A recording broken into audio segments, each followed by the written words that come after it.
Chapter 351. Raf drew. But everything was exactly as they thought. 10 days later.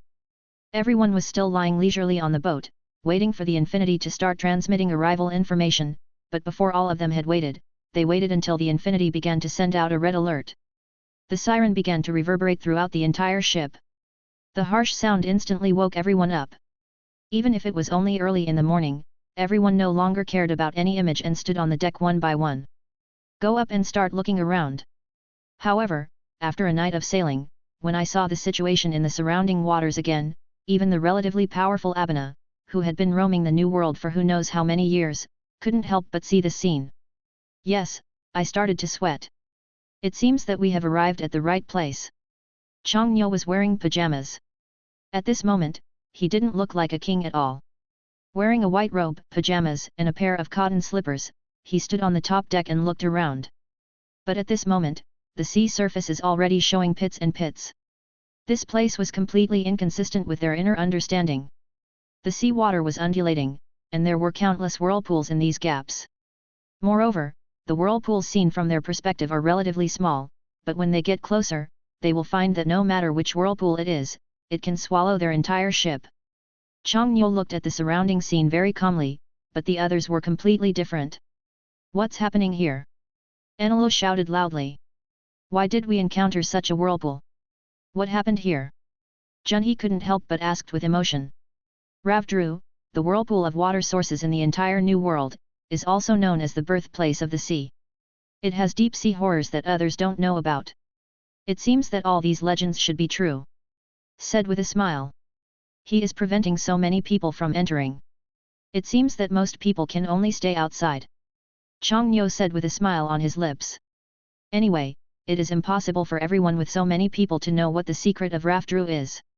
Now that we have arrived at this place, the rest can be explored directly. The haki of knowledge and information actually doesn't have much effect in this place. This place feels like the aura emanating from the stone-like thing that was taken from the stomach bed before. He was able to directly block any perception of haki from seeing and hearing. Here, Yuxiao, as a general, should be the most restricted. Being unable to see, his only powerful perception had lost all effect at this moment. The Infinity is probably completely unable to continue sailing in this kind of sea area. The deep sea whirlpools in front of it are one after another, and there is no end in sight.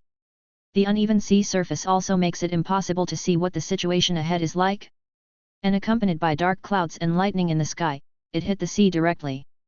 Those who are slightly less powerful may fall directly into the sea with just such a lightning strike. The situation here can no longer be described as bad, everything is simply bad to the extreme. Everything he saw before him had even begun to make Changnyo doubt Roger, who had found the secret of Ralph Drew to become the Pirate King. How did they get there? It is impossible to be in the sea. All these changes now are only because of his arrival. If this is really the case, all this can only mean that they came at the wrong time. Ravdru is right in the center of this endless sea. It can no longer be regarded as an island, but perhaps more like a huge whirlpool. However, the so-called secret hidden by Ravdru lies in the huge whirlpool in the center. This whirlpool is no longer accessible to any ship.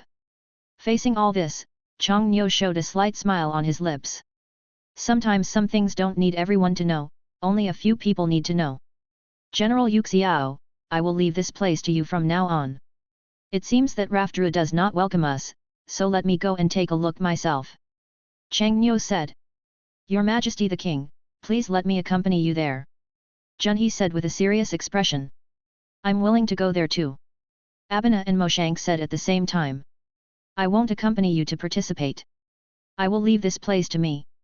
I will definitely not let any problems arise on the Infinity.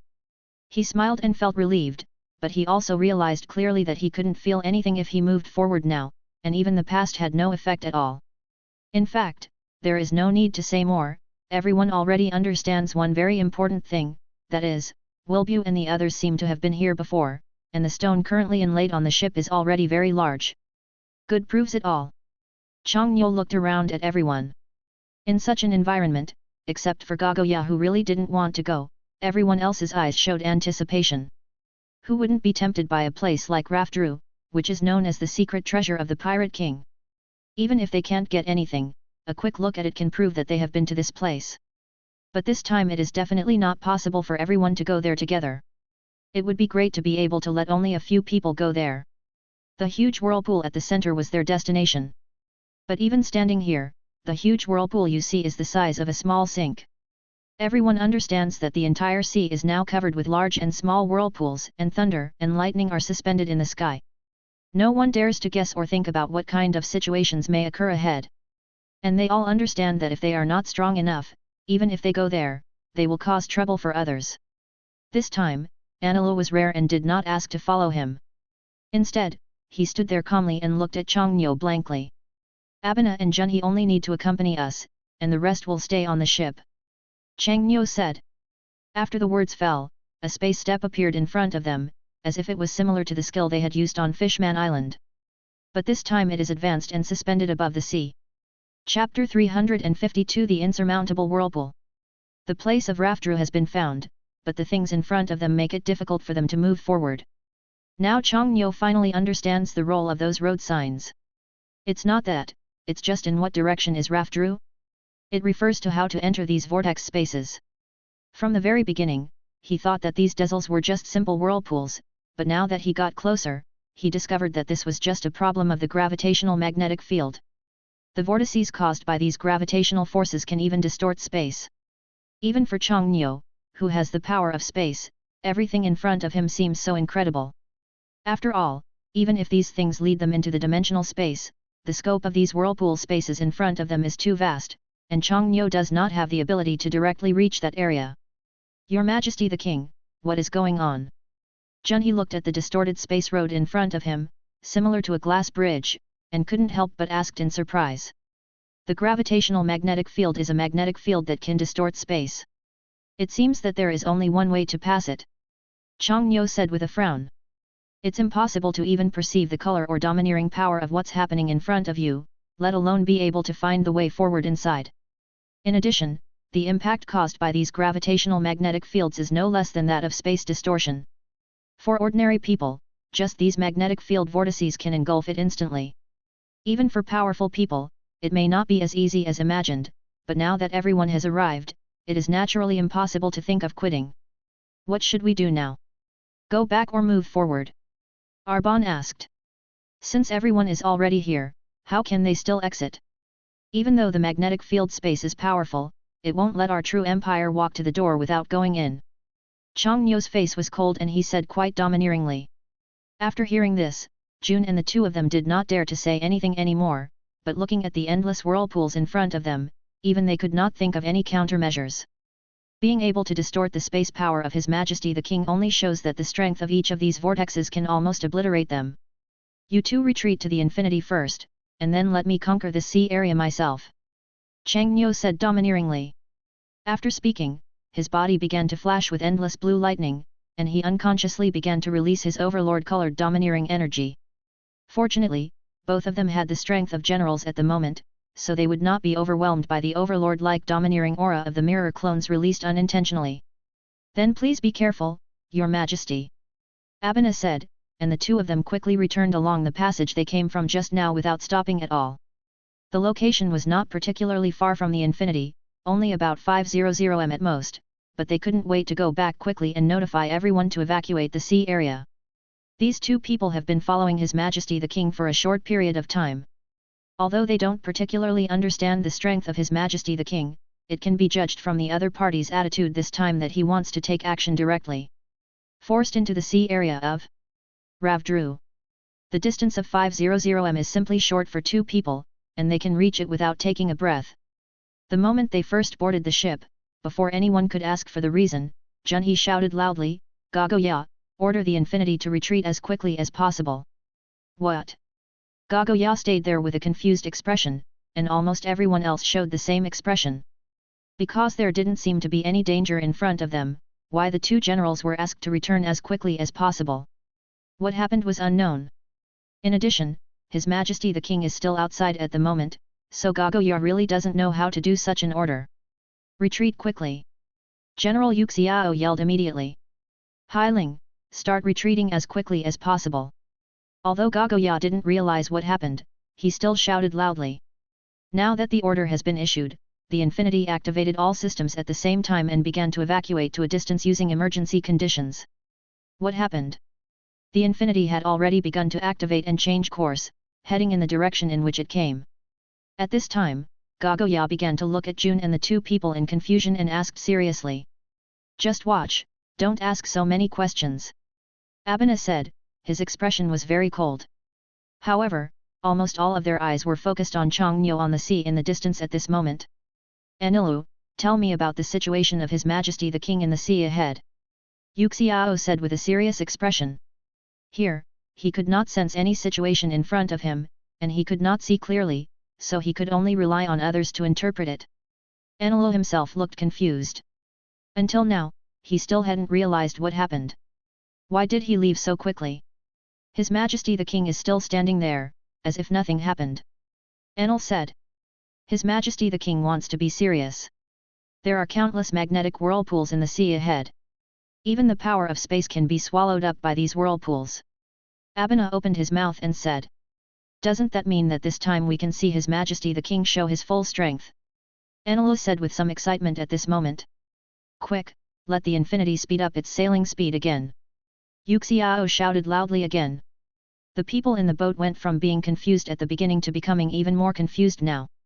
It's not clear at all, why are you maintaining such a cautious attitude when everything is calm except for the whirlpool in front of you? But I can't order Hailing to perform the core speed. Now this can only be like this. Gagoya said worriedly. Everyone started getting ready. I didn't know what to send next, so everyone got nervous. Moshang spoke in a rare opening. Others don't know what the strength of their king is, and they don't know either, but at least one thing is certain, that is, he knows much more than the rest of the people. Chapter 353 The Power of Space Awakening. On the sea level of Ravdru, Changnyo was suspended quietly in the air, his eyes glowing with sky blue light, and he kept looking at everything around him. Here, although he can't use the power of seeing and hearing, he at least has another thing, which is the ability of his immortal body. Kagura's inner eye, after Changnyo closed his eyes, suddenly opened the sky blue light, which instantly spread to the entire sea area. This range can cover almost the entire 50 square kilometers, but the difference from seeing and hearing Haki is that he can perceive more detailed things. Even the density of those vortexes can be clearly understood. It's just that these are probably not enough. If you want to get to the center now, you have to either get the historical text of the road sign, or you can only use your ultimate strength to seal off the sea area. The people on the Endless were leaving quickly, but Changnyo, who was not far from the whirlpool, was still standing there fine, but in the next second, his whole person slowly began to disappear. Immediately afterwards, a trace began to crack in the space where he was. The moment the black space crack appeared, the deity walked out again. The people aboard the Endless ship in the distance were watching carefully, for fear of missing something. After Motomura walked out, he looked around at the situation, suspended in place, and took a deep breath. It's really troublesome. Changnyo said casually, and then his body began to slowly rise into the air. When it was suspended almost 100 meters away from the sea, Changnyo slowly opened his hands, and the blue space power was constantly coiled between the two palms. Then, the space power began to slowly rise above it, with black and black-red status attached. Until finally, these spatial powers have completely transformed into a brighter red. The power of space was stabilized by the domineering force of the weapon, and blessed by the overlord-colored domineering energy. Before he started to use it, the sky above his head had already undergone abnormal changes. The power of awakening unbounded space. Changnyo shouted softly, and the invisible light burst out in the next second. As soon as it covered the vortexes, a clicking sound could be heard. The magnetic field vortex distorted the space, but the powerful power of space was there. At this moment, the entire sea area was imprisoned. The collision sound between the two almost directly caused the original space to fall into pieces. When looking over there from a distance, not to mention whether the pole can be used, it is impossible to see anything inside just by looking at it, as if a huge box is directly covering the sea area. Even though such a powerful force of space covers the entire sea area, cracks can still be seen gradually appearing where the vortex is, and the power of the powerful magnetic vortex is gradually devouring these space forces. Changnyo frowned, and disappeared in the next second. He used his Kagura inner eyes to start to sense the dangers he faced as he moved forward in this dark state. The dangers he might encounter were almost they all make it impossible to make a choice. But even so, these spatial cracks are still spreading at a gradually accelerated rate. According to this situation, the spatial progress of this move can only last for about 10 minutes at most. But even so, from a time perspective, it is almost enough. Everyone on the Infinity was staring at the situation ahead urgently. They could hear clearly the sound of the collision between the vortex and the power of space, as well as the sound of space tearing apart. To be precise, you can hear this shattering sound coming from your ears even if you are hundreds of miles away. Will your Majesty be okay? Gagoya asked uneasily. Now no one dares to promise to say such words. Everyone can only stare at the situation ahead seriously. They even dare not take a breath and can only maintain the current status quo. Time is moving forward second by second. About 7 minutes have passed since Changnyo entered, but there is still no sign of coming out. The cracks in the fixed spaces on the periphery have begun, and they are continuous. Continuing, if it doesn't come out, the space in the entire area will probably collapse directly. Once this happens, the people inside may not be able to get out no matter how they look at it. Abena nervously held Dawn in his hand, and held the other hand on the fence. The appearance of the others was not much better. This time was different from the people and things they encountered. There were so many vortexes twisting and twisting. The terrifying power that came has completely exceeded their imagination. Click! A huge space crack appeared directly. I am afraid that its length can penetrate at least 2 or 3 kilometers away. In the pitch-black space crack, no one knows what it hides. Your Majesty, why don't you come out? Gagoya's anxious tears were about to fall down. He covered his mouth with his right hand and suppressed the anxiety in his heart. Don't worry, Your Majesty, the king is so powerful, there will definitely be no problems. Jun stepped forward and said comfortingly. Can't we think of something? Junhee asked with a frown. Everyone, calm down and don't be anxious. His Majesty the king must have his own ideas. Everyone just needs to wait patiently. Said with a smile. But at this moment, he himself was extremely nervous. Although all of this was explained through Enel, it was probably the time in his life that he regretted most that he couldn't see. He couldn't sense or see everything in front of him. Everything can only be passed through the vague narration of others. Bang! While they were still talking, the space power of the entire area was directly distorted and shattered by the vortex magnetic field. Just looking at the situation in front of me and the space fragments suspended in other areas, I couldn't help but wonder. It is difficult to see that at this moment, the sea area has turned into a Shura field. His Majesty! Gagoya couldn't help but shouted directly in that direction, but the moment her voice fell, the space on the ship changed instantly. The entire sea space collapsed, and Changnyo also appeared on the Infinity at the same time.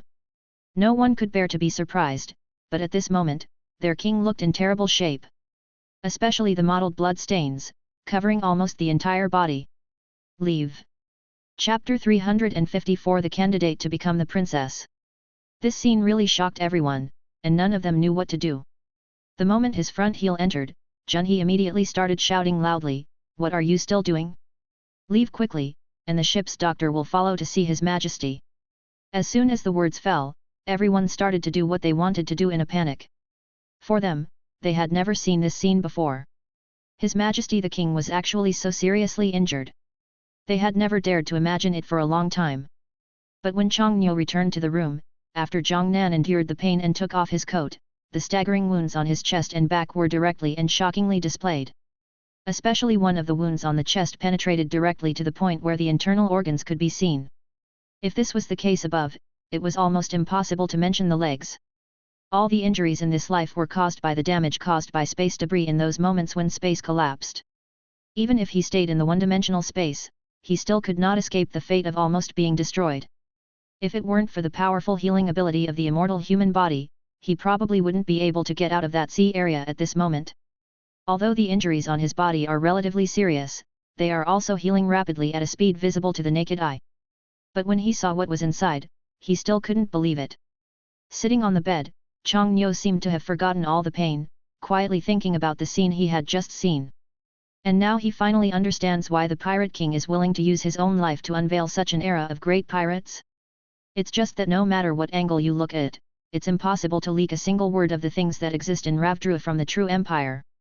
If this happens, what kind of consequences will they face? This is simply unimaginable. What kind of people are behind world government? What kind of existence are the celestial dragons? Now that everything has answers, we just need to wait for the answers to come. Changniu has no intention of telling anyone the secret of Rafdru's existence. He only needs to know it now. As for the big plan in the future, even if he doesn't know who is taking the lead, no matter who the Trudru Empire is in the future, participate anyway. The next day, Changniu seemed to have become a normal person. The wounds on his body had long since healed. After changing his clothes, he was still the domineering His Majesty the King before.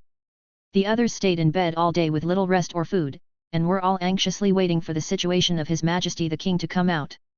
However, according to their authority, they could not enter the core place where Changniu's room was located. Everyone could only wait at the door and walk back and forth anxiously. At dawn, they saw everyone coming out of their king, and they quickly gathered around them one by one. "Your Majesty the King, are you okay?" Junhe asked anxiously with dark circles under his eyes. "Your injuries?" Gagoya was about to ask some other things, but looking at His Majesty the King, he seemed to be completely fine, so he consciously took back all those words. "It's nothing, I'm worrying you all," Changniu said with a smile. "You don't know, I was scared to death at the time. Why did I stay there for so long?" The moment he heard Changniu say that he was fine, Gagoya couldn't hold back any longer. Tears streamed down his face. He couldn't control himself and covered his mouth, crying loudly. "It's okay, go back and have a good rest." Changniu patted the opponent's shoulder and said, then glanced at the generals, and just nodded lightly without saying too much. Although the people on the boat were all filled with doubts and eager to know the answers, looking at the scene in front of them, it was obviously no longer suitable. In the blink of an eye, everyone who should rest had already gone to rest, and almost all the people who came down were concentrated in the living room on the top floor. Junhe and Abina sat on one side, Moshank and Anila sat opposite them, and General Yuxiao sat directly in front of Changniu. "His Majesty the King came to us this time to tell us about the situation inside Rafdru, right?" Yuxiao said with a serious expression. "About this matter, everything ends here. What kind of situation exists in Rafdru? Maybe everyone will know it in a few years, but in any case, this kind of topic must not be leaked from the true empire. From now on the risks we face may be much higher than imagined. So from now on, we will stay in the true empire honestly. In the future, you still need to hurry up and build a qualified army. In terms of logistics, military war preparations, battleships, and tactical training, everyone must submit it after they return. A report comes up. Within 3 years, all these things must be implemented. It will take 5 years to perfect everything. Our great era will depend on your speed." Changniu said resolutely, looking at the looks of several people, they all looked meticulous. He didn't say anything about the situation inside Rafdru. He only needed to know about this kind of thing. "Your Majesty the King, is there any need for external development in the future?" Junhe asked. "No need, but after you go back you may take care of something. I need to make Robin my princess. This matter must be implemented within at least 1 year. Sometimes we have plans and we should be prepared." Changniu said, both eyes were already shining. In the past few years since Robin came to the true empire, he had hardly seen him, and he didn't know what his current appearance had become. In some ways, she was still a demon herself with a bounty of 83 million Baileys on her head since she was a child. However, before starting some plans, all hidden dangers must be eliminated, and at least they must prove that Robin belongs to their side. Exist. But after these words were spoken, several people were stunned to the point of being frightened. Many of them even had no idea who Robin was. A name that suddenly appeared and directly became the imperial concubine was something that they couldn't accept at all. "Your Majesty, what you said is not true, is it?" Chapter 355 Lost Memories. Not to mention Junhe, even General Yuxiao, who had always been serious about his words, had an expression of surprise at this moment. "But who is that Robin?" Anilu asked curiously. "It is estimated that except for Junhe, who knows him, no one else staying here has met him. Robin is currently under the jurisdiction of the True Empire Council and works in the True Empire Literature Department. The past few years have indeed made her feel the warmth of home in the True Empire. It was probably impossible for her to imagine that while she was in the True Empire, such a big pot would have hit her head. All of you don't have any doubts. Junhe's matter will be left to you. I don't care what you do, but I must get the answer within a year. Chang Nyo said, then stood up and started to leave. This time it's not a discussion, but a direct order. How capable is Robin? They are clear. As the only being in the world or on the surface who can understand the text of history, Robin is a must as a member of the later protagonist group if he wants to reach Lockford Road and be able to read the text clearly and accurately. An indispensable presence. Even after the king left, they still sat there, which was unbelievable at all. However, only Junhee knew the reason for this incident. Just when he was about to get up and start leaving, he was dragged back by Abina who was sitting next to him. Tell me something clearly. I'm quite curious now. Abina said with a smile on his face. That's right, June and brother, what exactly is going on? Enelu asked. But you have also seen it. When you return to the country after a while, you can go and see it. I don't know much about it, but I have only seen it a few times. Junhee said helplessly. His Majesty the King went to Raffordolo again, and when he saw the things inside, he came out with this expression, and directly named this woman to become the princess, which shows that this woman's role is much greater than we imagined. Junhee General, tell me what you know. Yuxiao said directly and seriously. He sees things differently, and he can clearly feel that the main purpose of the woman His Majesty married was to deal with the situation of Raftru, but so far, he can't find any clue. Actually, it's nothing.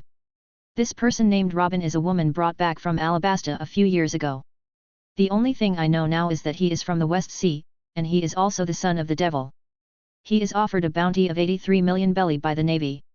The most important thing is that he can read historical texts, his strength is average, and he is quite beautiful. Junhee said. I understand. General Yuxiao said, there is no need to understand anything else now. If he can read the historical text, he already knows why His Majesty the King wanted this woman to become the princess. But General Yuxiao still doesn't understand. His Majesty the King can clearly understand these ancient texts, so why should he find such a woman? Or do you accept her as a princess so casually? It seems that there are definitely situations that they don't know about. But it is enough to know so much now. It can at least allow them to prepare in advance. After all, their main focus will not be on this in the future. In the process of traveling to the sea to reach the pirates' final destination, the true empire has exposed too many shortcomings. Although these things have appeared in the navy or other forces, as a country that wants to develop, it is more in this magnificent empire, these things are absolutely unacceptable to Changnyo. Different from when they came, the process of going back was much simpler. Of course, they did not forget to go to Cake Island during this period, but this trip was just to show their faces, and the rest of the things were completely none of them participated. On this voyage, they did not pass by Fisherman Island again. Instead, they passed directly through the territory of the Tianlong people from the Red Earth continent and returned to their own country. I dropped Jun into Marie Joya halfway through, and it almost didn't matter what happened next. It has been a total of about 5 months since departure, which allowed them to truly feel the rhythm of life at sea, and also allowed them to know where Loftru existed. This departure is the beginning of the true journey of the true empire. Among the Navy headquarters. What exactly happened? Why can't Jun remember everything?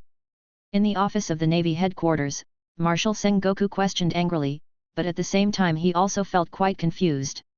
He didn't think that his subordinates would betray the Navy, but he still felt a little incredible and surprised that he had completely forgotten all the process of going to sea. It seems that it must be the ability of the devil fruit. There are actually people in the Taru Empire who can use this method of rewriting or deleting memories. Lieutenant General, he said. It seems that there are indeed many things we don't know about this country. If we don't deal with it well in the future, it may become our biggest enemy in the world. Garp sat there, rarely eating anything this time, and said with a serious expression. Jun was standing next to a few people, but at this moment he only remembered how he came back. As for other things, he seemed to know nothing about it. The whole person felt as if he had fallen asleep aboard the Infinity, and when he woke up, he had reached his destination. Nowadays, I have no impression of other unnecessary things, but as the top brass of the Navy, how could they be blamed for this matter? Who did the true empire meet in the New World? What did they do? What was their purpose? We don't know anything about this. The only thing that is clear is that he went to Dressrosa, but what is the purpose of these guys going to this place? In addition, they were followed by Whitebeard's 2 crew members on the ship. Did the route go to Whitebeard's side? The purpose of coming to the New World is still unknown to us, and no one knows what happened. Marshal Warring States said, then he looked at Garp and said in a stern tone again, over the South Blue Sea, which one do you think should be sent to the military base over there next? In the days to come, we must keep an eye on each other. Every move. No one is good for the time being. The true empire is completely different from the other forces we have seen. The other party not only has brains, but also strength. The sufficient supply of funds has allowed their army to surpass ours in individual combat strength. Once the New World becomes lively, how can we still have the energy to take care of the Four Seas land? Chapter 356 Nico Robin. It is estimated that no one in the entire Navy is willing to set foot in such an inhospitable place as the South Blue Sea.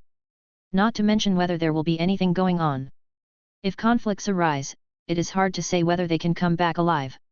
It's not like the Warring States Marshal has never thought of this kind of thing. The Navy has completely lost control in the South Blue Sea. I think we can start from Alabasta, and there is also the person on Fishman Island that the true empire pays special attention to. Lieutenant General, he said. As I thought, the only way to suppress the true empire at present is to start from their business.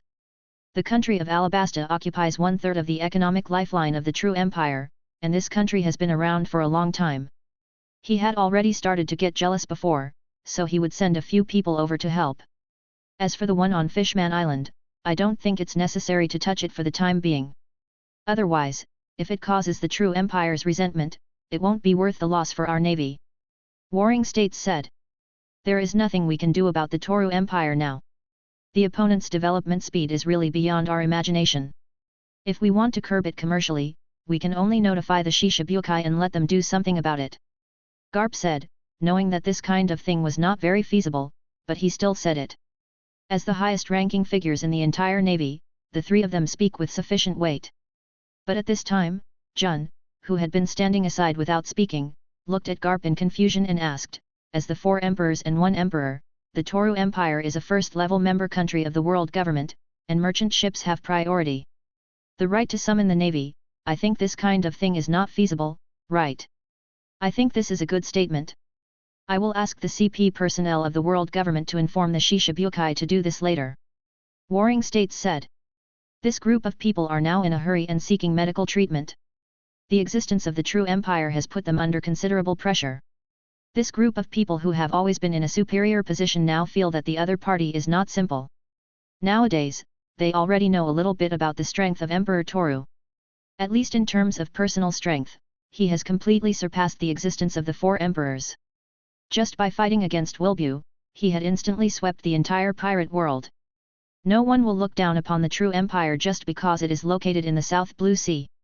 Whether it is the strength of their emperor true or the strength of their generals, they have been fully demonstrated. On board the Infinity. Although this time he came directly across the Red Earth continent and did not pass the location of Fishman Island, but because he had already passed the message before, Xiao Li from Fishman Island also brought a team of about 100 mermaids and fishmen, and arrived early waiting here. When they were near the edge of the Red Continent, they began to board the boat together, bringing so many people with them. Most of them were almost fishmen, and each of them looked quite strong. As for the remaining mermaids, there are also a dozen or so, almost all of them are very beautiful. As the pioneers of the Fishman Island to enter the true empire, they must at least familiarize themselves with the living environment there first. A country that directly controls the situation in the South Blue Sea will provide the residents of the Fishman Island with a natural sea. The living place is still nothing. This is also their trip to the true empire, and it can also be regarded as a friendly visit that opens the Fishman Island to the true empire in the South Blue Sea. In the true empire. In an office, a tall and beautiful woman was sitting there. Her hair was slightly curly. She was wearing a professional-looking white shirt. She had fair skin and delicate facial features. This is Robin today, in his 20s, in his prime. Today, he is now a member of the culture department of the true empire. He has been drifting in Alabasta and at sea, and his skin is tanned, but now she does not need to do these things anymore. You only need to sit in the office every day, plan your future teaching plans, and live peacefully in this place without having to worry about the safety of your life. In this country, no one cares about his identity. They only know that this woman was sent by His Majesty the King. Everyone treated her with full respect, and at the same time, she felt an unprecedented sense of security. It has been 5 years since she came to the true empire. During these 5 years, she has fully integrated into this country. He has almost no pursuit of other things. Here, she can do whatever she wants, even walking on the street, without having to look at outsiders with the same vigilance as before. For a woman who has been wandering for nearly 10 years, all the life here seems like a dream. But now all this is really unfolding in front of him. In the first 2 years, she was still a little uncomfortable with the stable life here, but then all these changes made her completely accept it. Dong dong. Robin was looking at the materials in his hands in the office, but at this moment, there was a knock on the door of the room outside the house. Robin, it's me. Hearing the familiar voice coming from outside the house, Robin slowly put down the materials in his hand and stood up. Her lower body is wearing a hip-hugging short skirt, and her feet are wearing a pair of black high heels. The overall appearance is not weaker than what it will be in the future. After opening the door, standing at the door was a woman who looked about 50 years old. She was holding something in her hands and looking at Robin, who opened the door with a smile. Minister Casa, why do you have time to come here? Robin asked, somewhat surprised. This woman is the Minister of Culture, and she is also someone within the jurisdiction of the Council of Ministers. Casa smiled slightly and picked up the things in his hands. It's been a long time since I've seen you, so I asked to see how you are doing now. You've just been transferred here, are you still getting used to everything? Casa asked with a smile. Thank you for your concern. I think everything will be fine if I stay here. Robin said with the same smile. The layout of this office is not particularly large. Apart from a row of sofas and a coffee table in the corner, the rest is just a desk and a row of bookshelves behind it. Chapter 357 Promise. Robin did not live in the royal city before. After arriving here, although Changniu had arranged for her to work in the Ministry of Culture, all this still needed to be accompanied by the transfer of the council. Don't you invite me in to sit down? Casa stood at the door and looked at Robin standing in front of him and asked. I'm really sorry, please come in quickly. Robin apologized quickly. After coming to the true empire, almost all of his life was handled by this woman. Although she was ordered to do things by people above her, this woman really felt like a mother to him. Regardless of the big or small details, Casa has almost always handled Robin's affairs perfectly, at least in the past 2 years. After walking in, Casa looked at this medium-sized office. Everything was so simply decorated, and everything even looked normal. Minister Casa, I didn't know that you came here today without preparing many things. I really made you laugh. Robin turned around and poured a glass of water over and said. There's no need to be so polite. It's rare that you're back in the royal city. I just wanted to come and see you. Casa took the water and said. I think it's the same everywhere.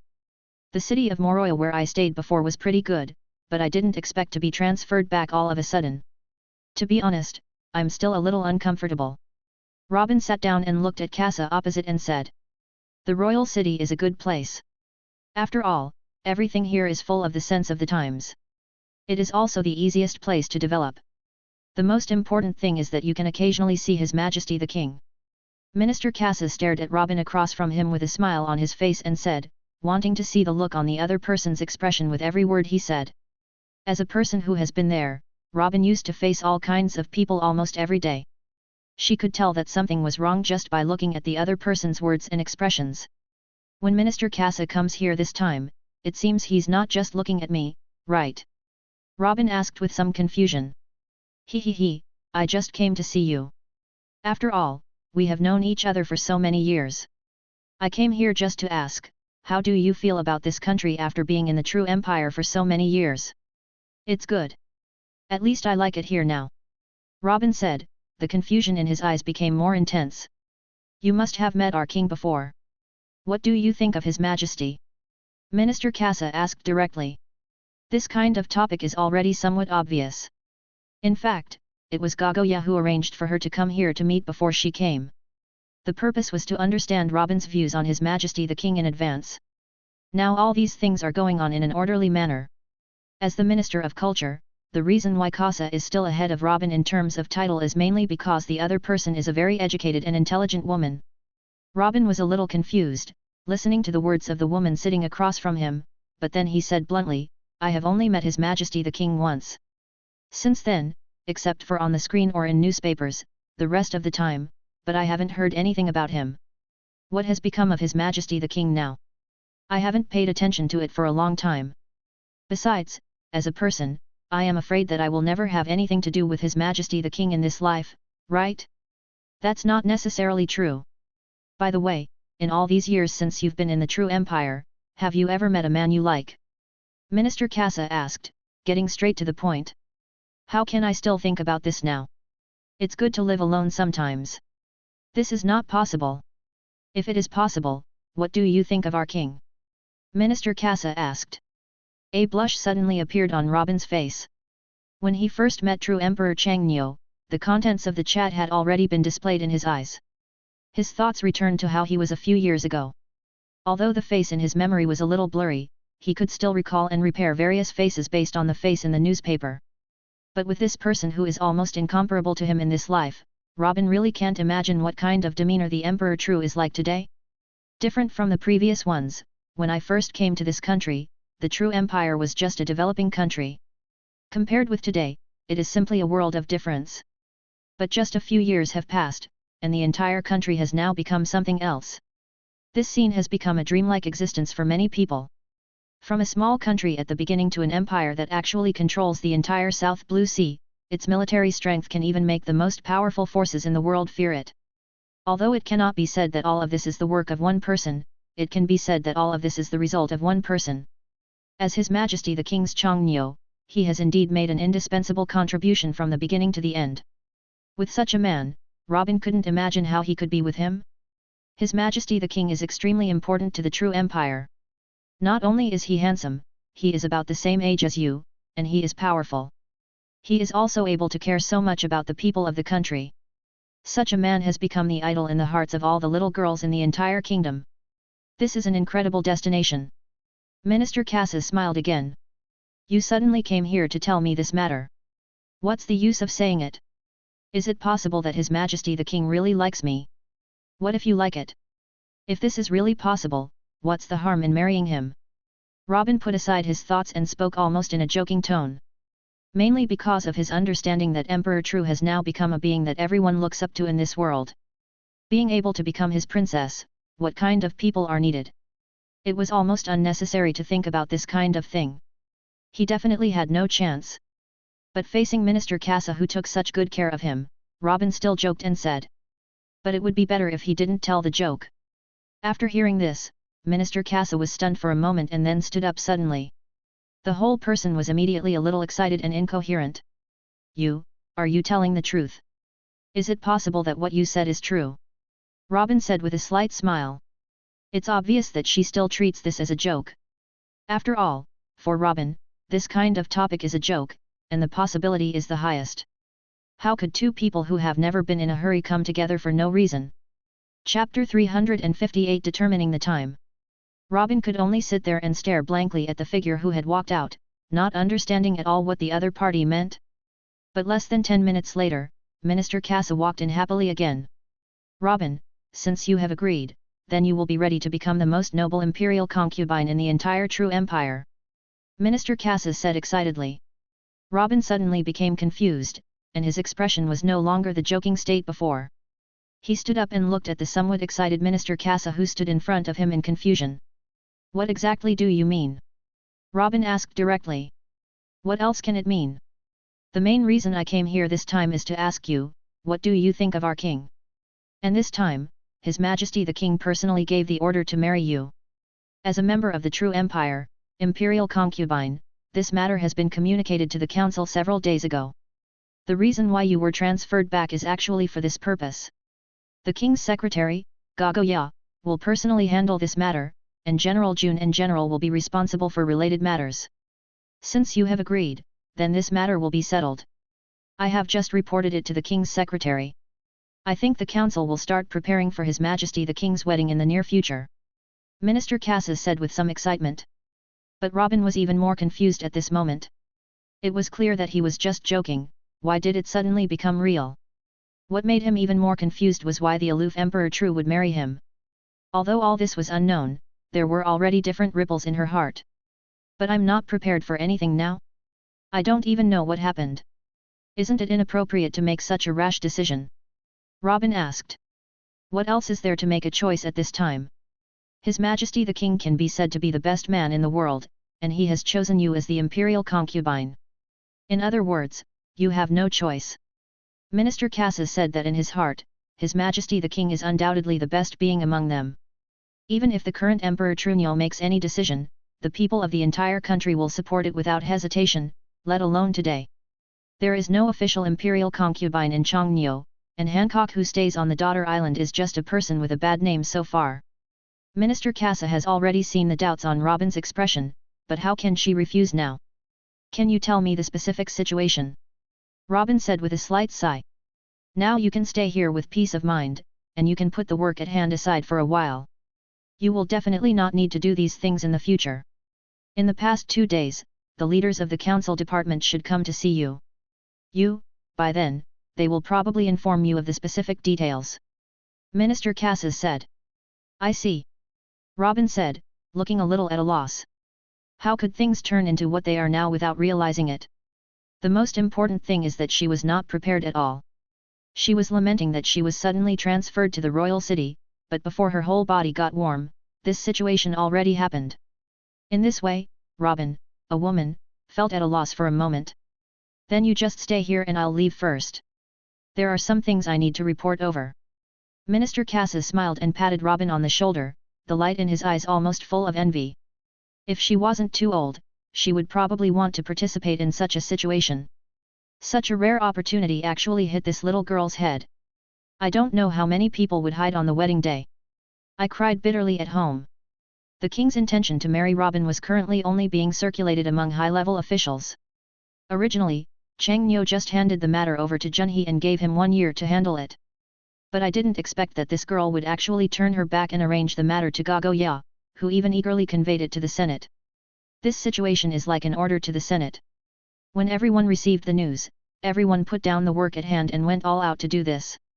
The first thing that came to mind was to transfer Robin, a woman who was far away in another city, back immediately. When they came back, they had already started to contact Casa, who had the best relationship with Robin. Originally, I just thought about going over and tricking him into telling him something, but I didn't expect that I could get the matter done on my first visit. Everyone in the participating department was very excited at the moment. Next, they all sat together and discussed what should be prepared for the king's wedding this time. However, as the protagonists, they are still drifting on the sea and have not reached their destination. It is estimated that it will take at least about 5 days to reach the true empire from this distance. However, everything has been finalized on the South Blue Sea continent. The only remaining thing is to finalize another time to perfect everything this time. This speed was something no one had expected before. The last thing they expected was that Robin would agree so quickly. But it's normal to think about it sometimes. Living in a country in the South Blue Sea, Emperor True definitely belongs to an absolutely outstanding man. I'm afraid even a woman would not refuse such an invitation. Robin had never thought about such a thing. He just wanted to spend his life safely. She was very satisfied with staying in this country in the South Blue Sea and just having a place to stay. But this sudden situation has disrupted all the rhythm of her life. From the moment Minister Casa left the office, Robin had been sitting blankly on the sofa, and the scene where he first met Chongnyo kept replaying in his mind. In some ways, he is indeed very fond of this guy, and there is a very large similarity between the two people. But his meeting and contact was limited to this one time. In the years since he came to True Empire, he had never seen each other again.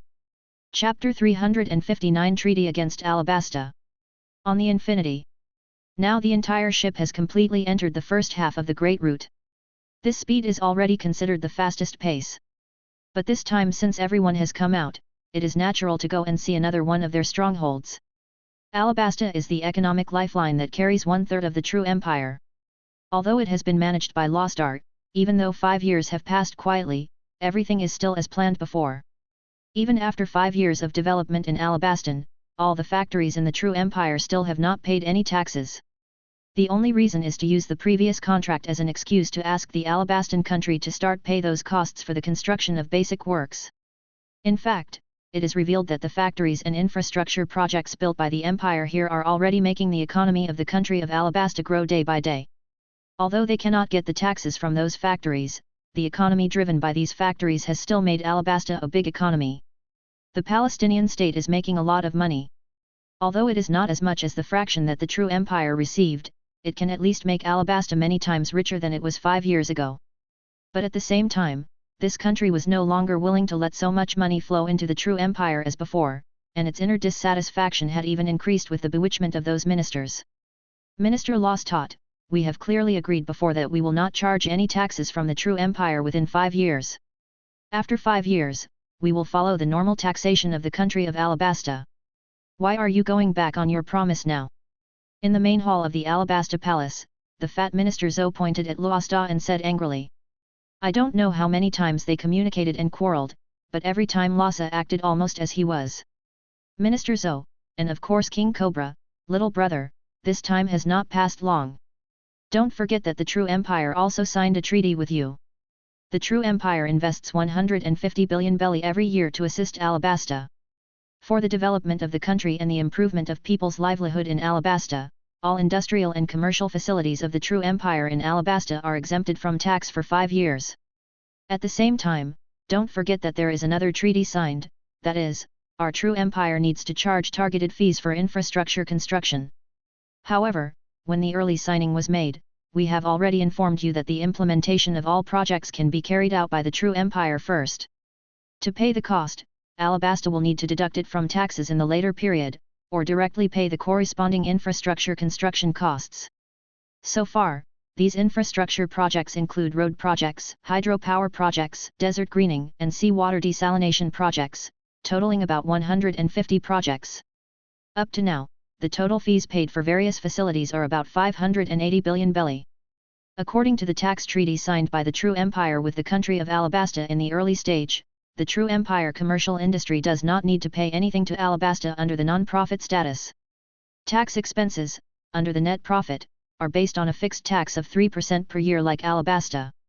Calculated based on the current industrial and commercial profits of the true empire in Alabasta, last year's net profit only reached less than 5 trillion belly, and the construction of these basic projects in the later period also included maintenance, warranty costs, etc. have not yet been calculated, but if the current situation continues to develop, it will only take 5 years for all these costs to reach a flat state. Luasta stared at King Cobra sitting on it with a smile and said with a smile. They had already planned this kind of thing, and no matter how many times they talked about it, it probably wouldn't have any effect. Everything has been signed in black and white.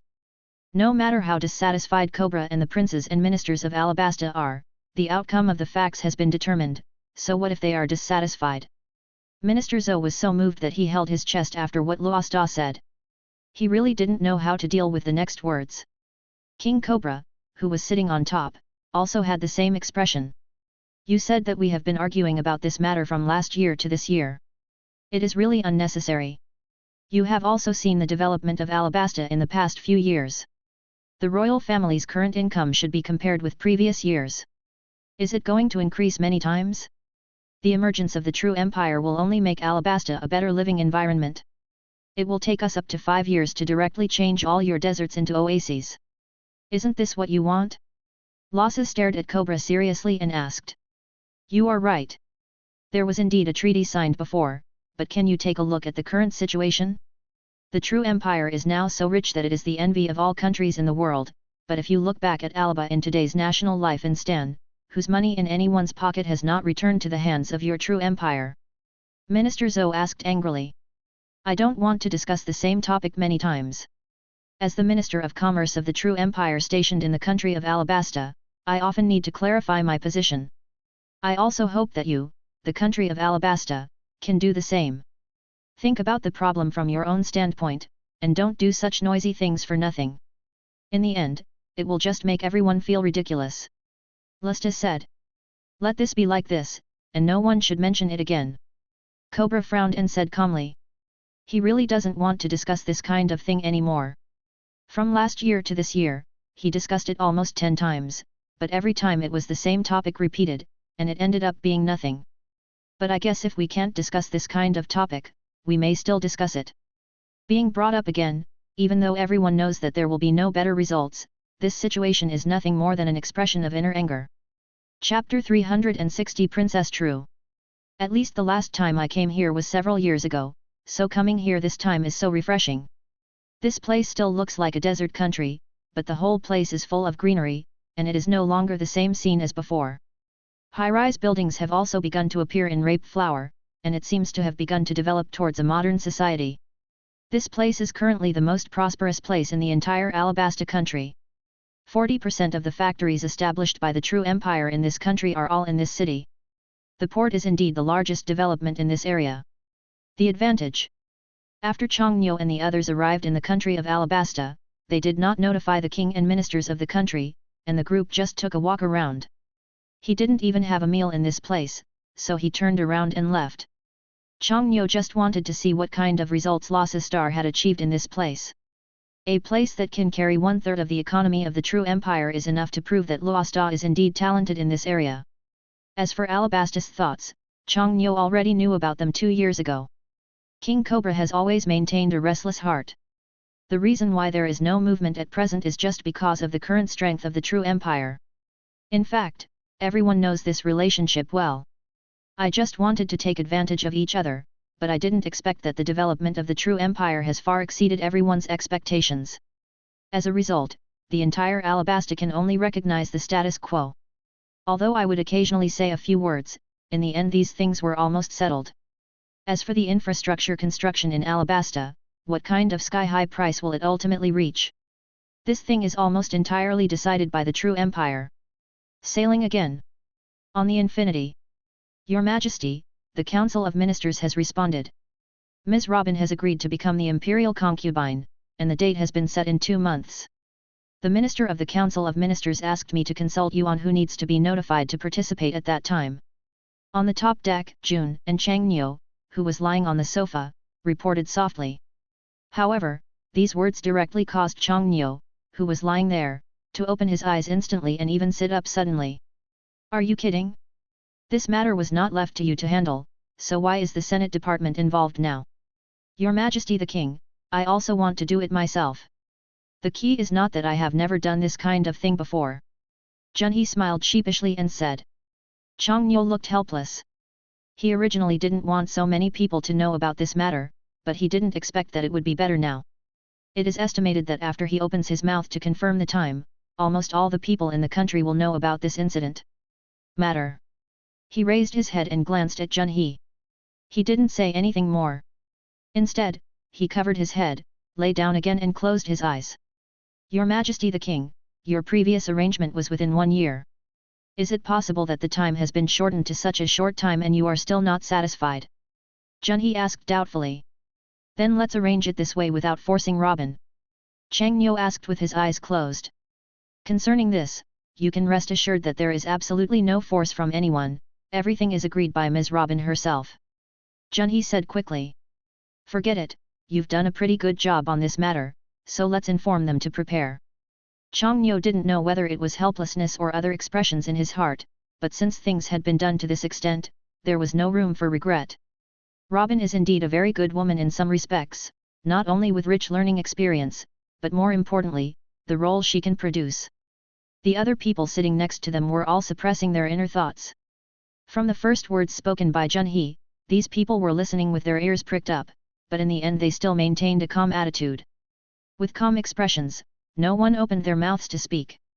They just want to wait and see what will happen, and for them, the most curious thing is what this woman looks like. It is estimated that after returning to the country, everyone may not be able to restrain their curiosity and begin to comprehensively search for information about this woman. After Junhee finished talking about the matter, he felt a little lucky and hurriedly left the deck. How did things go? Shunye, who had just left the deck, was still there. When he got to the lower level, Gagoya immediately pulled him over and asked. His Majesty has agreed. Next, we will make a selection according to the time set by the Council of Ministers. Junhee said with a smile on his face. Quickly, I'll notify the Senate. Gagoya was stunned for a moment, and finally the smile on her face became even bigger. She didn't even care about Junhee standing next to her. She turned around and started to take out her phone and walked in the other direction to notify the country. If this incident is publicized, I don't know how much of a sensation it will cause. The king of the most powerful empire in the South Blue Sea actually wants to marry a woman who has been wanted by the Navy for more than 10 years. I am afraid that this kind of thing will indeed be talked about by others in the future. road. It is obviously impossible to conceal the existence of those big forces. I am afraid that each of them will be able to get certain information before this matter starts. It will depend on how far the specific situation will develop. After the Trud Empire Council received the news, everything began to go smoothly and in a panic. After all, the wedding of His Majesty the King can be regarded as the most grand event in the entire country. So in the next time, you can put down everything and the work at hand and focus on preparing for this time. Now that the time has been determined and falls within 2 months, the first thing to do is to start publicizing the role of this matter. After they returned, in the past few days, almost all the streets and alleys in the country had begun to hang the image of His Majesty the King, and then the photo that now belonged to Robin was hung next to his photo. As for the big forces outside, they must have been unable to hide it. The true empire no longer knows how many of their people there are. The first ones to know must be the Navy and the world government. Chapter 361 Invitation List. The sensation caused by this incident definitely exceeded Chang Nyo's imagination.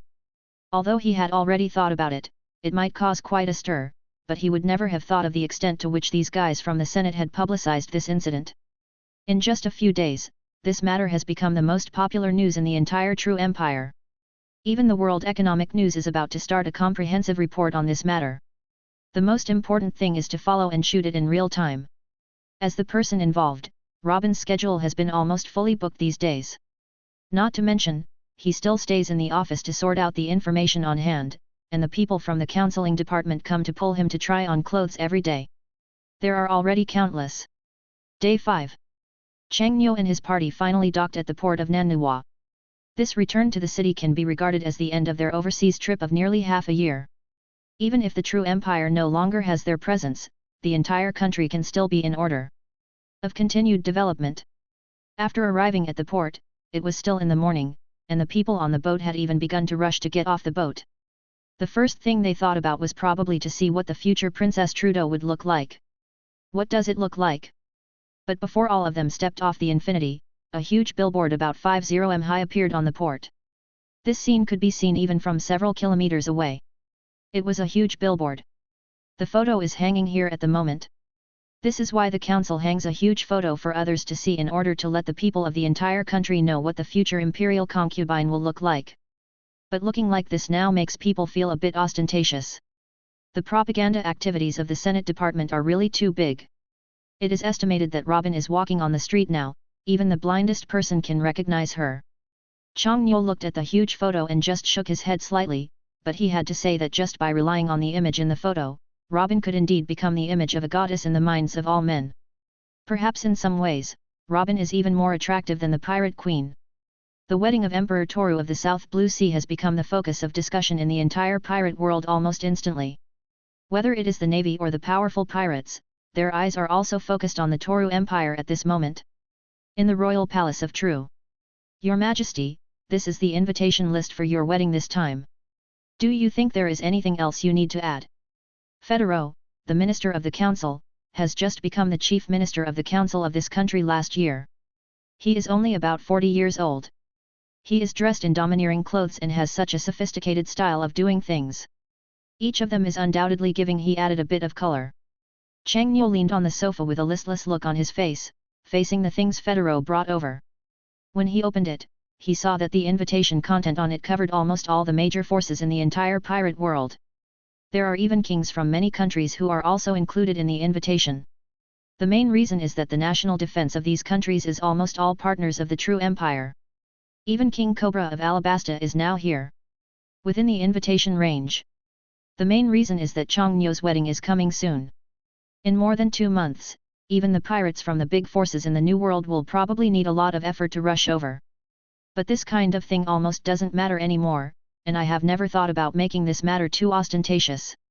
Cancel all the lists above. When the time comes, we will only need to celebrate domestically. There is no need to invite any of the other major forces and kings of each country. Chang Nyo just glanced at it and said lightly. But will this cause dissatisfaction from other countries? After all, this is the biggest thing in our True Empire today. Federo said. Then we will give these cooperating countries a 10% discount on all their goods for the next year.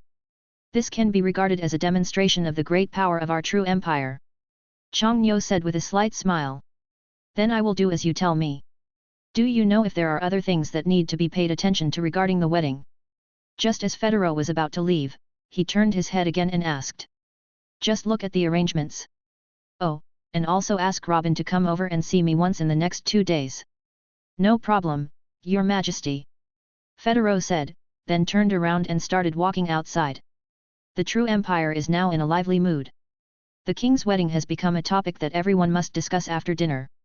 What's more important is that what this wedding brings to them can even exceed everyone's imagination. In today's true empire, there is almost no tax to pay, and the country can be completely self-sufficient by relying only on its own industry and commerce. Therefore, this time for the people of the true empire, all staff have after half a month of vacation, they no longer care about such a small loss. Anyway, their career has reached such a large scale, and a little more or less will not have the slightest impact on them. Now everyone is waiting for the wedding day, but this day is only about a month away from them. Nowadays, it is not just the Senate department that is busy. There are also many similar departments that are busy across the country. Chongnyo has no intention of waiting until Robin comes to see him. Now that things have come to this point, as a man, he should naturally take the initiative. Although the royal city is relatively large, within this range, Chongnyo can understand the situation of anyone in the entire royal city just by relying on perception. The place where Robin lives now is a place specially arranged by the Senate. It is not very far from the palace. Even standing at the high end of the palace, you can overlook the villa where Robin lives. During the day, Robin had to face various tests from people from the Senate almost all the time. Not only did he need to test the wedding clothes, but he also needed to explain many solutions to deal with special situations.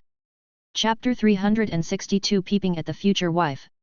In the days leading up to the wedding, Robin's job every day was very simple, which was to try on various clothes, trying to create an image that fit the image of Princess Trudeau.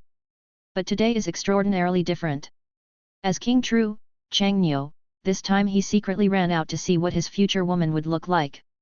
Although there are scenes of Robin's future in my mind, the key point is that these are several years in advance, and have already changed the trajectory of Robin's destiny. In Nyuta's villa, except for the costumers who come and go, the rest basically belong to those in the palace and the council of ministers. Chongnyo was still staying in the palace 1 second, but the next second he had appeared outside the villa. For him, even when facing Robin, whom he was about to marry, he didn't seem to have the slightest embarrassment or shame about this matter. After appearing on the periphery of the villa, Chongnyo carefully looked at the surrounding environment. It was indeed not very far from the palace, it could even be said that it was only separated by a wall. The environment of the entire area is very elegant. It is not an exaggeration to call this a manor. It is possible to build such a luxurious villa area in the royal city. Regarding this, even Chongnyo himself may not have thought of it before. His Majesty the King. While Chongnyo was still carefully observing the surrounding situation, a very strange-looking woman came over and shouted in surprise with eyes full of disbelief. Who are you? Chongnyo opened his mouth and asked. Your Majesty the King, I am Senator Lofi of the Senate.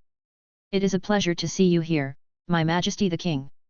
Luo Fei is a young woman who looks about 20 years old. Judging from the clothes she is wearing, she does belong to the Senate. Chongnyo asked this question because she was curious about what she was wearing. Wearing a blue robe, the collar and cuffs are inlaid with gold, and the chest is dotted with the logo belonging to the Senate. But in Chongnyo's impression, most of the members of the Senate are relatively older. Although they have begun to tend to be younger in recent years, at least the little girl who appears in front of him has given people enough doubts in terms of age. A very young senator. Chongnyo said with a slight smile. Thank you very much for the compliment, His Majesty the King, but you are here to see Princess Robin, right? She is inside now, I will take you there. Luo Fei looked at the king in front of him and said shyly with a smile on his face. Can. Chongnyo said calmly, his eyes no longer focused on the other party. Luo Fei seemed to have felt the indifference of His Majesty the King, but she didn't feel anything. Instead, she started walking forward with a smile on her face, looking back from time to time, for fear that His Majesty the King would not follow. Robin was walking back and forth in the room, constantly choosing clothes. Whether it was Gagoya or those from the Senate, there were so many exquisite dresses hanging here. As the future princess, Robin, these seemed to be all the same process he had to go through. Every piece of clothing here seems to be valuable and very exquisite. I am afraid that if any piece of clothing is put on the market, it will become a competition for others, but after everything here, it seems to be a piece of clothing. Useless and defective products are littered on the ground. Just stay here. There is no need to go in or notify others. You can do what you should do. When he arrived outside the villa, Chang Nyo said directly to Luo Fei, who had brought him here. Because at this moment, the people inside the house can be seen through the glass. They are changing clothes in the living room of the entire villa. After all, there are so many people guarding the outside, even if they are changing clothes in the living room. And no other aliens can see it. Luo Fei glanced at Chang Nyo with some confusion, then nodded respectfully, turned around and started to leave without saying anything else. Through the glass, the Robin inside was no longer what he was when he first saw him. The dark wheat-colored skin that he had at the beginning no longer existed, only in his memory. Today, the other party's skin is fair, and she is indeed regarded as the ultimate beauty in terms of makeup and figure. There were about 5 or 6 women surrounding her in the hall at the moment. Everyone was busy with their own things, but basically they were all trying to choose clothes to wear on the wedding day.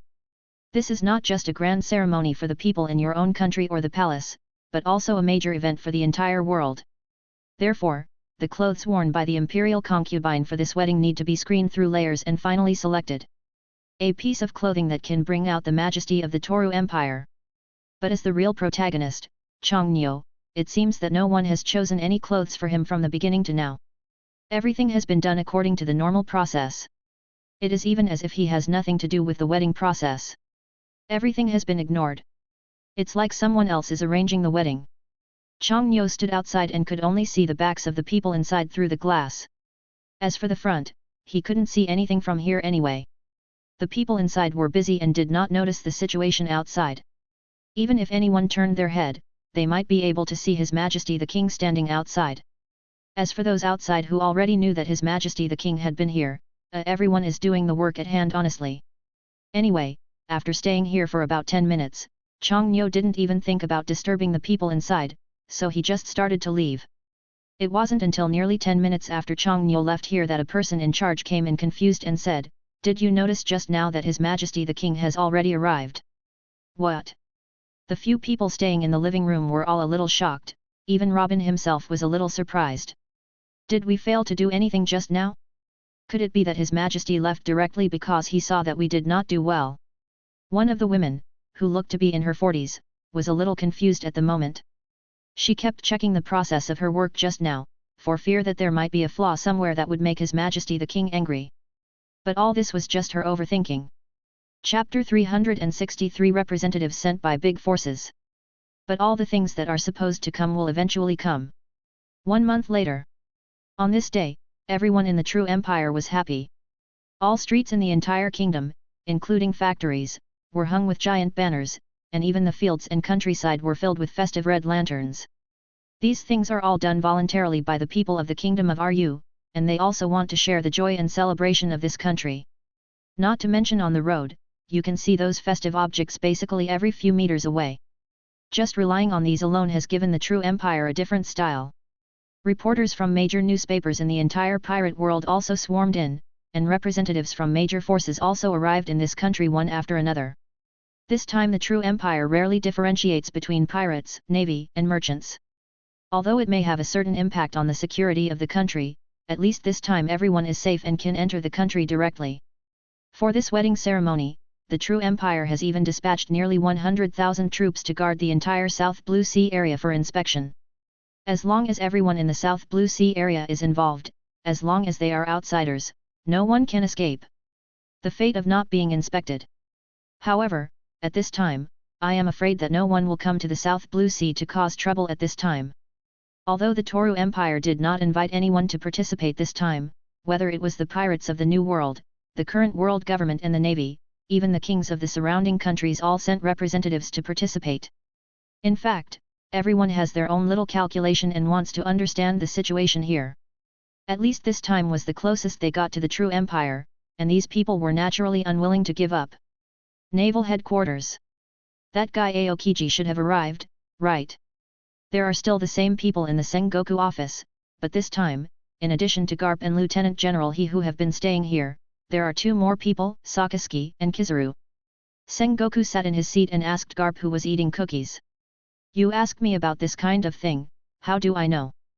But according to the time, this time should have arrived, but this time I am very curious about one thing. Since we already know, the person whom Emperor True will marry this time, is actually the only devil's son who survived O'Harem more than 10 years ago, and there is currently a reward of 83 million Baileys on him. How to place the next wanted order? Garp said while eating cookies.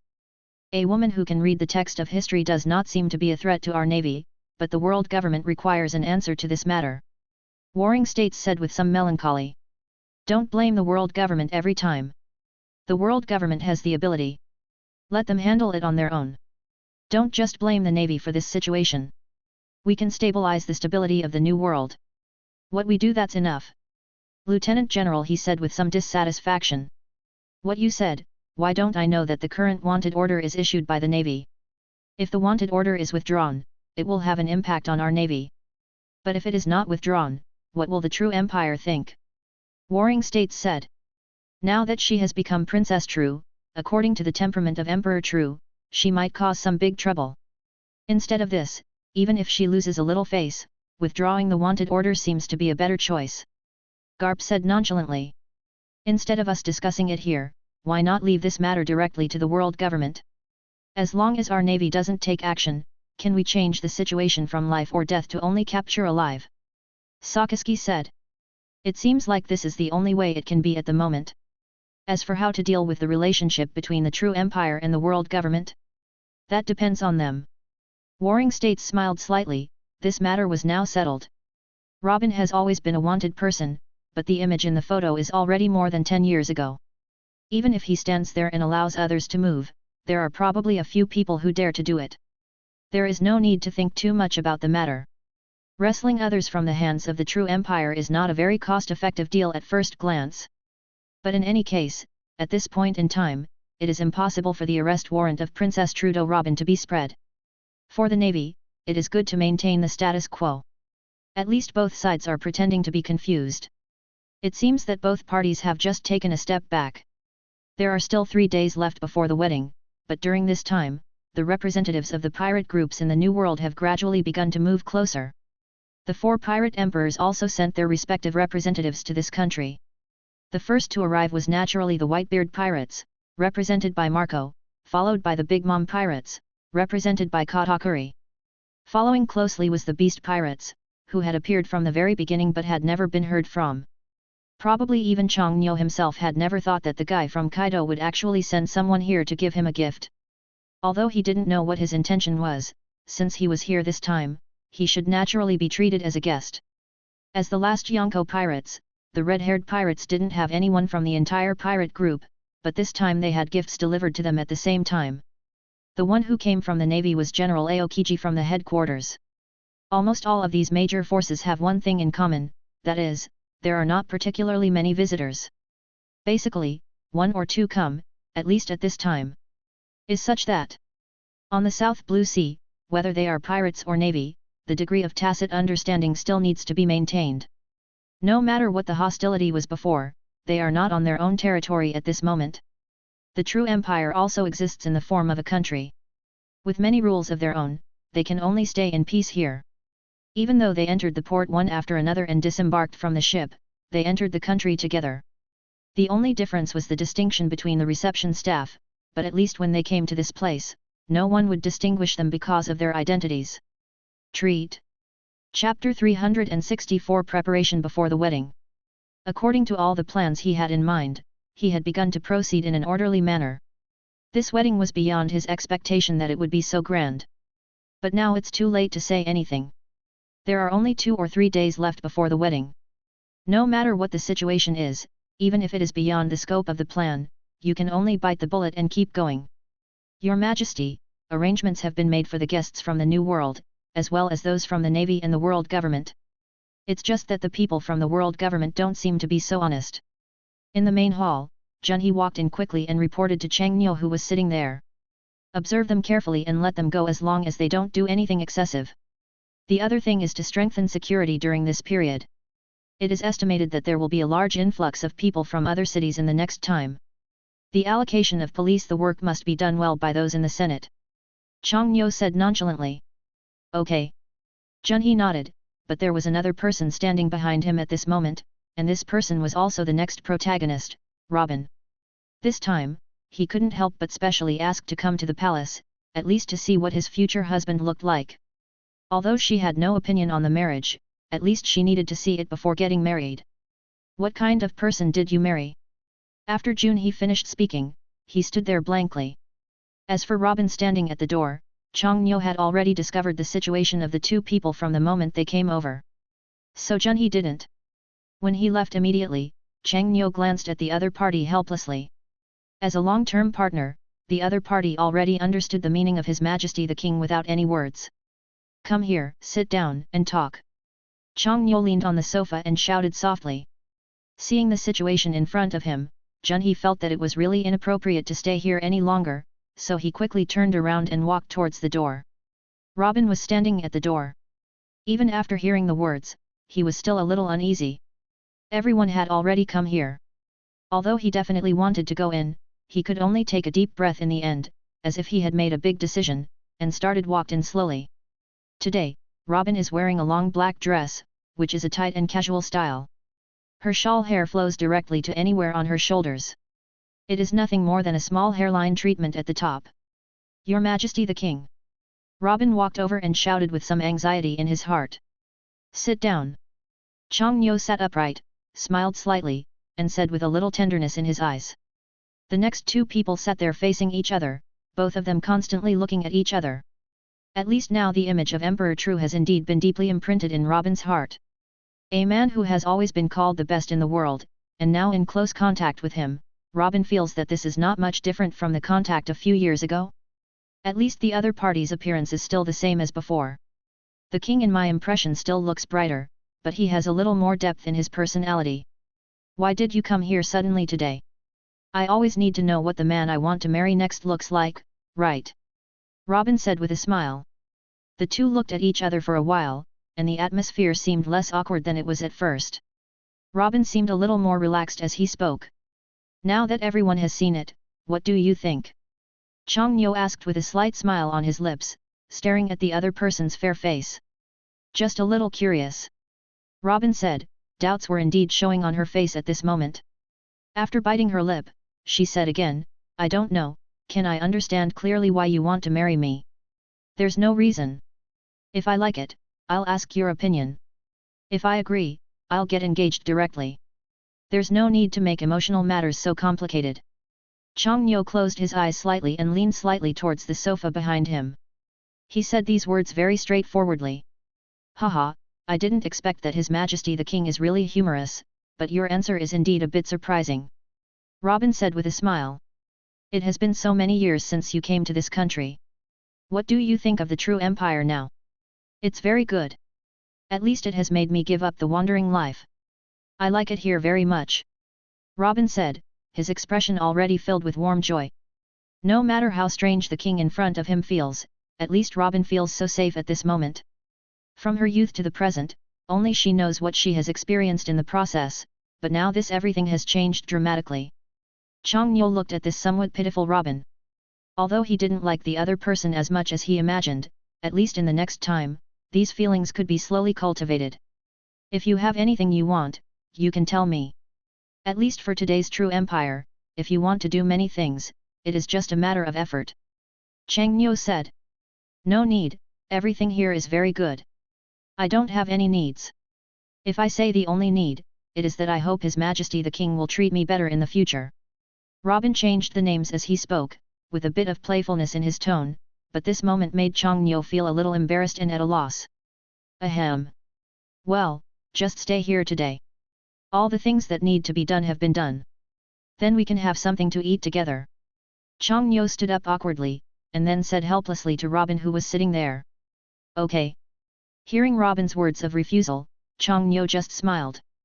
After all, there were only two people left in the entire hall. No matter how strong he was in front of others, or what kind of domineering style he showed, at least at this moment, Emperor True looks like a big boy. In the land of the royal city, on this straight road leading directly from the port to the royal palace of True, the guards began to spread almost one after another to the place where the palace is located. It can be said that they are just rehearsing now, or they can be said to be carrying out security screening. Chapter 365 Wedding Arrangements. The wedding day. The royal city on this day is destined to be a lively place. Because at this moment, since early in the morning when it was still dark, the entire broad street was already filled with people on both sides. If it weren't for the protection of the police, it would have already started to become chaotic. But these people came spontaneously, and each one of them obeyed the police's instructions to maintain order. That's good. Today's weather is indeed particularly bright. The weather in October is not as hot as expected, but among these crowded people, you can still see sweat on the foreheads of many people. They come from almost every city, and they all want to take a good look at this wedding ceremony that will be recorded. The trains of the true empire have now begun to pass through every city, even those that are the farthest apart. The city can still reach this area. In the palace, Changniu was already well at this moment, and he was packed and ready to go to meet his future princess. However, his image at this moment was almost more majestic and domineering than what he wore when he first became king true. Wearing a white dress, an embroidered gold-rimmed neckline, and a king's crown inlaid with red gems, almost every part of her body has been made to perfection. He held a cane made of white jade in his hand, which added a lot of color to his image as a king. Your Majesty the King, everything is ready. Shall we set off now? Minister Federo of the Council of Ministers has already been waiting here, and this place is still only inside the palace. The people in the peripheral reception area and those standing outside are already impatient. Is everything ready? Changniu asked calmly. Don't worry, His Majesty the King, everything has been arranged now. General Yuxiao and General Moshang are in charge of the guests. Now we are waiting for you to set off to pick up the princess. Federo said. Now that everything is ready, let's start. Changniu said, then turned around and started to walk onto the white carriage at the door. At this time, the white carriage is most covered with white flowers, and almost every detail has been processed in place. This time, the route to welcome the princess of the true empire would go around almost half of the royal city. This was also to better promote and display the king and princess. This procession alone is estimated to take nearly a whole morning, so starting from their departure in the morning will basically not delay their return at noon and their meal with the guests. In fact, the solemn form of this wedding is nothing more than an external display, at least so that others can clearly know the current situation of the true empire. The two white horses pulling the carriage this time can be regarded as two unique creatures. They are not so much white horses as they are unicorns. In order to get these two things, Kangdeo tried many methods. Finally, with the efforts of Ganfu, they were finally able to find these two unicorns with a long horn hanging on their heads. It looks very similar to a horse in appearance, except that it has a long leg on its forehead and two pairs of wings on its back.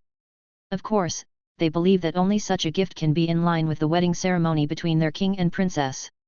This time the wedding process was not held in the palace, but directly in the Imperial Hotel. It was the only place that could accommodate so many foreign guests. That's why this time's route basically circled half of the royal city, but the first thing to do was to pick up his princess and then start heading to the ceremony together. Everything was going on in an orderly manner, but the moment the white carriage that Changniu was riding walked out of the palace, the cheers of the people outside the palace began to rise one after another. A grand ceremony began like this, and gradually opened the curtain. Robin on this day was completely different from her usual appearance. She was dressed in a long white dress with diagonal shoulder straps. Even the people closest to her couldn't imagine that she could compare with the dark image before. At this moment, there is no one knows how many meters of red carpet have been laid outside the villa. Now everyone is just waiting for the arrival of the white carriage, and then they will go to the Imperial Hotel together. This is not only the king's wedding, but also the highlight moment of the Toru Empire. In this lively and noisy atmosphere, not everyone is so happy. At least there is a group of people who are staying outside silently at this moment, guarding the periphery of the country. The ships patrolling back and forth in the South Blue Sea are now almost all cruising back and forth one after another. The passage of any commercial ships in this sea area was banned more than 10 days ago, and most of the country's troops have already entered. It has reached a state of high alert.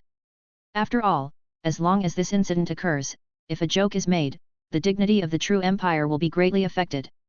However, the one most likely to do all of these things should belong to the world government. But all this has already begun, and gradually becomes an afterthought. After all, under such circumstances, everyone has reason to believe that the world government cannot do such a stupid thing. As the white carriage arrived outside the villa, Changniu, dressed in his exquisite king's clothes, began to walk slowly inside. When he came out again, his right hand was already holding a woman who was likely to be with him for the rest of his life. The two of them walked hand in front, followed by a group of entourage.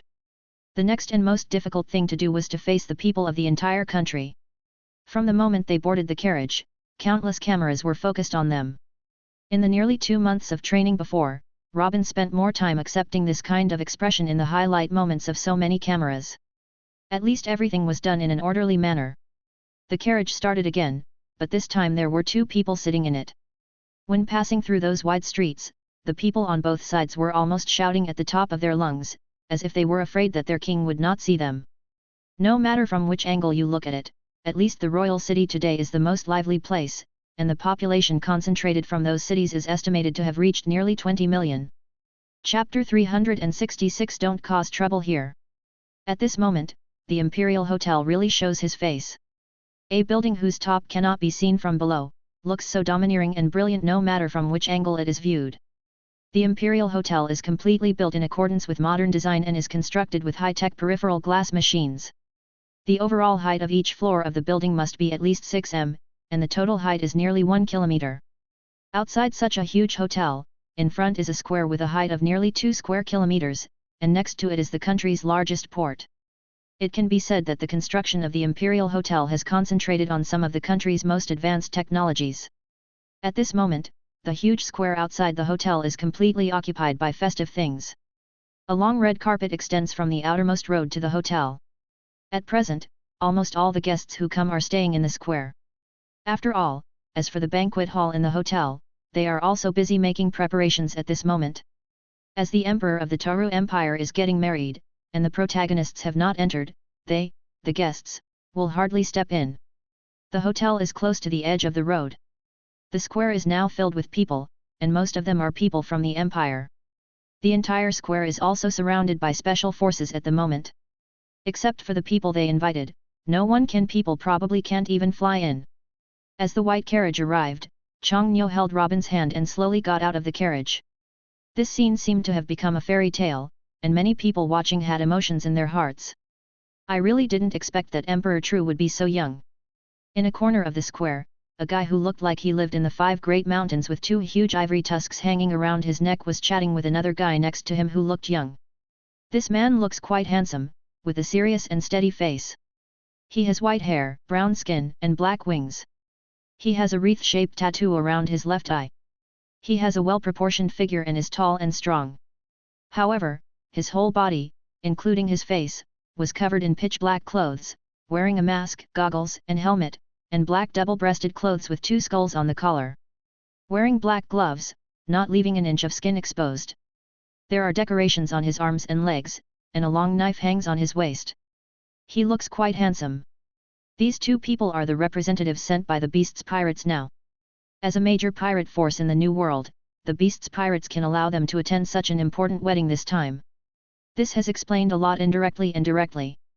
Things. Jack, who do you think is more powerful compared to Captain Kaido? The man in black clothes said. I don't know who is more powerful between the 2 of them, but the only thing that is clear is that he is more powerful than you and me. Drought Jack of the Beast Pirates, although wearing a metal muzzle on his mouth, still said with a disdainful smile on his face. The man standing next to him is Yin, the 3rd Calamity who also belongs to the Beast Pirates. This is an equally powerful existence, but it seems a little less important in this square at this moment. I really can't believe that the Beast Pirates would actually let you 2 guys come over.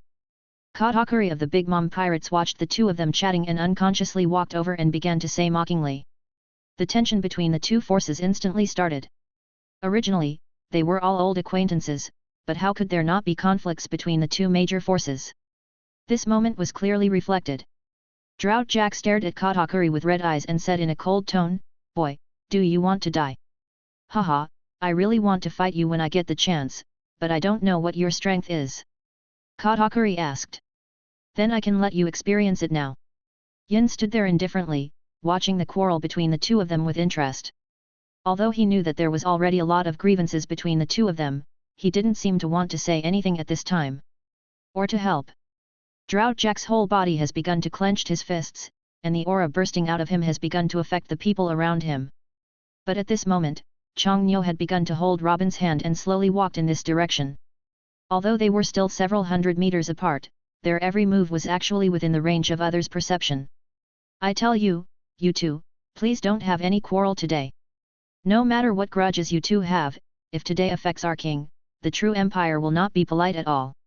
While these two people were still arguing, a bolt of lightning appeared in front of them out of thin air, and Anilu appeared looming here in the next second.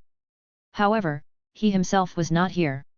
Instead, he stayed in the outer area, accompanying Changniu and the others. Although he was always following behind, he only discovered these situations in a state of perception, so he used his ability to start warning them. Humph! There will be opportunities in the future. Then I'll just wait for you. Drought Jack and Katakuri snorted dissatisfiedly at each other. They both understood that no matter how angry they were here, no action would be possible, otherwise they could imagine the consequences themselves. Understand? In fact, more than one or two people are paying attention to the situation of these two people. Many people's eyes are also focused here.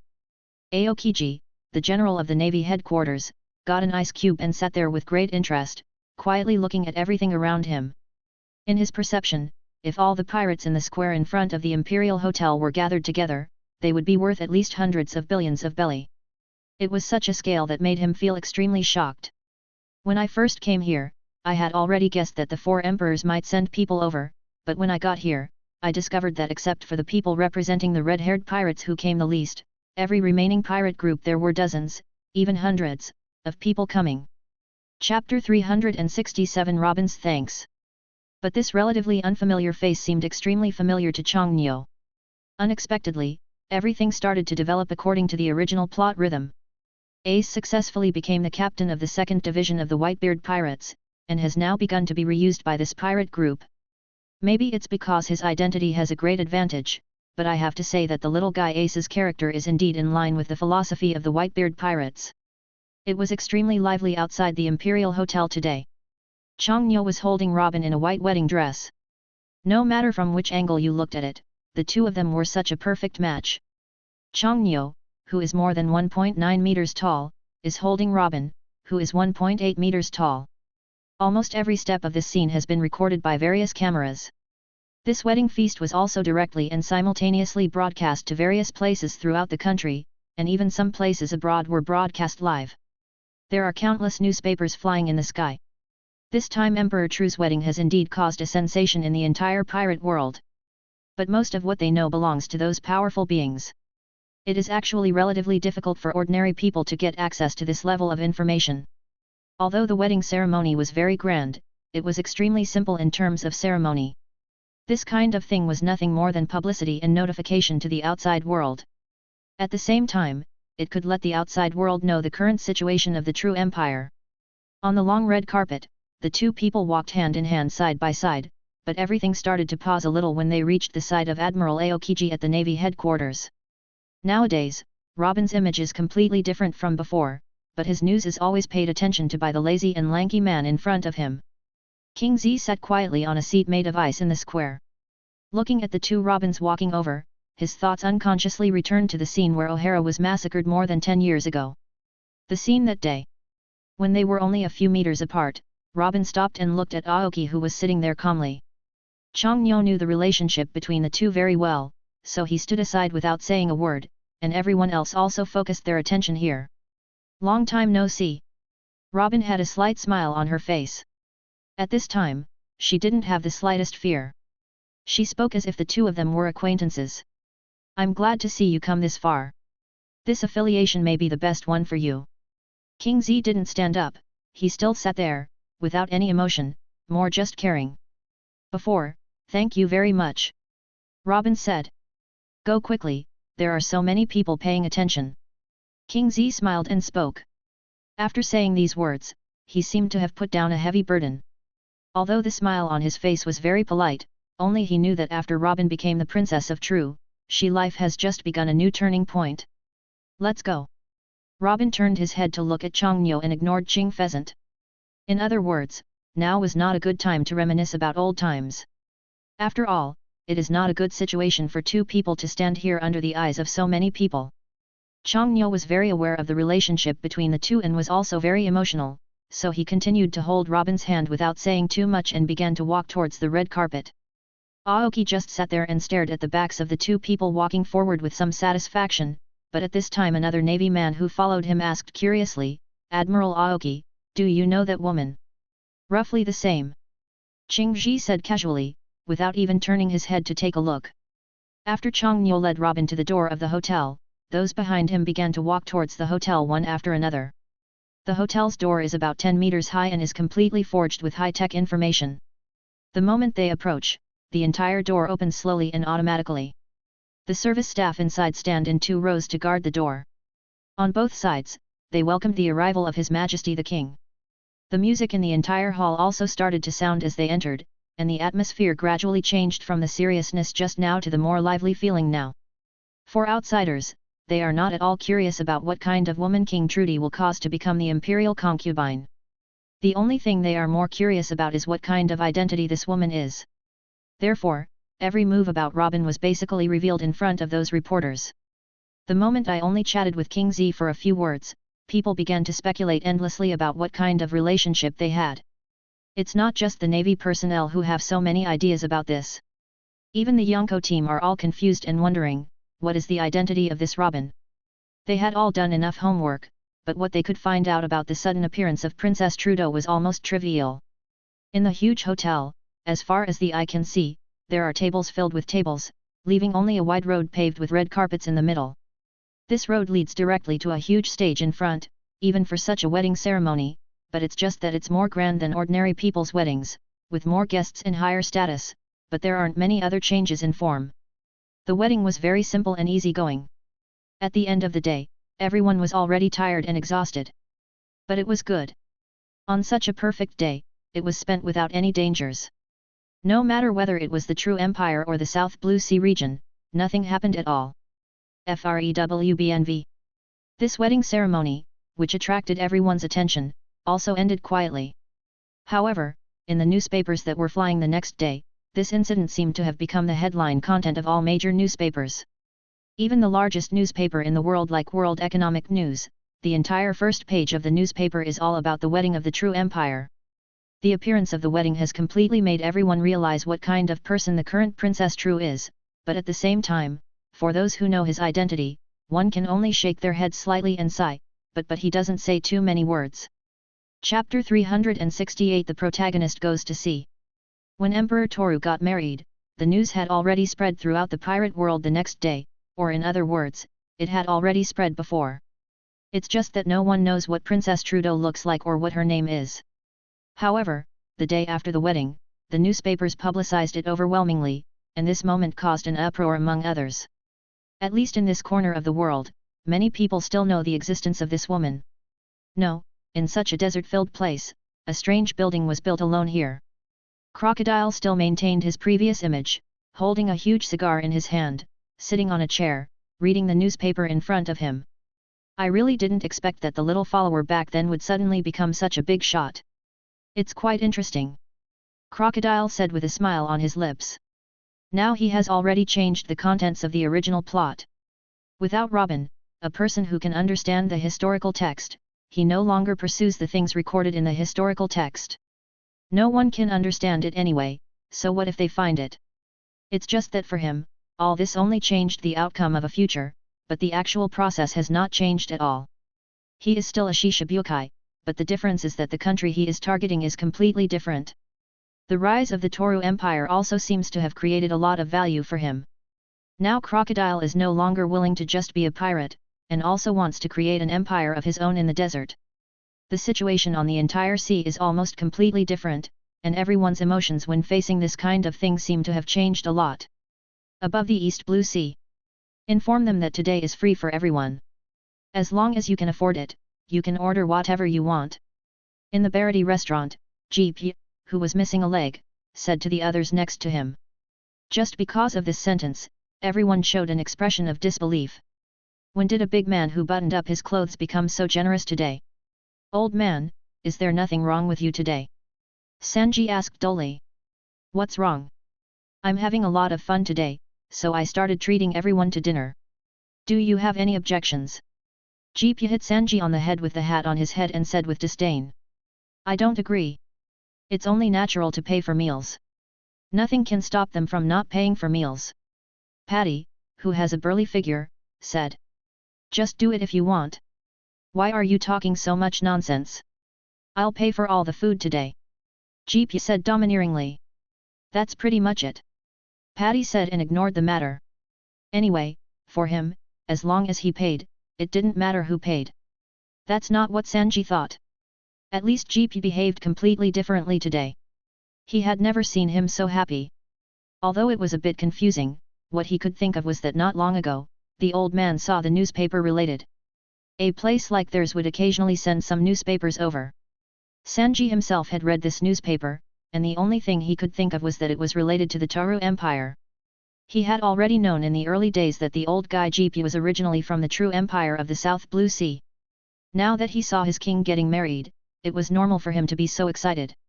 Although Sanji had already guessed this, he remained calm and didn't say much.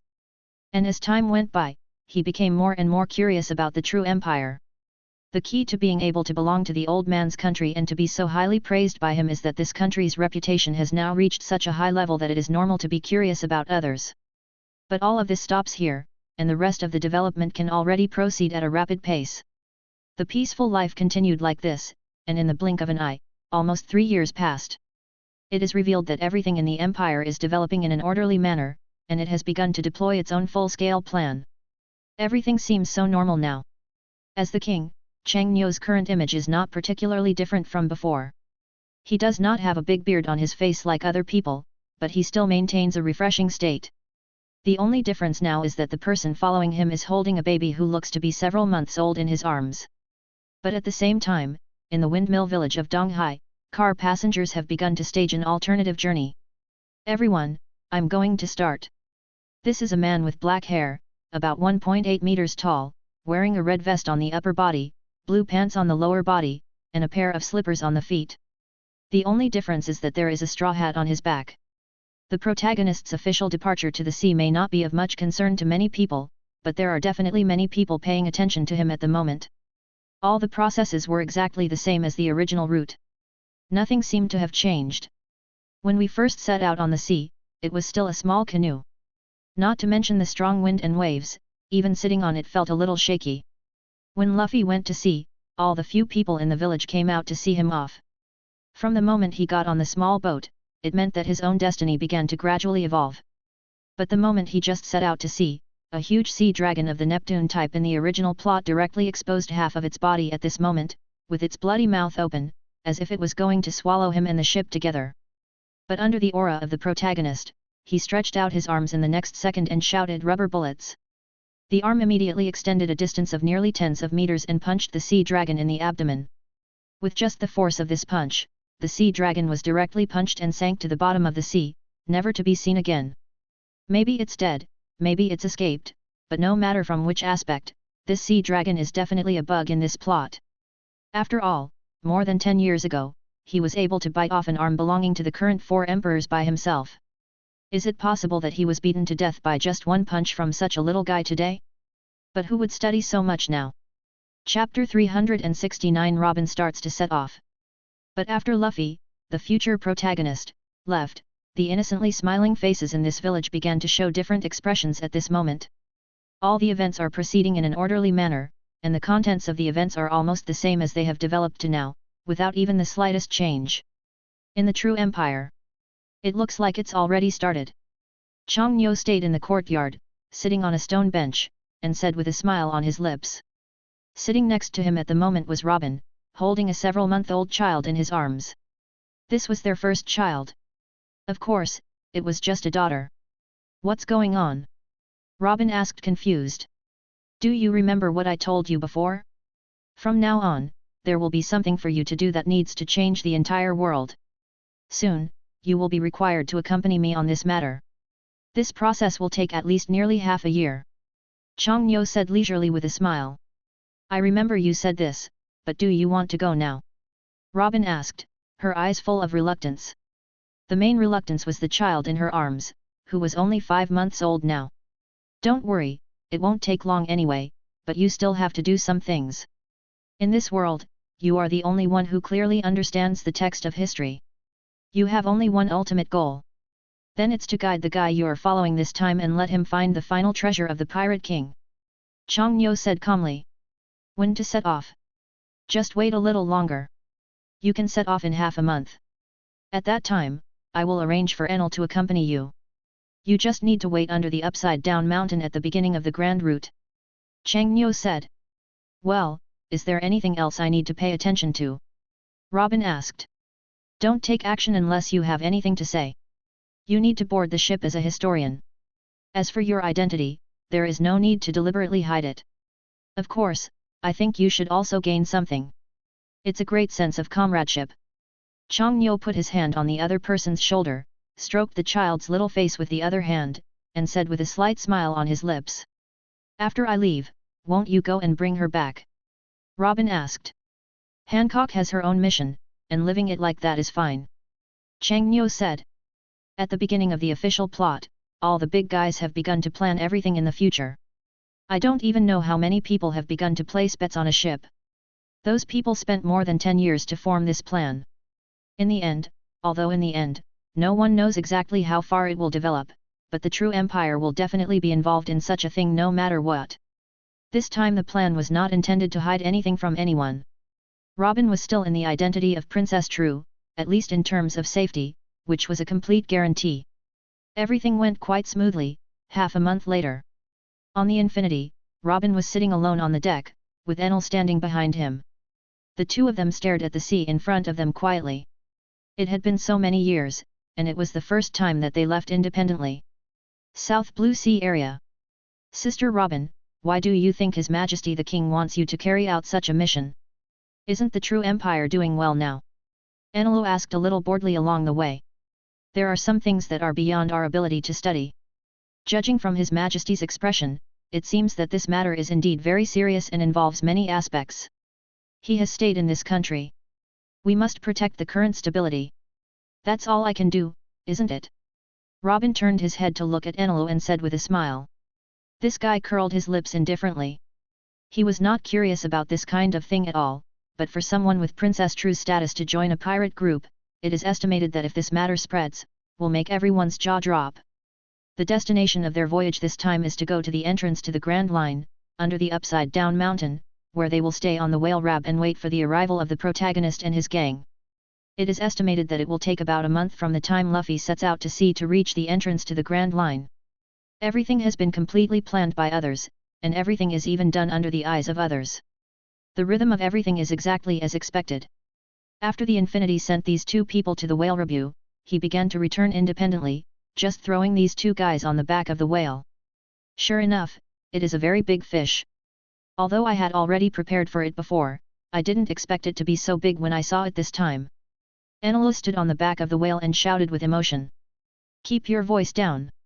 Robin said speechlessly, and then shouted to someone out of thin air, Mr. Kurikas, I know you should be here, but I wonder if you can come out and meet. Sister Robin, who are you talking to? Enelu looked around and asked. But at this time, a lid slowly opened on top of Whale Rab's head, and at this time, a figure began to slowly crawl out from inside. This guy is an old man who looks to be about 60 or 70 years old. He has long been bald on the front of his head and his beard has turned white, but at least he looks very energetic based on his clothes. Beach shorts, big slippers and a short-sleeved shirt on top make this old man look really energetic. Who is this old man? Enelu asked as he looked at the old man who climbed up with a puzzled look. Enel, don't say that. This is Mr. Kurikas, the former Pirate King's ship's doctor. All you need to maintain is politeness. Robin said. Don't say that my old man is so nice. He is just a dying man. But you two, let's not talk about how you know me. I just want to ask you why you came to see me. Kurikas pouted his old face and looked at the two people with disdain and asked. I'm very sorry, Mr. Kurikas. I apologize for the intrusion. Chapter 370 The Visitor from Upside Down Mountain. Kurikas raised his head and looked at the Robin in front of him. In fact, he had already recognized the Robin's identity when he came up and saw him for the first time, even though he was curious as to why the Robin would come to a place like his. But he still directly accepted the letter handed over by the other party. Sister Robin, are we here just to find this old man? Anilu asked softly while lying next to Robin. Do not speak. Robin glanced at Anilu with a speechless and helpless expression, and replied in a low voice. Kurikas started to open the letter in his hand without any hesitation, but when he looked at the content above, the old man's originally calm expression could already clearly feel his breathing becoming short of breath. Although the two of them didn't know what the content of the letter was, a letter that Emperor True asked them to send in person was enough to show how important the content was. After reading it, Kurikas casually drew the letter in his hand. It turned into a ball of paper in my hand. When I let go of my hand the next second, the ball of paper had completely turned into crumbs, drifting with the wind. When blown, these debris are directly scattered in this sea area. I have read the contents and know what you want to do. Since you are here to wait for someone, then come in. Kurika's tone was no longer as cold and serious as before. Instead, he spoke in a gentle tone as if he were talking to his own family. I'm not telling you, are we going to get into this whale's body? Anilu asked doubtfully. Are you coming or not? If not, you can just stay up there. This time, Kurika's tone did not spoil Anilu at all, and he directly opened his mouth to reply.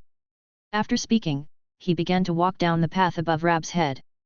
Robin turned his head and looked at Anilu, who was now looking deflated. He covered his mouth and smiled, followed closely behind Kurika's, and then began to enter the body of the whale Rab. It didn't belong to an island whale. The body was so big that it was beyond their imagination. This guy was even bigger than the Neptune type. The space inside the body has been completely transformed by Kurika's. It has not only been painted to resemble the outside world, but there is even an island in the body.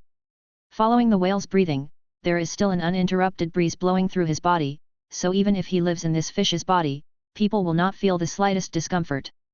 The wide space, coupled with Kurika's paintings of the surrounding area, directly make this place look like a spatial world. Wow! I can't believe this thing is actually inside a fish. Old man, how on earth did you do it? Anilu looked at the surrounding scene excitedly, and started to sigh with emotion in his mouth. But at this time, Kurika's heard this guy call him old man again, and his already irritable expression suddenly became even more irritable.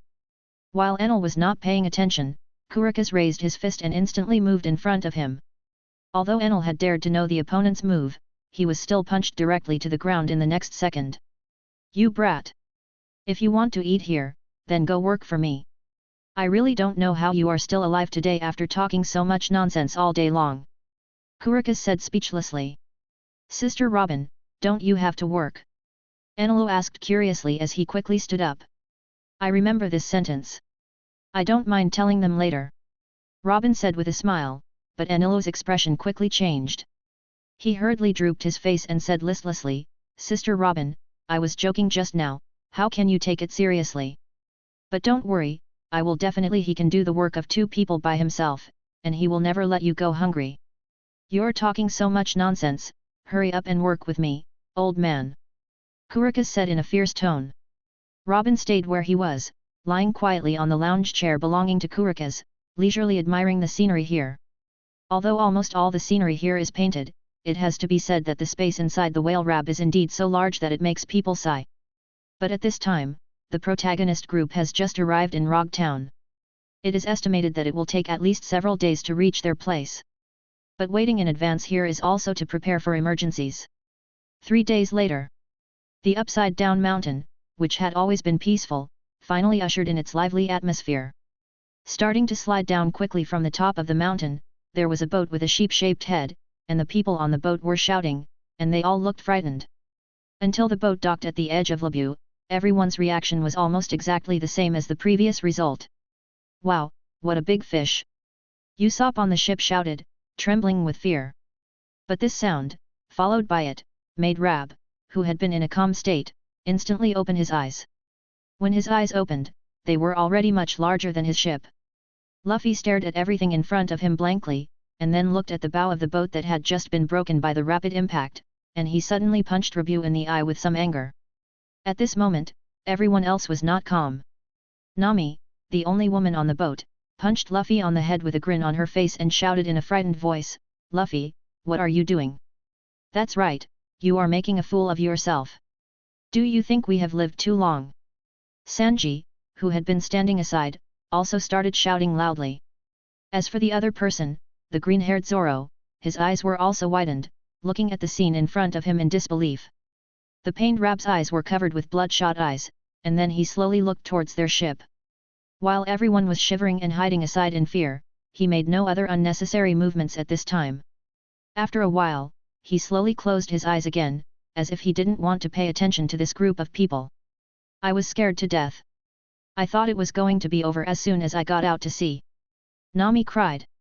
Well, don't worry, it's just a fish, no matter what the situation is. I'll take care of it. Sanji stood up and comforted Nami at this time, but the next second, they suddenly began to fall into a whirlpool. Chapter 371 The Space Inside the Whale. Everything looks very similar, the only difference is that the people waiting inside are different. But after entering Labue's belly, these people did not fall off the boat. Instead, they drove directly in with the boat, so from beginning to end they only entered relatively speaking, following the current. Haha, everyone, it seems that we have been eaten into our stomachs. Luffy stood on the bow of the dilapidated ship, laughing and shouting. Bang! Bang! I asked you, can you be more normal? Now that everything has been eaten into your stomach, can you think of a way to get out quickly? Otherwise, when we go out again, we will become a piece of shit. Nami said quickly and angrily. Everyone else was frowning, but this guy was laughing like a fool, not taking this situation seriously at all. The sea current started directly following Labue's movements and quickly headed towards his stomach. There was no need to think too much in the middle, and there was no possibility of stopping. After being lovingly caressed and punched by several people, Luffy suddenly became more honest. Now he began to observe the surrounding situation, but in this throat, everything looked so dark. It's like driving in a cave. He tried to quickly expand his hands, trying to grab everything from a distance of tens of meters, but the throats on both sides were so smooth that there was no place to put his force. Luffy, can you do it? Zoro shouted. But I can't grab anything on either side. I'm going to die, I'm going to die. Usopp huddled in a corner of the ship in horror, holding onto the mast with both hands, for fear of falling down the next second. But at the moment when the words just fell, the whole ship suddenly experienced huge bumps, but after the bumps, they docked quietly on the sea surface, but there was no one who knew how many piles were piled in other areas under their feet. Pirate ships, some even have their masts still outside, showing the pirate flag. The sea water below is no longer as blue as the outside. Instead, it has become a green form, and corrosive liquid has begun to emerge from it. No matter how smart your brain is now, you can still imagine that it has entered the stomach of this fish and will probably become a slag in a short time. Hey, Luffy, if we don't think of a solution quickly, we might really die here. Zoro shouted. Then why are you still standing there? Hurry up and think of a solution. The ships below have begun to corrode gradually. It is estimated that we will sink before long. Sanji said anxiously. It seems that he is indeed dying. Usopp shed tears as if his life had come to an end. Then what should we do? We don't seem to have any good solutions now. We should sit here and think calmly. It looks like it will take at least nearly an hour to corrode the melee and sink it. Nami seemed relatively calm at the moment, and there was still some gentle breeze coming from breathing in Labue's belly, which did not make them directly feel the existence of despair. But no matter what, several people understand that they cannot stay in this place for a long time, otherwise it will be really cold. But from the moment they came in, Robin and Enelu, who were also staying in the fish's belly, had already noticed it, and used their knowledge to silently sense the situation on the ship. Sister Robin, do you think His Majesty the King made a mistake? What kind of mission can you accomplish by sailing on the sea with such a bunch of weaklings? Enelu, who stayed on the shore, could hardly believe that this group of people could be so weak and dare to sail on this sea. Robin just smiled slightly as he sat there, then turned to look at Enelu with interest and said, "Now that they are here, your mission should end, so the next mission for me has just begun. Your Majesty, since he has arranged it this way, he must have his intention." After saying that, Robin stood up slowly, wearing a long black dress, which made her fair-skinned woman look so elegant and charming at this moment. The most important thing is that the temperament he has cultivated after becoming Princess True over the past few years has completely given him a feeling of being extraordinary. Sister Robin, but what about the mission assigned to me underground? I can't go back alone now. Enelu was suddenly confused. How could he possibly go back in his current situation? There is no boat or anything, and you can't sail with them. For a landlubber, it's like having strength but not knowing how to use it. The infinity hasn't gone far, so just follow it when the time comes. Robin said with a slight smile. Could it be those little guys you are waiting for here? They don't look very good. While the two were talking, the old man Kurikas slowly walked out of the room and shouted to them. You old doctor, why are you in the mood to walk out of the room today? Anilo shouted. Just now, he almost wanted to call the other party the old man, but when he remembered the other party's fist, he immediately took it back. It's not that he can't beat this old man, but it's really no fun to bully someone here. Kurikas no longer cared about what Anilo said. Instead, he slowly walked over and looked forward. There was no way they could see the melee from here. Not to mention how far away it was, the gas corroded from it had completely blocked their sight. But at this time, Luffy and the others didn't do anything. After thinking calmly, they began to raise the sails again, and with the help of the weak airflow from Rabu's breath, they began to slowly push their already damaged ship. The beautiful number is moving forward. As long as they pass through the fog in front of them, they can see the existence of the island in Labu's belly in front of them. This is probably the first test for them. After all, how can they still maintain the same character as they do now when they become the Pirate King in the future? Chapter 372 Kurikas. Boy, you can leave now. The next thing is no longer suitable for you to participate in. Kurikas said leisurely to Anilo who was standing next to him. Why should I leave? Anilo asked. Mr. Kurikas is right. My mission is next. The Infinity will come to pick you up after we leave. Robin also said with a smile. All right. Anilo said helplessly. Before coming, his mission was just to deliver Robin safely to this place, and then just follow them silently. He was not allowed to take action without threatening his life, and his mission period was the same as Robin's. Consistent. Anilo didn't say anything else, turned around and began to move towards the room where Kurikas originally stayed. When they left, the melee appeared in front of their eyes, and they also saw the island in Labu's belly. Luffy, there's an island ahead. Zoro stood on the watchtower at the top of the mast and saw the existence of the island through 4 lines. Why did he shout to Luffy below? After passing through the fog in front of me, Zoro actually no longer needs to remind him, because everyone can see it at this moment. Finally, no need to die. Usopp continued to lean there with tears in his eyes and said motionless. The two of them sat on the shore and quietly watched the arrival of my Lihao. It was not until they docked here that dense holes began to appear on the hull. In fact, the supplementary food this time was already too much for the ship. It was considered a fatal blow.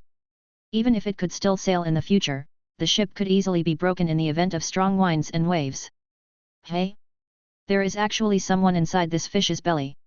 Several people managed to survive, but the moment they got off the ship, Luffy saw Robin and the others sitting there quietly and leisurely. The whole person couldn't help but said in confusion, and others quickly looked over there.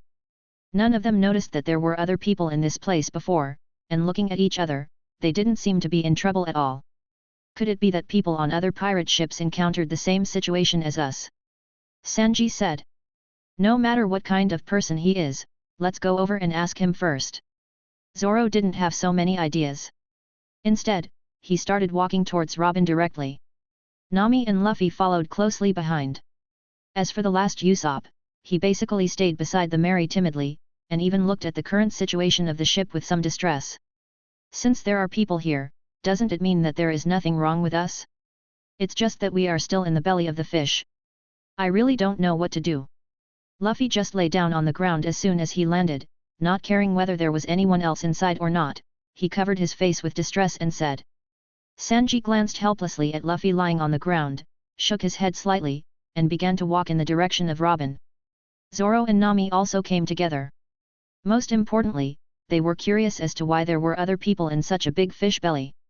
But before they could come over, Luffy turned his head and watched them walking in the direction of Robin. Only then did he realize that there was someone here. After jumping up suddenly, he rushed in front of Robin as fast as he could. Wow! I didn't expect there to be other people here. My name is Luffy, who are you? Luffy asked directly and carelessly when he came up. I mean, Luffy, we were discussing the matter of someone up here just now. Didn't you hear? Nami stepped forward and asked. Didn't hear that. Did you say that? Luffy asked curiously as he put his head on his neck. At this time, the people who followed were completely speechless, but Robin sitting there covered his mouth and laughed. Kurikaze, who was standing next to him, stared at this group of people speechlessly, not understanding at all what kind of charm these guys could have. You guys are so interesting. Robin said with a smile. Really? I think you are the most interesting ones. How can you live in the belly of a fish? Wouldn't it turn into a pile of dung here? Luffy asked, his eyes widening. Zoro had a vigilant look on his face. He was wary of such a sudden appearance.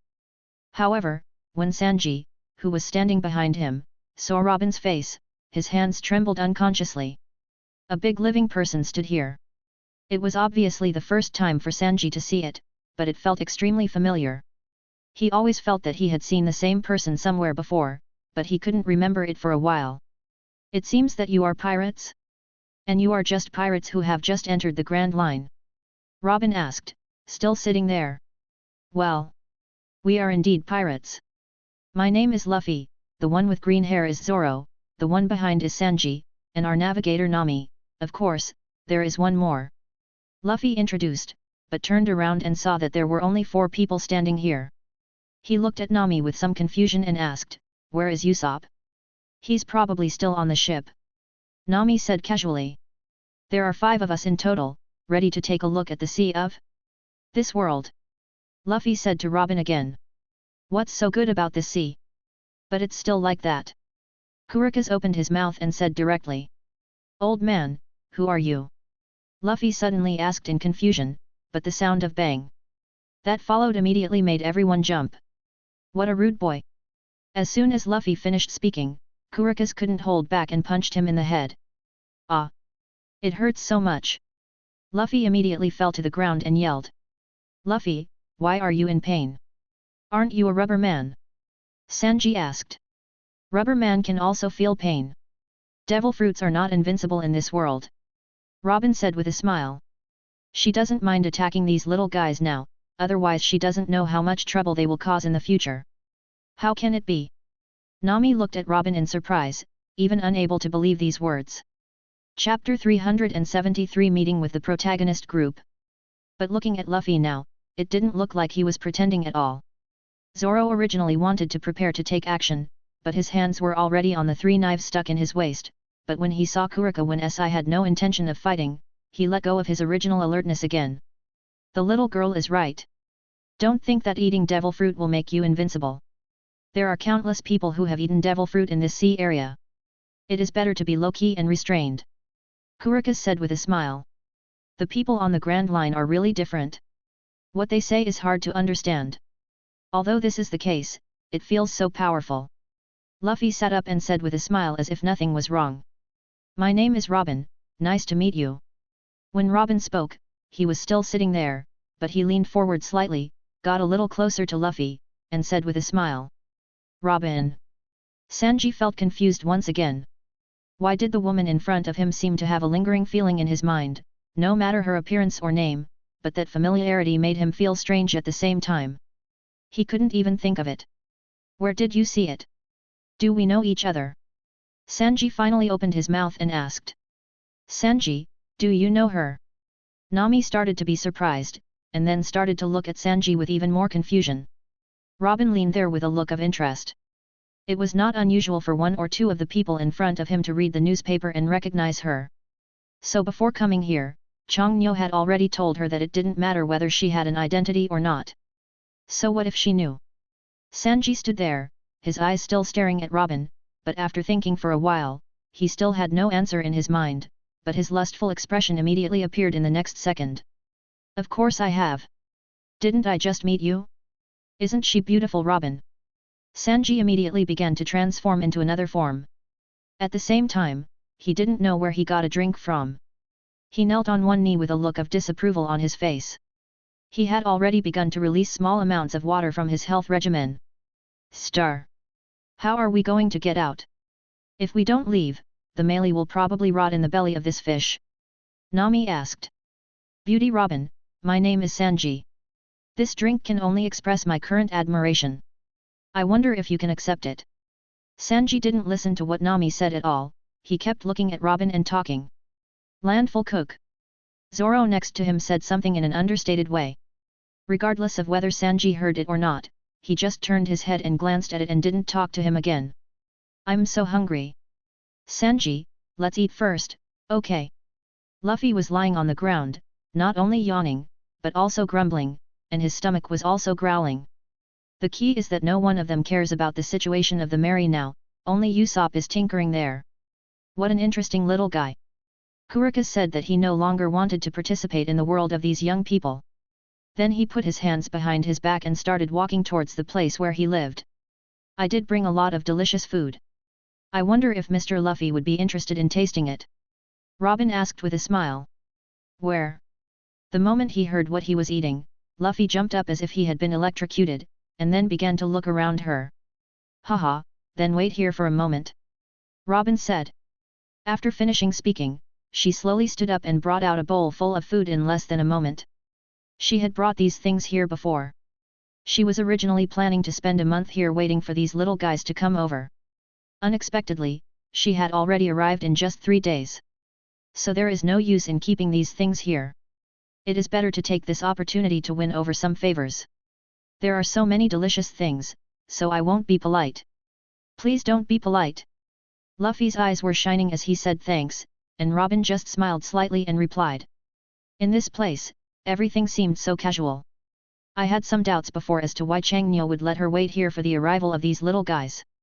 Let's not talk about what is special about the other party.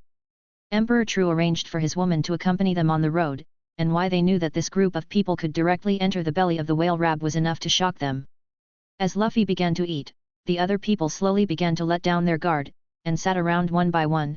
All of them began to eat in large chunks. Now, except for Usopp, who is still working hard to repair the Mary, the other 4 people are also sitting here leisurely. By the way, why do you want to go to sea? What are the benefits of being a pirate? Robin asked confused as he lay there while they ate. I am a man who wants to become the Pirate King. I only go to sea for adventure. Luffy stuffed his mouth full and said as he ate. Becoming the Pirate King is not something you can do if you want to. Let's not talk about whether our strength can support you to the new world. Let's just say that it is impossible for you to find the way to Rafteru. Robin sat upright, put his arms on the support of the recliner, supported his head with his right hand, and said while looking at everyone who was eating. It can be said that this sentence was very lethal. Just the next second after the words were spoken, everyone stopped eating and all their eyes were fixed on the current Robin. Luffy quickly swallowed the food in his mouth, then sat there with a serious expression, staring at Robin, and asked in a low voice, do you know the situation of the Pirate King? Of course I know, but there aren't many of them. The treasure One Piece mentioned by One Piece is aimed at Rafteru in the New World. So you probably don't even know the name of this place, so how can you become the Pirate King? You will encounter many things along the way from now on. Strength is certainly one of them, but the further down the road you go, the more you need to know and understand, otherwise it will just be the road to the New World. It is possible for you to sink into the sea. Robin said calmly, and what she said was not wrong, but these things were based on her past experience. What is the New World? Nami asked. A great place, an area to express yourself. Chapter 374 Robin's joining. In fact, telling them so much has no effect at all, and may even cause a lot of psychological burden on them. The current strength of this group of people is simply too weak to be weak. Just relying on their current strength, let alone becoming the Pirate King, after entering the New World, anyone might be able to knock them down with just one finger. Well, why should you care so much about the future? Let's wait until the time comes. Anyway, our purpose is just to take risks and see the strangeness of this world. What's the use of thinking so much? Luffy looked unconcerned again at this moment, probably because he was full. He didn't care about this situation at all. It is true that some things are too far away for them.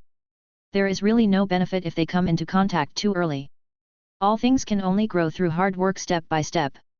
That's right. Robin smiled slightly. After just chatting for a while, she was already very fond of the little guys in front of her.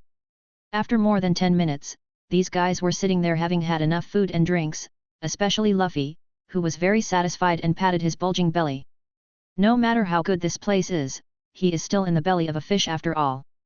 After several people had eaten and drank, Luffy started to stand up. After looking around, he turned to Robin again and asked, "You any idea how we should get out?" "Of course I know, just get out of the mouth and Rab will open his mouth," Robin said leisurely. "Okay, thank you very much for your hospitality this time. We still need to continue our journey. We won't stay here. It's just that it's really fun to chat with you. You can let us know a lot. I wonder if you are interested. Join our ship." "Luffy, don't be so rash, okay?" Luffy just finished speaking, and Nami reminded him. "Okay." Robin didn't mean to refuse at all, and answered directly. This scene completely surprised several other people, but Luffy showed a harmonious smile. "Then you really welcome Robin to join us. We must have a feast when we get out," Luffy said with a somewhat excited laugh. Sanji could only stand aside silently and watch all this. Although he liked Robin very much, the doubts in his heart still lingered. He always felt that this woman was a little familiar and a little strange. He always thought he couldn't tell where he had seen him before, but Sanji was absolutely sure that he was not a simple person in terms of his speech, behavior, and image. But it was actually a little early to say these words now. Although there were many doubts in his heart, Sanji did not refuse the sudden addition of a woman on his ship. Now that they were ready to leave, Luo Bin no longer hesitated and turned to look at the direction of the room inside. He mainly wanted to remind Enilla who was staying inside, so he followed these people directly. Heading towards the melee, which was already looking dilapidated at that time.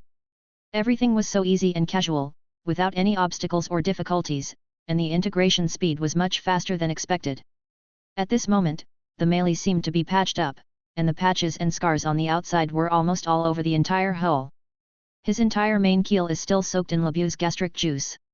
If this situation continues for another 1 to 2 hours, I am afraid that the entire ship will be completely unusable. Usopp had never left the merry ship from head to toe, and he had not even appeared to eat. Until the group came back, he was still doing repair work on the ship. This ship is called Melee, and it is also our partner.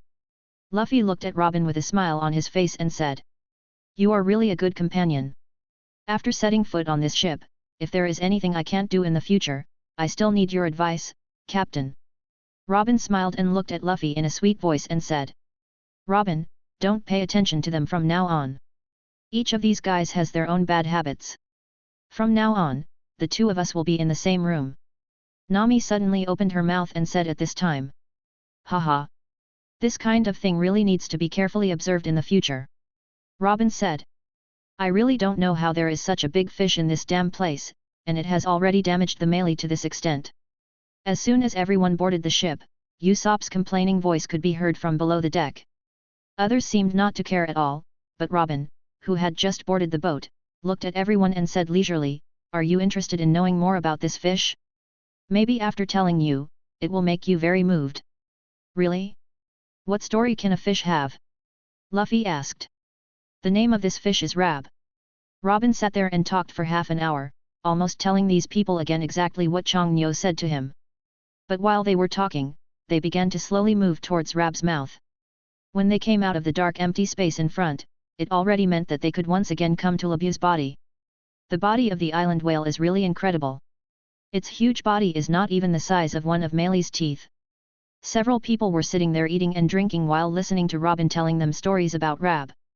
Everyone was fascinated and impressed by the promise this guy had made. "I didn't expect a fish to be able to do this, especially Luffy, who acted in awe of this non-human guy." After finally appearing on the sea again, facing Rab with such a huge size, Luffy, the male protagonist, once again made the same move as in the original plot and made an agreement with Rab. Although all this seems slightly absurd, at least the passionate young man that everyone is familiar with is still completely displayed in front of everyone.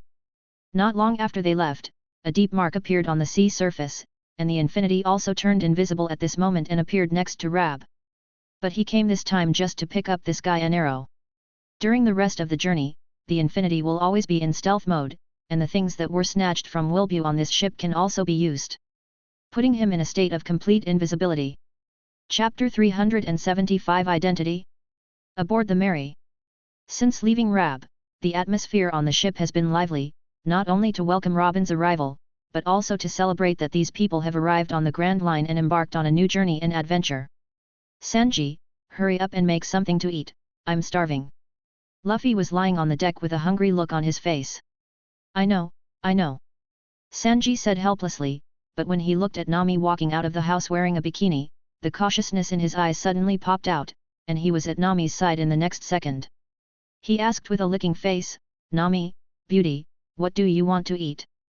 Mr. Sanji, can you have 2 iced drinks? Before Nami started speaking, Robin, who was sitting in the shade on the deck, started to ask with a smile. No problem, beautiful Robin. Sanji quickly rushed to the kitchen and started preparing. But at this time, Name leaned against the fence with a desperate look on her face, her eyes starting to look lonely. This guy Zoro has always maintained his own state, has been training, and has never changed. Luffy was lying there quietly waiting for food. Robin, who was closest to Nami, looked at the little girl's current appearance and asked curiously, Nami, what happened? The compass doesn't work. I don't know the next direction. Nami said with a slight cry and a sense of despair. It seems that you did not do any relevant research before coming to the Grand Line. The reason why the Grand Line is called the Great Line is because it is different from the 4 seas. Using a compass here is simply not feasible. When walking on the Great Route, you can only use the record pointer. Robin said, and then a ball-shaped object appeared in his hand. There was also a bracelet underneath it. This thing was almost like a compass, just a spherical pointer. Record pointer? What is this? Nami took the record pointer handed over by Robin and asked still with some doubts. This thing relies on a magnetic field for positioning. The next island is the direction we want to go next. Every time we go to a direction, we need to wait for the magnetic force to be full, and then we will appear in the direction of the next island. Robin said with a smile. So that's it. You've been really helpful, Robin. Nami is indeed a natural navigator. Just 1 or 2 sentences made her very clear and understandable. Robin, I feel like you know a lot. Luffy, who was lying not far away, sat up and looked at Robin as he sat there, his eyes slightly widened and he said. That's right, Luffy, I think Robin really knows a lot of things. Nami also opened her mouth and said. While speaking, she directly put the record pointer Robin gave him on her wrist. Although this thing was not worth much, it was still quite valuable at this moment. Haha, I don't know as much as you think. It's just that I have been sailing on this sea for a long time, so I will know more or less. Robin said with a smile. That feeling is already amazing, but now that I have come to the sea, I must conquer this place in the future. No matter what the situation is, I will never look back. Luffy said seriously. Seeing how seriously this little guy looked, Robin couldn't help but smile. No matter what their strength was, at least they felt that staying on this ship was quite interesting. Beautiful Robin, beautiful Nami, let's drink some iced drinks first, and then we can talk about the rest of the matter slowly. While talking, Sanji had already brought 2 drinks and walked over. There were 2 slices of lemon placed on top of the cup. There were straws in each of the 2 colors of drinks, and ice cubes were suspended. At the top, you can tell at a glance that these 2 things have been made with great care. Thank you very much, Mr. Sanji. Robin said with a smile. Well, don't be polite about this kind of thing. I am very happy to receive such words from beautiful Robin. Sanji said with a smile. By the way, Robin, we have become partners. I haven't gotten to know you in a day. Where did you come from? Sanji suddenly suppressed his smile, and then began to ask with some doubts. After all, he had long wanted to know this kind of question. From the first time they met, the familiar feeling had already made him want to say something like this. Taking advantage of this opportunity, since we have become partners anyway, it should be no big deal to ask. Luffy and Nami, who was sitting next to him, looked at Robin with curious faces. Even Zoro, who had been exercising, put down the heavy dumbbells in his hands and looked at Robin. Even Usopp, who had always had no sense of presence, was walking beside him, sitting there with his head stretched out and listening. Robin looked at everyone's expressions and still sat there with a white smile on his face. I'm from Nanhai, and I have a family of my own. I should be considered a historian. Robin said, and was also observing the expressions of these people. South Blue Sea. Sanji repeated that the woman in front of him was related to the South Blue Sea, but for a moment he still couldn't remember where this familiar feeling came from. Robin, you said you already have a family, why did you choose to become a pirate? Facing Nami's question, Robin didn't hide anything. With a smile on his face, he looked at Luffy and said, "My mission is to help the captain become the Pirate King." Nanny. Everyone immediately sighed with emotion, their faces full of disbelief. What's happening here? Usopp asked with his mouth wide open. That's right, Robin, what do you mean by that? Nami asked with also bigger eyes. The captain's goal should be to become the Pirate King, right? Robin was not in a hurry to answer other people's questions. Instead, he asked Luffy, who was sitting opposite him. Yeah. I will definitely become the Pirate King. Luffy said seriously. How can it be so easy to become the Pirate King? There are only 3 people in the world who can understand the historical text, and I am one of them. However, to become the Pirate King, you must go to Rafteru, but there are no historical text road signs to guide this place. There's no way to get there. Robin said. Chapter 376 Whiskey Mountain. Zoro, who had been staying aside, came over with a serious face and asked. The reason why I chose to join you is very simple, that is, I also want to take a look at the current situation on the sea, and I want to find a group of like-minded people to go on adventures, but I don't want to become a real disgusting pirate. Maybe under the leadership of the captain, we will become a very qualified adventurer. As for the other 2 people Mr. Zoro mentioned who can read the text of history, so far, I only know one, and that is the current king of True, Genji Nagano. As for the other person, I am not very clear. My hometown is in Ohara on the West Sea. Just because I can interpret and understand the historical text, it was ruthlessly massacred by the Navy more than 10 years ago. I was the only one who survived in the final luck. At the end of the sentence, Robin's eyes began to show a slight anger, and her past experiences once again appeared in front of her eyes. So that's it. Don't worry, I will definitely become the Pirate King, and I will lead you all to fulfill your dreams. Luffy said with a smile. He didn't take other things seriously at all. Robin had become his team member anyway.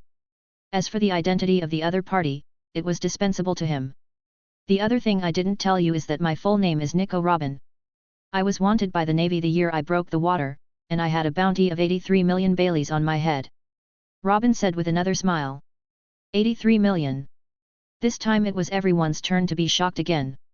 What kind of concept is this? Even Zoro, who had always only pursued swordsmanship, couldn't help but be shocked at this moment. Robin, what you said can't be true, can it? Nami asked in surprise. What she said is true. Nico Robin is from Ohara in the West Sea. To be precise, he should be from the True Empire in the South Sea. He is known as the son of the devil. When he was 8 years old, he had a bounty and 83 million belly. Sanji said with a serious expression. The moment Robin said his full name, Sanji's brain suddenly turned around, and he already knew the other person's identity at the first moment, but at this moment he did not tell the other crew members. Sanji looked at Robin with serious eyes and confusion, completely confused as to why he came to his ship. As early as the wedding of Emperor True that year, the Barity restaurant above the East Blue Sea also received a newspaper. This was also the reason why GP exempted everyone from meal expenses that day. Out of curiosity, Sanji then researched it. In the end, all he could know was the wedding of Emperor True that day, but the heroine above was Nico Robin sitting here now. This is why when Sanji came down to Robin for the first time, I already felt that the other person was very familiar, but I couldn't remember where I had seen him before. Now after what the other party said, Sanji already knew the other party's identity very well. Sanji, is it possible that you also know? Usopp asked in surprise. Of course I know. It's not like you who don't pay attention to everything. At least I have paid attention to these things. Sanji said with a smile. I see, but I don't know why, but I feel so sad all of a sudden. I'm pretty sad too. Luffy said what he was sad about, and then said the solution directly after that. Seeing their weird looks, Nami stood up directly and bang bang gave 2 people 2 thunderbolts. What's going on with you two looking like this? Can you be normal? Nami said with a speechless expression. Robin's bounty is actually higher than mine. Thinking about it makes me feel so uncomfortable. Toll just lay there, his whole person said in complete depression. Is this the same reason for you? Nami asked, staring at Zoro curiously. Can't you? I haven't been offered a reward yet. It sounds embarrassing. Zoro also said with some frustration, sitting on the ground, holding his 3 knives sadly. Haha, the captain and Mr. Swordsman are so interesting. Robin said with a smile. Don't worry about them, I really don't know what's going on in this head every day. After Nami finished speaking, she completely stopped talking to these two people. But during this period, no one noticed that Sanji sighed helplessly at this time. Knowing and not knowing Robin's identity were completely different things. But the road ahead still has to go on. The ship is still sailing on the sea and continues to move towards the next goal. The destination of this stop is exactly the same as mine. Although many things have changed, there seems to be no change in this group of people. Whiskey Peak just doesn't know what they will encounter this time. Perhaps this place should still be the same as before, but many things have begun to undergo major changes invisibly. It's just that with the arrival of the Merry, Straw Hat will be here for a while. In any case, he will have to stay for several days to wait for the record pointer in his hand to be filled with magnetism and guide him to the next link. However, there are actually many people in Whiskey Peak at this moment.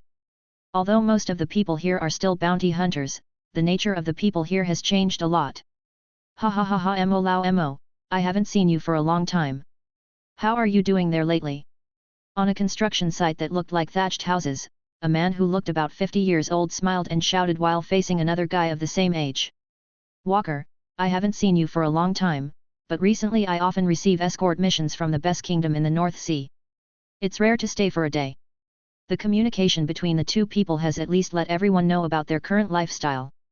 Unlike the scene of bounty hunters chasing down those pirates, most people here almost rely on Alabasta commerce, from the middle to guide and escort the merchant ships of other countries, as well as the merchant ships of these countries on the Great Route. Although this kind of thing is very hard in comparison, at least for them, life is relatively stable. Chapter 377 The Sudden Appearance of the Princess of Alabasta. The Straw Hat Pirates and their crew have officially docked under this Whiskey Peak. When the ship docked, you could see this huge sign on the deck, because it clearly said "Welcome any pirates." Luffy stood on the head of the repaired Merry, looking at the words written on the sign with a smile on his face, turned to the others and shouted, "This place is really interesting, and it welcomes pirates. Place. Go down and take a look, and you'll know." Zoro adjusted his belt, or to be precise, after adjusting his 3 knives, he stood at the edge of the deck and began to jump down. The text on this photo looks like it was written several years ago, and no one has cleaned it up. If it weren't for the background color of the paint, it might not be visible at all. Others did not hesitate at all. Since they wanted to magnetize the record pointer here, they naturally needed to stay here for at least a day. There are currently at least 200 people living on Whiskey Peak. Most of them used to be bounty hunters, but those days were almost spent licking blood from the edge of a knife. For such a life, in fact, they have long been tired of it. After all, most of this group of people are from ordinary people and do not have much strength. When they encounter those powerful children, they have no power to resist at all and can only survive and be slaughtered. It is worse to encounter pirates who are slightly less powerful. Living the current escort mission. After all, for them, basically no one dared to plunder the goods from the true empire. All they did was to guide the merchant ships in the right direction. After such a peaceful day, most people faced the pirates with almost no thoughts. Luffy led a group of people and started walking towards the mountain. When he saw the group of people living on the top of the mountain, although the buildings here were not very beautiful, at least the people who stayed here looked good. Sunlight. There are not only reckless men living here, but also some girls and children. In some ways, many people have regarded this place as their home and plan to live here stably. Faced with the arrival of Luffy and the others, everyone on board had already known about it and had made adequate preparations. There was a pirate ship coming down the mountain. In fact, standing on the top of their mountain, they could already vaguely see it. This place looks really run down. I don't know why there are so many people sitting there. Luffy's first words immediately started to comment as soon as he came up. Maybe it's just that the place you live in is better. There are many people in this world who can't even live in a house like this, let alone live in it. They don't even have food to eat. The people here are already living in a pretty good way. Condition. Robin listened to what Luffy said and said to him calmly. Yet. Luffy turned his head and glanced at Robin. Maybe he didn't quite understand these words. For these people living on the Grand Line, their lives are indeed much superior in comparison. After all, on such a road, as long as you can survive, you still have some economic conditions. But among those countries in the world, especially those countries that join the world to do good things, they pay high amounts of heavenly gold every year. They are overwhelmed by the burden and have long been living like no one. Everyone, you must be pirates, right? Just as the two of them were talking, a sturdy man about 30 years old came over with a smile on his face. He didn't hesitate, and he didn't even care whether these people were pirates or not. Anyway, he just asked them directly in the end. Yet, we are indeed pirates, that is, we saw the sign under you, so we came up directly. Usopp said with a fake look on his face. Haha, which one are you talking about? I don't know how many years it has been since pirates came here, but you just happen to have a large number of people coming back from the sea today, and we are going to have a banquet in the evening. It's time to join in together. This sturdy man had an undetectable smile on his face, but he spoke very enthusiastically. Is there such a good thing? It seems there must be a lot of delicious food. Luffy asked quickly. Whiskey Peak was originally just a gathering of bounty hunters like Mr. Swordsman. Captain, you are a pirate. Robin reminded with a smile. Haha, what you are talking about happened a long time ago. We don't want to do this dangerous business now. No matter who comes, we will treat them normally. You can rest assured. The burly man hurriedly laughed and replied. The smile on his face was basically to relieve the embarrassment at the moment. Robin, why do you know this kind of thing? Nami asked curiously. No matter who they are, it's still important to eat. If you encounter something inappropriate, don't you just do it. Luffy said with a smile. For such a brainless person, Robin no longer wanted to say anything to remind him. He originally wanted to give a kind reminder, but this careless character couldn't listen to him at all. During the past few days together, Robin had been curious about why Chongnyo let her come in front of this group of people. With such strength and wisdom, how could he become the Pirate King? But perhaps it is because of this character that he is able to attract other people around him to participate, come to this sea, and start their own adventure. But before they could walk in, a little girl who looked about 16 or 17 years old appeared in the crowd and stared at them. This little girl has long sky blue hair that has reached above her waist. She has exquisite facial features and a long ponytail. Just from the clothes on her body, you can tell that she and this group of people are actually. There is a big difference. The moment she appeared in the crowd, Robin's eyes had already been attracted to her. For this voyage, Robin had actually made a lot of preparations before arriving. Knowing that he might go to the country of Alabasta, he had to at least get to know the main characters in the country. I really didn't expect that the Princess of Alabasta would actually show up here. Chapter 378 The Power of the Demon Sword. Although he was a little curious about why the other party was here, Robin didn't get too entangled. This kind of thing has nothing to do with her. As the Princess of Alabasta, it is actually quite normal for her to appear wherever she wants. But as a Princess of Alabasta, Waiwei has actually come to this place and lived there for nearly 3 months. Uncle Akamo, which country's merchant ship are you escorting out to sea this time? Oh. It turns out to be Waiwei. I thought you had left, but I started to wonder again, which country are we escorting? This middle-aged man named Akamo was sitting there drinking and chatting with a group of people. Waiwei walked over and asked with a smile on her face.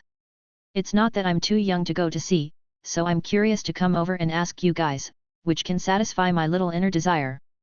Waiwei said coquettishly. Akamo laughed, and the others also began to laugh. They didn't have any extra thoughts at the moment. Akamo even said directly, this time we are escorting people from the country on the East Blue Sea. It seems to be called the Kingdom of Zamo, but I don't know where it is. Our mission is to lead them to Alaba from the Twin Gorges. Stan country and then send them back. So that's it. Thank you very much, Uncle Akamo. Waiwei said with a smile. Before Akamo could say anything again, and just as he was about to raise his hand to greet Waiwei to come over and have a bite, the little girl had already ran away quickly in the next second.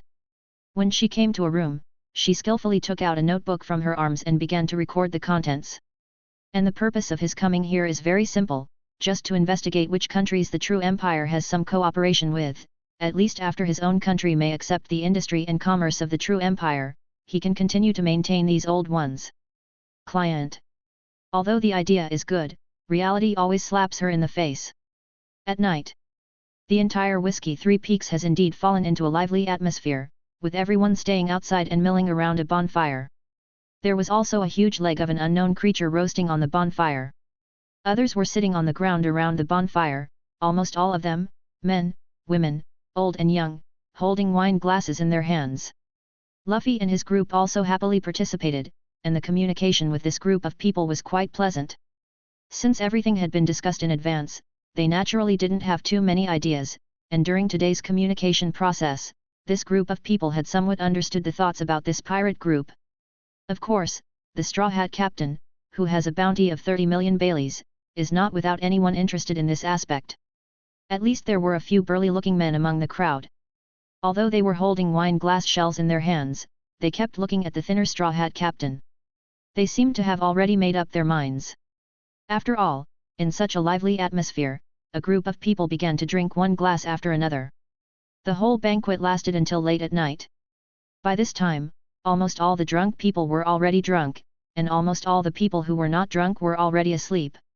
Luffy was almost unconscious from drinking. His exaggerated belly proved how much he had eaten today.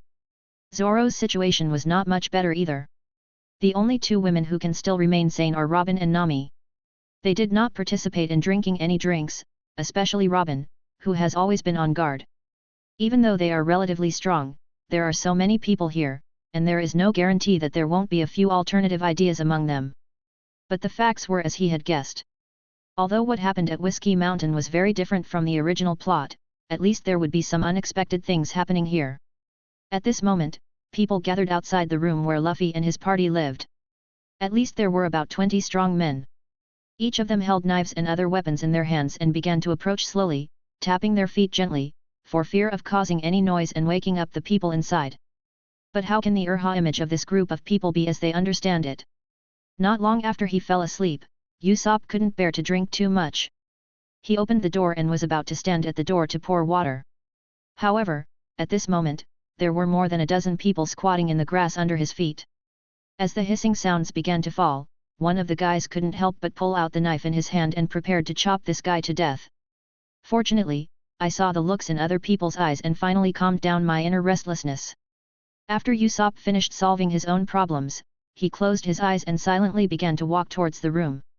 Several other people were already sleeping there like dead pigs, and even when their feet stepped on him, they did not move at all. Robin was sitting on the roof quietly watching everything below. From the moment these 20 people appeared, they had been under his nose. A black skirt can completely hide his figure in the night. Anyway, he has no intention of going too far to help Luffy. He just wants to see how this group of people can react. When it comes to life and death, he probably won't be able to move even half of his body. But things may be so fateful. Even when he is drunk, Zoro still maintains the state he has exercised, and his body and muscles begin to control his body uncontrollably. Perhaps it was not an exaggeration to say that his current state was sleepwalking. When he walked out of the door, Robin could clearly see the slight black aura emanating from the other person. The 20 or so people who came here saw someone coming out again, and they were wearing weapons. The leader could no longer hold back his inner restlessness and rushed out. The dozen or so guys behind him also followed closely behind and began to slash at Soran with their swords. However, 3 seconds later, these people lay on the ground one by one. There was a slight blood mark on everyone's neck. That's it. These people probably died before they even understood the situation. It seems like the problem is with the knife in your hand. Robin, who is sitting on top and watching, may not be ranked high in this world in terms of strength, but in terms of knowledge, she can definitely be ranked in the top 5. Chapter 379. Everyone was stunned. A kind of unconscious self-attack can even reach a level much higher than his own swordsmanship. This is the first time even Robin has seen this. But she was not the only one who saw this scene at this time. In the corner of the hut not far from this place, a girl with long sky blue hair also covered her mouth and looked at this in disbelief. One scene. Perhaps because of seeing the scene in front of her, Wei was so frightened that she let out a soft groan subconsciously. After feeling that she had been exposed, she hurriedly covered her mouth. But now it felt like it was too late to say anything. Now that Zoro was out of control, his eyes suddenly opened and he looked in the direction of Wei. But how could he be described as a human being at this moment? There was a faint blood-red light in his eyes, making him feel more like a ghost returning from hell. Soran didn't even hesitate at all, and in the next second he positioned Wei as a being that might cause danger to himself or people like him. The whole person had arrived in front of the opponent in just an instant. Even though Wei Wei might have some strength, facing this situation, she could only sit on the ground helplessly. Zoro didn't say anything nonsense. He directly raised the knife in his hand in the next second. But at the moment he was about to drop it, a hand suddenly grew out of thin air on Zoro's back and grabbed him. The hand ready to swing the knife. The whole process only lasted a few seconds and caused no movement. Not to mention the original people who originally belonged to Whiskey Mountain, even the Straw Hats staying in the room, these guys were all sleeping. Deadly, without any attention. Although Soran had been stopped, Wei Wei was so frightened that she fainted the moment Soran raised the knife, possibly due to excessive fright. After controlling the rampaging Soran, Robin sighed deeply and jumped down from the roof helplessly. She slowly walked to Soran and carefully looked at the current situation on him. Judging from Robin's erudite knowledge, she could not explain what the situation in this scene was. But no matter from which perspective, a strength content that is not under one's control can undoubtedly pose a huge threat to oneself and the people around him. Although Zoro was restrained, he still turned his head to look at Robin, with no trace of murderous intent in his eyes, and even tried to break free from the big hands that restrained him. "I'm sorry, Mr. Swordsman, it seems I can only let you sleep peacefully," Robin said helplessly, and then raised his white right hand and just gently placed it behind Zoro's head, but the next second Zoro fell to the ground limply. When he fell to the ground, rows of hands instantly appeared on the entire ground. These hands were connected to the room where they lived, and the messengers sent Zoro towards the room one by one. As for Wei Wei who fell on the ground, Robin just looked at her speechlessly and sent her to another place in the same way. In today's place, if the Princess of Alabasta is killed, who knows what will greet these guys next? The body of the Yil's man just lay there calmly, and the blood was still flowing in other directions along the ground. Although the smell of blood was very strong, Robin did not make the slightest move. Early the next morning, the first ones to wake up were not their group, but those who originally lived on Whiskey Peak. It was only early in the morning, and there were already crowds of people outside the thatched cottage where the Straw Hats lived. Almost everyone was pointing and looking at the situation in front of them. Perhaps it was because the sound was too loud and disturbed the rest of the room. Of those people, after a night, even though everyone was drunk, they were all sober now. "Why is it so noisy outside?" Nami woke up first and rubbed her eyes with her hands. "What can happen so early in the morning? It's better to take care of yourself first and then get some sleep." Sanji also opened his eyes, but he didn't take it seriously and lay down again. The place where Usopp lay was closest to the door, and the sound he heard was also the loudest. After staying there for another minute or two, Usopp seemed to be unable to stand the noise outside anymore. He stood up angrily, then opened the door and looked outside. But what caught his eye was the scene in front of him. A large group of people gathered around his door, and there were so many corpses lying on the ground. Usopp was so frightened that he immediately closed the door to the room. After calming down his excitement, Usopp quickly shouted, "Why are so many people dead outside? What are you talking about?" Nami asked, still a little sleepy. "Luffy, don't sleep, something will happen soon." Usopp looked at Luffy lying on the ground next to him, still sleeping soundly, and kicked him in the face while shouting, "What are you doing making so much noise so early in the morning?" Sanji sat up directly, rubbed his eyes as well, and asked pretending to be sober. "There are many people dead outside now, and almost everyone has gathered there. The key is still at our door," Usopp said quickly and excitedly. "What did you say, Usopp?" When Luffy heard this, he jumped up suddenly and asked with a very serious expression. "We have all reached this point, faced with such a noisy sound, and it is so noisy even if we stay in the room, no one else has the intention to go to sleep anymore." After Luffy woke up, accompanied by a powerful vibrating sound, others woke up one after another. As Luffy opened the door again, the scene at the door was still the same as before, but the eyes of all the people watching were instantly focused. Zoro also walked out with them, but he did not have the three knives surrounding him.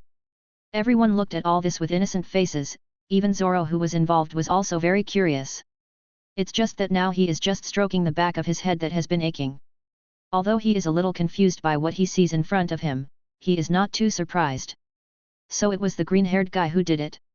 It seems that he is indeed stronger than we thought. Chapter 380 Left helplessly. Although it has been clearly pointed out who did it, no one has conflicted with the Straw Hats because of this matter. "Sexy cook, what are they talking about?" Zoro listened to these words with some confusion and looked at Sanji next to him and asked. Green Algae Head, they seem to say you killed these people, but when did you do it and why didn't you notify me? Sanji's face was slightly serious. After all, there were 10 or 20 people lying on the ground in this place, but no one knew about the movement caused. What are you talking about? How could we do such a thing? Luffy asked, looking at the onlookers seriously. Captain Lu, this matter does belong to Mr. Swordsman. I saw it with my own eyes. Maybe I can tell you about it later. But now that everything has happened, it must be time for us to leave. Robin walked out of the crowd at this time. Today she was wearing relatively refreshing clothes. She only wore underwear on her upper body, but she wore a layer of white transparent gauze on the outside, which may only serve as sun protection. Wearing a beige short skirt and stroppy high heels, she looks really sexy and tall. But now when there is no one to admire the other person's figure, Zoro is even more confused. Luffy turned his head and glanced at Zoro, but didn't say much. Robin had been communicating with the Aborigines on Whiskey Peak about this matter since early in the morning, at least to let them understand that the fault was not on his side. However, the people living on this mountain peak are not as united as they imagined.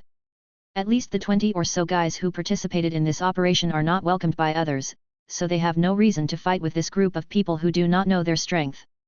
Pirates fight. This also led to their calm attitude even though they knew who had done it. Nami, is the magnetic force of the recording pointer fully charged? Luffy asked seriously, opening his mouth. Hey? Oh. It's almost done. It looks like it will only take half an hour at most. Nami said a little dull. Now that it's almost done, pack your things and we'll start setting off later. Luffy finally began to use his wisdom as a captain at this moment. After all, things had happened before him that he had never thought of before. Regardless of whether Zoro did these things or not, what did these people on Whiskey Peak think? But now this is indeed not a place to stay for a long time.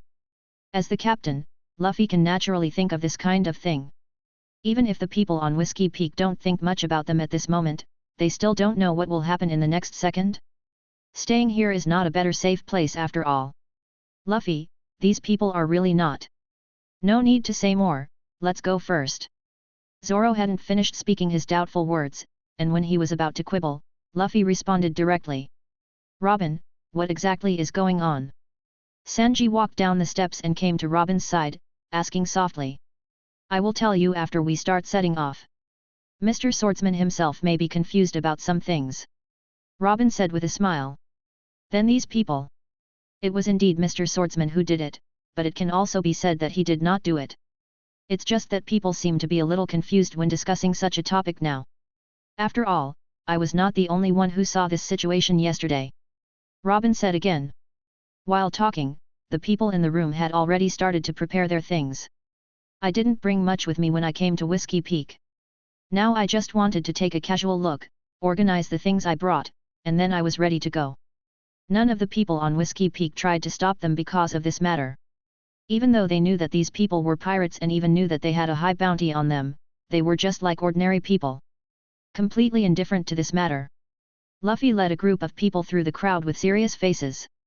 The strong men who were originally watching all moved out of the way, until the last Robin started to leave, standing at the front. A strong man subconsciously bowed his head respectfully. The group of 6 people began to walk swaggering down the mountain, but no one opened their mouths to speak along the way. It was obvious that they were still very confused about the situation of the more than 20 people who died. Who is it? Luffy, who was walking at the front, had just descended halfway up the mountain when he suddenly noticed that the grass next to him had moved. His arms instantly became longer and they penetrated directly into the depths of the grass. Others were also on guard at this moment, but when Luffy took his hand back, they saw that he was holding a girl with sky blue hair in his hand. Who are you? Why have you been following us? Luffy asked. My name is Wai, and I want to take a ride with you. Wai said with some fear. What she was afraid of was not Luffy in front of her, but Zoro standing behind him with a look of nothing on his face.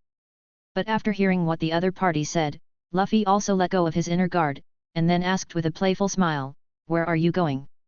You should be preparing to set off along the Grand Line. According to this video, I can pass a good distance with you. Wai said with a smile. If that's the case, then fine. Luffy, can you ask about their situation first? Don't just bring someone up here. Usopp said quickly. It doesn't matter, it's just a matter of course. Luffy said with a grin. In this way, as the Princess of Alabasta, Vivi officially embarked on her journey with the Straw Hats. All the processes are almost the same as the original plot, but of course there are many unimaginable changes. Robin walked at the back, looking at everything in front of her, with a faint smile on her face. She didn't mind at all about such a thing, and she didn't even say anything about revealing the other party's identity. It was not until everyone got on the ship together, and as the melee entered the departure state again, that the doubts that had arisen on the deck finally broke out at this moment. Robin, can you tell me what you saw yesterday? Nami was the first to come over and look at Robin and asked. Chapter 381 Save a Country? But now facing the doubtful looks of others, Robin slowly put down the book in his hand and looked at everyone. I did see what happened yesterday. The deaths of those people can be said to be related to Mr. Swordsman. Of course, it can also be said to have nothing to do with it. What do you mean it's relevant or irrelevant? What happened? Zoro looked a little anxious. After all, this kind of thing happened to him. As the person involved, he was completely confused and even had no idea about this kind of thing. Robin smiled slightly. Facing the doubts cast by everyone, she could only tell everything she saw yesterday, and even told Suo what she could feel. Some of Robin's own opinions have even been added in the middle. Unlike the first time this matter was brought up, at least this time there is another insider staying here. Princess Vivi of Alabasta, while they were listening, she was also listening to these things. I don't know what happened to you, but the only thing I can confirm is that it was you who did it last night. Wei also said this. After hearing these words, everyone suddenly fell silent, and all their eyes were fixed on Soran. But at this time, Sanji stepped forward and patted Zoro on the shoulder, and said with a very serious expression, it seems that we need to find a ship's doctor on the melee, otherwise if this guy goes crazy one day, he may cause much damage. You perverted cook, what are you talking about? Zoro said through gritted teeth. However, Mr. Swordsman's situation may not be entirely a bad thing. If you can master this power, you may be able to achieve a higher level of swordsmanship. Robin suddenly opened his mouth and said at this time. It seems too early to say this now, everything will be left to chance. Zoro said indifferently, but in his heart he was actually more panicked than anyone else. It was not that he didn't feel anything about what happened the night before. At least after they talked about it, when Zoro went back to get the sword, he had already seen he reached the faint traces of blood remaining on the third generation of his demon sword. I have decided that since you are so powerful, I want to ask you to do something for me now. Wei suddenly stood up and shouted to everyone. What's the matter? Usopp asked confused. My true identity is actually the princess of the country Alabasta, but our country is being eaten away by another country, so if you can, I hope you can help me. Wei said with a serious face. We are pirates, please stop joking and help you. What can we do to help you? Sanji suddenly smiled and said mockingly. Sanji is right. No matter what, we are still just pirates in the end. Besides, we have only known each other for a day. Usopp also said with a confused look on his face. Everyone, I believe you can do it with your strength. The country of Alabasta was originally a very happy country, but since the intervention of another country, today's Alabasta has become completely different. All the people are already filled with resentment. They desperately want to have a free world and no longer want to be bound by this country. I sincerely hope you can help me once. Wei simply knelt down on the ground and kowtowed in the direction of Luffy with a pious look on her face. Saving a country? It seems so interesting. Luffy said as he touched his head. Really? Thank you so much. Wei suddenly became excited when she heard Luffy say such words. But while she was excited, Nami looked at Luffy with a frown and asked, Luffy, can't you understand the origin and process of the matter? Don't jump to conclusions about anything so quickly. Well, you are right, Wei, what country did this to your country? Luffy asked curiously. The true empire has occupied our country 8 years ago, and is still enslaving the people of our country. Many people have begun to be unable to bear such suffering. As of now, I have no choice but to come. Please help us. Wei said sincerely, but Robin just sat there looking at the other person with interest. Sanji also felt it was interesting at this moment. Robin looked at Vivi, but he looked at Robin. Sanji didn't want to interrupt and ask any questions at the moment. Robin also wanted to know, what else would the Princess of Alabasta say next? True Empire? Don't worry, I will definitely help you fight them off. Luffy said brightly. But why did they invade your country? Usopp directly asked the key point of the matter, looking at Vivi who was kneeling there with a puzzled face. Obviously having not thought about this issue before, Wei was immediately speechless by this question. After staying for a while, Wei opened her mouth and said, they are interested in the position of our country, Alabasta, which can carry their country's commercial and economic operations, so they will use any means to occupy the territory that belongs to Alabasta. And enslave the people of our country. Wei talked for nearly 10 minutes from beginning to end, and even more smeared all the events in the True Empire, hoping to use this to directly get these people to help them achieve what they wanted. Rubnve.c. What a hateful Toru Empire! I must defeat them all. When Luffy heard these words, his whole body felt a sense of justice, and he instantly became angry. But Luffy, don't you think the name of the Toru Empire sounds familiar to you? Usopp asked again curiously. Have it? Of course there are some, okay. I always feel like I have heard the name of this country countless times somewhere, but I can't remember it for a while. Maybe, but I have never paid attention to these things. But no matter what country it is, if it has caused so much harm to other people's countries, they should be made to pay the price. Luffy said fiercely, sitting on the deck, and even began to imagine how to beat others away. Haven't you heard of the True Empire? Robin asked directly with a smile at this moment. The reason why I ask such a question is because I want to know how stupid this group of people are. He didn't believe in people who inherited it. In the end, no one had ever heard of the existence of the True Empire. Chapter 382 The Strength of the True Empire. Facing Robin's sudden question, Sanji was probably the only one on the whole ship who suddenly shuddered, and then looked at Robin seriously. Others were still confused. Whether it was Luffy or Zoro, even Nami was curious as to why Robin would ask such a question. What do you mean by that, Robin? Luffy asked confused. It seems that none of you know the True Empire very well. Why don't you let me introduce you to the situation in this country? Robin was still lying there and smiling slightly. What can I introduce about the True Empire? They are just a demon that eats away at other countries. Upon hearing this, Wei seemed to be unable to sit still, and wanted to stop the other party from saying anything about the True Empire. It's just that any argument she made now was a bit weak, and Robin wouldn't pay attention to it. He just looked at the ignorant eyes of others and continued, the True Empire and any country you have seen. They are all different. This country is located on the South Blue Sea. To be precise, almost the entire South Blue Sea is controlled by this country. There are many reasons why it is different from other countries. First of all, the True Empire is a first-level member country of the world government. It has the authority to travel to the Red Earth continent, and can be like the country of Alabasta without having to hand over any gold in the sky. For this situation in the entire world, only these two countries can do it.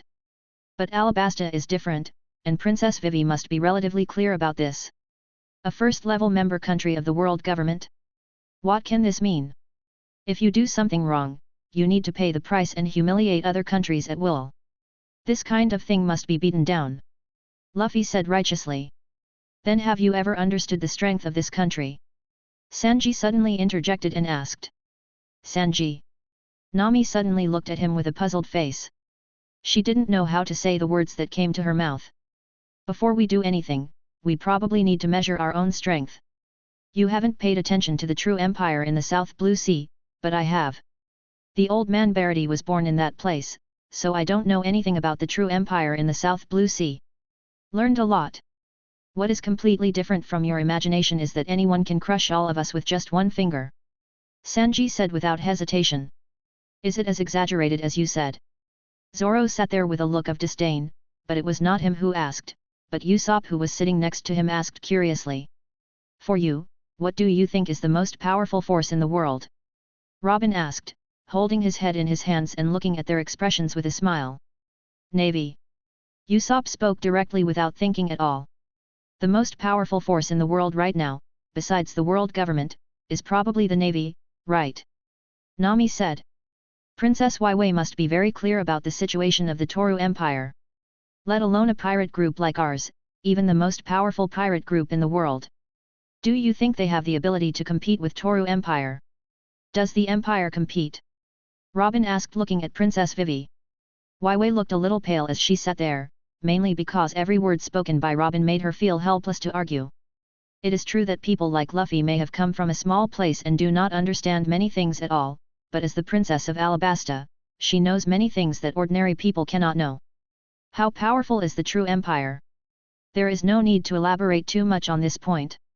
Wei has been the woman who has been listening to her since the rise of the true empire until now. Robin, you keep saying how powerful the Toru Empire is. Where exactly is he so powerful? Zoro suddenly asked. Do you know how old Emperor True is? He has been to the East Blue Sea, and I have seen him once. Just in terms of age, among his peers, he can already crush the entire world. Sanji suddenly sighed and sat on the steps of the deck. Facing Zoro's question, he spoke directly. The atmosphere at this moment seemed so awkward. Although the ship continued to sail on the sea, their inner moods had become extremely complicated. Looking at these people, there were still many questions in his heart. Robin began to introduce and said, the true empire was just a small country from the beginning. But more than 10 years ago, the true empire ushered in the current young man. After the king was only 14 years old, the entire country began to develop at the fastest speed. 8 years ago, the true empire had become the most powerful country in the 4 seas, and was known as the 4 emperors and 1 emperor across the entire sea. 3 years ago, Emperor Toru used his powerful strength in the New World to prove to everyone in the world the great strength of the Toru Empire. Today's Toru Empire is something that even the Navy and the world government need to be particularly wary of. It has a standing army of 500,000 people, and one single person can kill our entire pirate group instantly. In addition, there may be a huge deviation in the outside world's perception of the true empire. Is it really as exaggerated as you say? Usopp asked with his voice already trembling. What she said is true. Sanji interjected. Luffy, we cannot fight against such a country. Usopp said. I don't agree with enslaving the people of other countries. Even if the other party is powerful, no matter what, I will give him a punch. Luffy still said seriously. Maybe that's what he thinks, or maybe it's because this little guy has never experienced any hardships at all. After all, he has been destined to be a king-like existence since he was born. What can he do about such a thing? Such a big concept?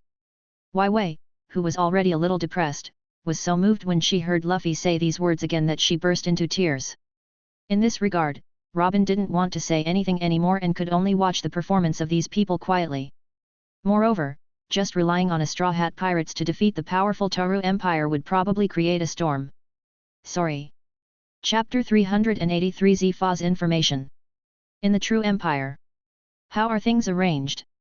In the palace, Chongnyo faced the glass, looked around, put his hands behind his back, and asked in a calm tone. However, right behind him, there was a man wearing black clothes with a flame pattern on his face standing there. He stood there respectfully, and it seemed like he was reporting something. Your Majesty the King, what you arranged before has been done. This guy Crocodile actually stayed on the 7th line we planned for the Grand Route. Now he has been sent to the prison in Impel Down. Everything is as planned. It's done exactly the same. The masked man standing behind said. Well done. At least let me look forward to it. Will the future be as good as expected? Chongnyo stood there, still looking at the scene outside the glass, with a sinister smile on his lips. He wants to ensure that all developments are the same as in the plot. In this case, everything does not need to be paid too much attention to, and you only need to continue to follow the development of the plot. The chaotic timeline that appeared before can only be straightened out one by one. If not, there is no telling where the later timeline will develop, and it may even exceed his expectations. Chongnyo likes to have all these things in his hands, but the key to being able to hold these things in his hands is to guide the protagonist group into all the plans on the sea. It's just that so far, these things have not settled very well for the time being. The opening of big events is what he is most concerned about. The next task for you is to closely monitor the situation on the Whitebeard pirate ship and notify me in time if anything happens. Chongnyo turned his head and glanced briefly at the masked man and said. But Your Majesty the King, aren't you and the Whitebeard pirates? There are so many problems. I have never thought about doing anything to this group of people. I just asked you to monitor the movements of the Whitebeard pirates. But maybe things have happened now. Chang Nyo said to himself, and suddenly he also thought that what should happen to the Whitebeard pirates may have already happened, so there is no need for me to continue going. According to the timeline, it will take at least about a year for the big event to start. During this year, some other changes may occur. Forget it, let's forget about the unnecessary things for now. Then just find a place to stay in other sea areas. When the Navy starts to recruit troops, you can go directly there. With your strength, you must be a general. It should be no problem. Good job. Find a place to create your own identity, there will probably be many places where you will need it in the future. Chang Nyo looked directly at the masked man and said with a slightly raised corner of his mouth. Join the Navy? This. You have your own tasks and missions. Your identity has never been seen through by others, so you will exercise your most important side next. The country will face many tests in the future, and some things need to be solved in advance. You prepare yourself. Chang Nyo said with a regretful look on his face, and when he heard this, tears were streaming down his mask. Don't worry, Your Majesty the King, your subordinates will definitely do whatever you arrange. The masked man bent down and said respectfully. Go and find a place that you think is more reasonable. Maybe the New World is also a good choice. I will inform you before we start. Chang Nyo raised his hand and patted the other party's shoulder, saying with a smile. Yes, my subordinates leave first. The masked man said respectfully again, and then slowly began to walk outside. As for his identity, it is estimated that only Chang Nyo in the entire country knows it. His general level strength is now felt everywhere. It's just that this guy can be regarded as the hidden trump card in Chang Nyo's hand, and his role will be crucial in the future, but for now, everything still seems to need to proceed normally. Shortly after the masked man left, another character was once again welcomed into the palace hall. Junhee walked over quickly with joy on his face. Just when he reached the door and was about to pause, Chang Nyo inside the room shouted directly, Come in, if you have anything to say, just tell me. Haha. His Majesty the King has discovered it. Junhee opened his mouth and said with a smile on his face. Chang Nyo was sitting on the sofa at the moment, with his thighs crossed and a newspaper in his hand. Tell me, what's the happy event? Chang Nyo asked. It's not the task you arranged before. More than a year ago, you asked me to investigate the matter about the former Navy headquarters General Zifa. Now I finally have some clues. A few days ago, someone sent news that he appeared in Bahai. So I came here to inform you. Junhee stood there and said. Sit together for a while and have a good chat about what you know. Chang Nyo waved his hand and gestured towards Junhee. The former Navy headquarters General Zifa you mentioned is almost as old as Garp now. For such an old man, coupled with his disability, his strength is estimated to be on par with the Lieutenant General. Why go to such great lengths to investigate him? Junhee asked with some confusion. The other party created the 6th Navy skill. What do you think I should do with him? Chang Nyo raised his head slightly and rolled his eyes at Junhee. After focusing his light on the newspaper again, Chang Nyo continued, in terms of strength, he may be considered mediocre, but when it comes to teaching ability, there may not be many people in the world who are more powerful than him. Junhee and Chang Nyo grew up together. Although Junhee was several years older than His Majesty the King, and was not as respectful as he seemed in private, he still listened carefully to these words. At the very beginning, he seemed to have heard His Majesty the King talk about the 6 types of Navy skills, but what he didn't expect was that these skills were actually created by Zifa. Surprised or not, Junhee sat there and asked again with a calm face, now that we know where the other party is, what should we do next? Prepare a boat and come with me tomorrow to meet this old guy in the North Sea. Chang Nyo said. This is no problem, but if we do it this way, will it delay our plans? Chapter 384 The Coming War. After listening to what Junhee said, Chang Nyo stretched out his hands and leaned directly on the sofa. His eyes were closed tightly, as if he was thinking about something. After staying for a while, Chang Nyo sat up straight again, looked at Junhee in front of him, his expression was slightly serious, and then said, everything started to proceed simultaneously, and there is absolutely no room for anything in the plan. Changes, but the trip to the North Sea still has to go, and this time we have to resolve the dispute as quickly as possible. Leave the matters at hand to Abana first. During this period, communicate with the Council in advance. The security and stability within the empire will also absolutely not allow any wavering. What kind of thing is it that makes you so alert? Junhee couldn't help the doubts in his heart and asked curiously. I feel that there is going to be a war in this world. This will be an opportunity for our true empire to rise. Changnyo sighed slightly, and then said in a calm tone. War. Although Junhee didn't understand, he at least believed in the words of His Majesty the King. Are you talking about the relationship between Whitebeard and the Navy? Junhee suddenly widened his eyes and asked again. In fact, all the high-level generals are aware of this major event that may happen. Xiao Li's arrival, with the help of her prophecy ability, has indeed put everything in the true empire at the forefront. It's just that some time ago, Xiao Li predicted that there would be a war between Whitebeard and the Navy. Regarding such a thing, although they didn't believe it at first, after all, the two major groups between Whitebeard and the Navy were obviously not as powerful as they were in front of them. You can start a fight as long as you see it, but in the past few years since Xiao Li came here, every time he opened his mouth, he had reached a very precise level. The reason why Junhee was so surprised this time was because of the prophecy about the war between Whitebeard and the Navy. None of the people who got the news informed His Majesty the King, but now the other party can directly predict it. To what happens next? Although Changnyo had already told others that he understood prophecies as early as on Fishman Island, most people just took it as a joke. Junhee stared at the king sitting opposite him with wide eyes, his face full of disbelief. It seems that you all already know. In this case, the next thing should be much easier to do. Your Majesty the King, don't you also want to participate in the war between them? Junhee was already so surprised that he was at a loss. This kind of thing was even more unbelievable to him. In the battle between the two major groups, according to the wishes of His Majesty the King, the true empire may also participate in the war. Junhee, it's not as serious as you think. At least the Taru Empire will not directly join this war, but at least we must focus on participating. The old man with the white beard has already done so a few years ago. We made an agreement with him, so there are some things we still need to do. Changnyo said calmly. But Your Majesty, if you get involved in such a thing, will it have any impact on our country? I have already considered this. We are just participating in it and wrapping up the game at the end. But I have to say that the era of the true empire will come in the future. Changnyo looked at Junhee with a thoughtful look and said. The amount of information received in one day was so great that Junhee no longer knew how to deal with what His Majesty the King said. But at least one thing can be confirmed now, that is, there will definitely be a huge war between the Whitebeard pirates and the Navy. As the Toru Empire is currently the most powerful force in the world besides the Navy, once the Navy's capabilities are after weakening, this country can indeed rise as quickly as possible. Although such a thing sounded like a big risk, Junhee thought for a while and nodded seriously.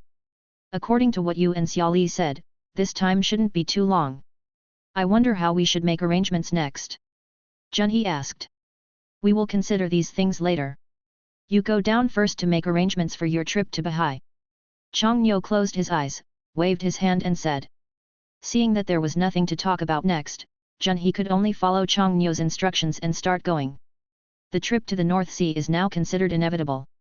The original Navy General Zifa is indeed similar to what they analyzed in terms of strength. After all, he has reached this age and is considered to be on the verge of death, but at the same time, the significance of his existence must be said. There are still big ones. No matter what the outcome of this trip, Changnyo wanted to see this guy. At least he could fight for what he had to fight for. After all, the strength of those under Zifa was not as simple as imagined. Although everything has been planned, it is still impossible to keep up with the changes. Besides, time has come to such a tight time now, and Changnyo does not want to let any accidents happen. They won't visit too many people on this trip. After all, they are just going to meet Zifa alone. I'm afraid they can only continue talking about the specific situation after meeting. However, at this time, the Straw Hats, who haven't received much attention, have arrived at the next island. This place, no matter from any angle, looks like a primitive ecological forest. Huge dinosaurs, trees, and saber-toothed tigers, all of which have been lost, can still be seen here. The trip to the small garden is destined to end exactly the same as before. There are no surprises in the situation here. Many things may be a little unexpected, but many times they will be forcibly corrected to the timeline. Everything went in an orderly manner, and Robin also followed Changnyo's instructions before he came. Almost no matter what kind of situation he encountered, he maintained his original state and never took action once. The only difference from before is that in the future, we will not encounter the same situation as Crocodile in the original plot. Although many changes have taken place in the plot line, the final ending will not be too much deviation. Half a month later. Chapter 385 Things between the two countries. The only thing that surprised them was the Alabasta country they came to this time. As soon as they entered, everyone felt a huge difference. After entering the country of Alabasta, what you see here has changed greatly from the original plot. At least these areas near the coastline have all been covered by big trees and green shades. Those dusty and sandy areas, at least in these areas near the coastline of Alabasta, are simply impossible to reappear. Wai, where do you plan to disembark? On the melee, Nami had just finished washing her hair and came out, wearing a bikini suit, and asked Wai, who was sitting on the deck drinking a drink. Is Wai leaving? Chopper, the new member who had just joined, was in a furry state. He was lying in the shade all hot, panting heavily and sticking out his long tongue. But after hearing these words, he sat up and looked at Nami and asked. Road. Wai is the princess of the country of Alabasta. We have now arrived in the country of Alabasta, so he will definitely get off the ship next. At this time, Sanji brought another drink similar to watermelon juice, walked up to Chopper and handed it to him, and then said leisurely. Luffy, please stop thinking about it and help me. This country is not as happy as it seems on the surface. I beg you, please help me. Now that they have arrived in the country of Alabasta, Wai has almost stopped talking about other matters in the country along the way, but now she brings it up again. After all, they had been sailing for nearly a month, and they almost understood each other as companions, so it was only at this time that she brought it up again. Luffy, who was already extremely hot, suddenly froze when he heard Wai say such words. Sanji and Zoro came here at the same time, looking at their captain with a little worry in their eyes. Even Nami stopped what she was doing and stopped talking. Princess Wai, since you have raised such a question again, I want to ask you a question, is that okay? Robin, who had been sitting there, put down the book in his hand and asked. You say. What was Alabasta like before the true empire came? This? I was still young at that time, so I wasn't particularly impressed by these things. After hearing what Vivi said, Robin stood up directly and stared at Luffy and Zoro. Let's not talk about what it was like to be Princess Vivi of Alabasta before the true empire came 8 years ago. Do you still remember what it was like? But let me tell you now. Robin changed from his usual calmness and had a serious expression on his face, which even a few others were a little shocked by. Immediately afterwards, Robin once again said, in Alabasta 8 years ago, the people of this country were almost living in dire straits. Not to mention having better places to live like today, Alabasta was full of the entire area is desert, and even drinking water is a relatively difficult task. Countless people starve to death every day. It is precisely because of this that Emperor True came to this country 8 years ago and reached and signed an agreement with King Cobra of Alabasta. The content of the agreement includes that the country of Alabasta will provide land free of charge for the True Empire to build factories. To this end, the True Empire needs to solve the problem of survival and employment of the people of Alabasta. At the same time, additional conditions were attached. In the country of Alabasta, the True Empire paid for the construction of infrastructure facilities, including environmental restoration, basic road construction, seawater desalination projects, etc. However, the agreement between the True Empire and the True Empire is that within 5 years, the Alabasta country shall not collect taxes from any industry and commerce in the True Empire, and after 5 years, the actual equivalent tax amount will be deducted from the basis of the Alabasta country. Project construction costs and tax fees are carried out every year in accordance with Alabasta national tax standards, which is a 5% tax system. Until now, the True Empire has built more than 250 factories in Alabasta, built more than 27,000 kilometers of infrastructure roads, and desalination projects have allowed people across the country to freely enjoy water resources. Supporting facilities and environmental restoration issues have turned the endless desert into an oasis. It's just that you members of the Alabasta royal family are jealous of the industries and commerce of the True Empire today, that's why you made such a request. Let alone our group of pirates today, what do you think Luffy and the others can do against the True Empire? Just relying on their strength, don't tell me, you don't know how powerful the True Empire is today? The people of this country are all living and working in peace and contentment now. What do your royal family members want? Facing Robin's questions, Wai Wei, who was kneeling on the ground, didn't know what kind of words to respond to. How do you know? In the end, all the words could only be turned into this question, but it was this question that instantly caused Wai Wei's image in other people's hearts to collapse. Is it possible that what Robin said is true?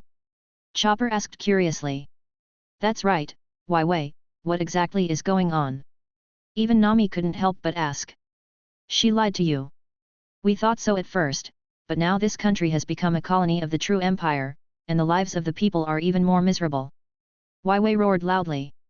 Whether it's true or not, we'll find out if we go over there and take a look. Anyway, they've already arrived in the country of Alabasta. Let them feel the atmosphere of this country firsthand. I'm afraid no matter how much you talk about it, it will be more useful. Robin restrained his emotions and said with the corners of his mouth raised slightly. That's right, let's go over and take a look. Usopp said with a laugh.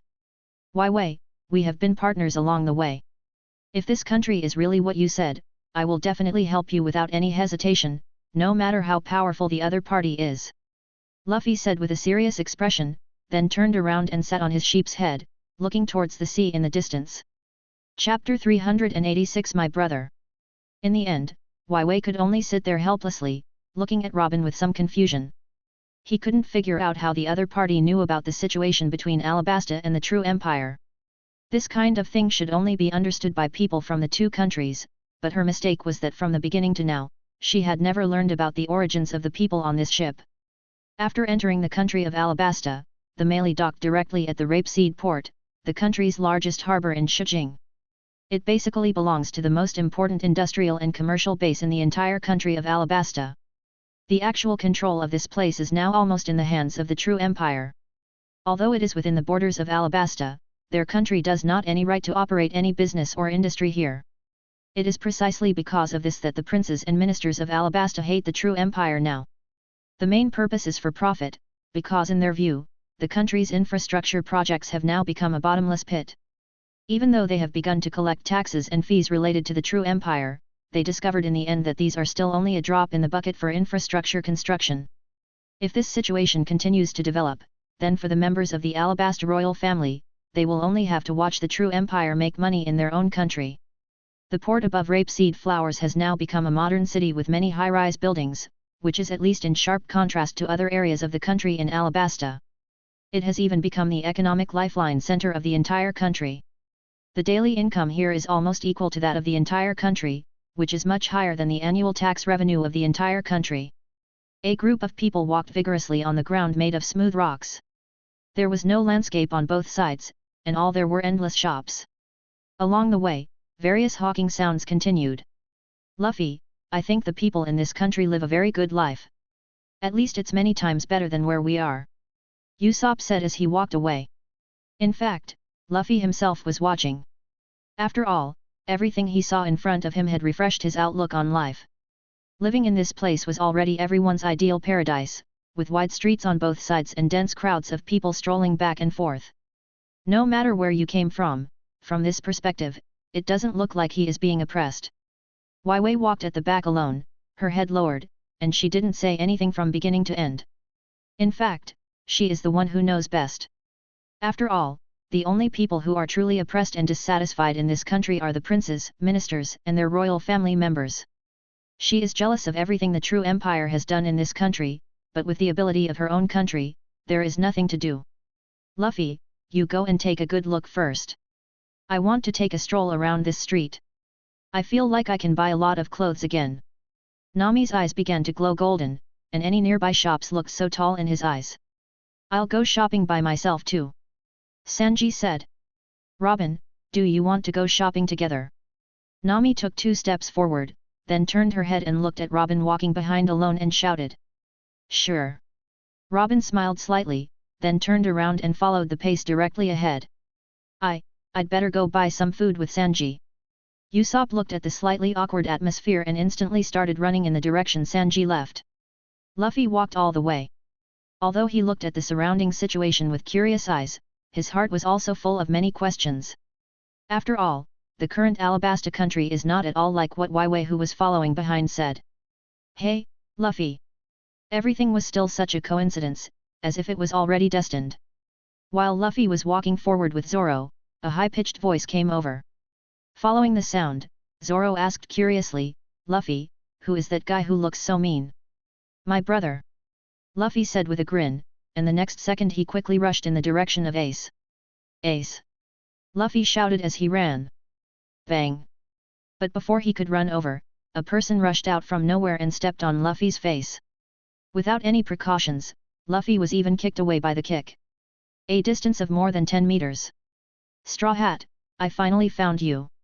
Before Luffy could react, the figure of the person who kicked him had already appeared. This guy is a man with 2 cigars in his mouth, white hair, wearing a navy justice robe, and smelling of smoke.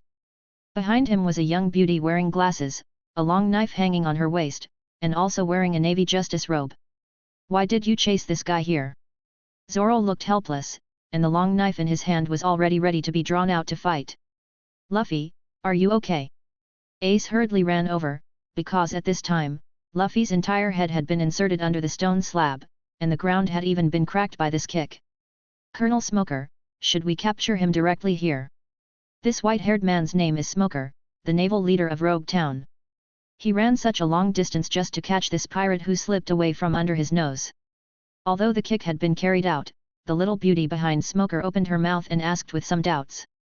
These rookies who have just arrived at the Grand Line do not know the rules of this land of rape flowers in what is now the country of Alabasta, but they have been sailing on the sea as navies, so they naturally know what is going on here. Dasichi, order the navy we brought here to guard the port outside. The Straw Hat guy will definitely not let him escape this time. Smoker said calmly while smoking a cigarette. He had no intention of taking Luffy away right here. You bastard! After Luffy pulled his head out of the ground with difficulty, he was completely on the verge of anger. He turned and cursed loudly at Smoker, who was standing there smoking a cigarette. But what can he do now? Knowing that he was no match for this smoke man, when he actually stood up, he had already started thinking about how to leave this place quickly. By the way, Ace, why are you here? Chapter 387 Others Under Intimidation. A large number of people have begun to watch on the entire street, all watching this wonderful performance in front of them. Ace looked helpless, looking at Luffy now, sizing him up and saying, now is the time to discuss these things, first tell me who this guy is. The person Ace was talking about was Smoker, standing over there, staring at the two of them. Oh, you mean them?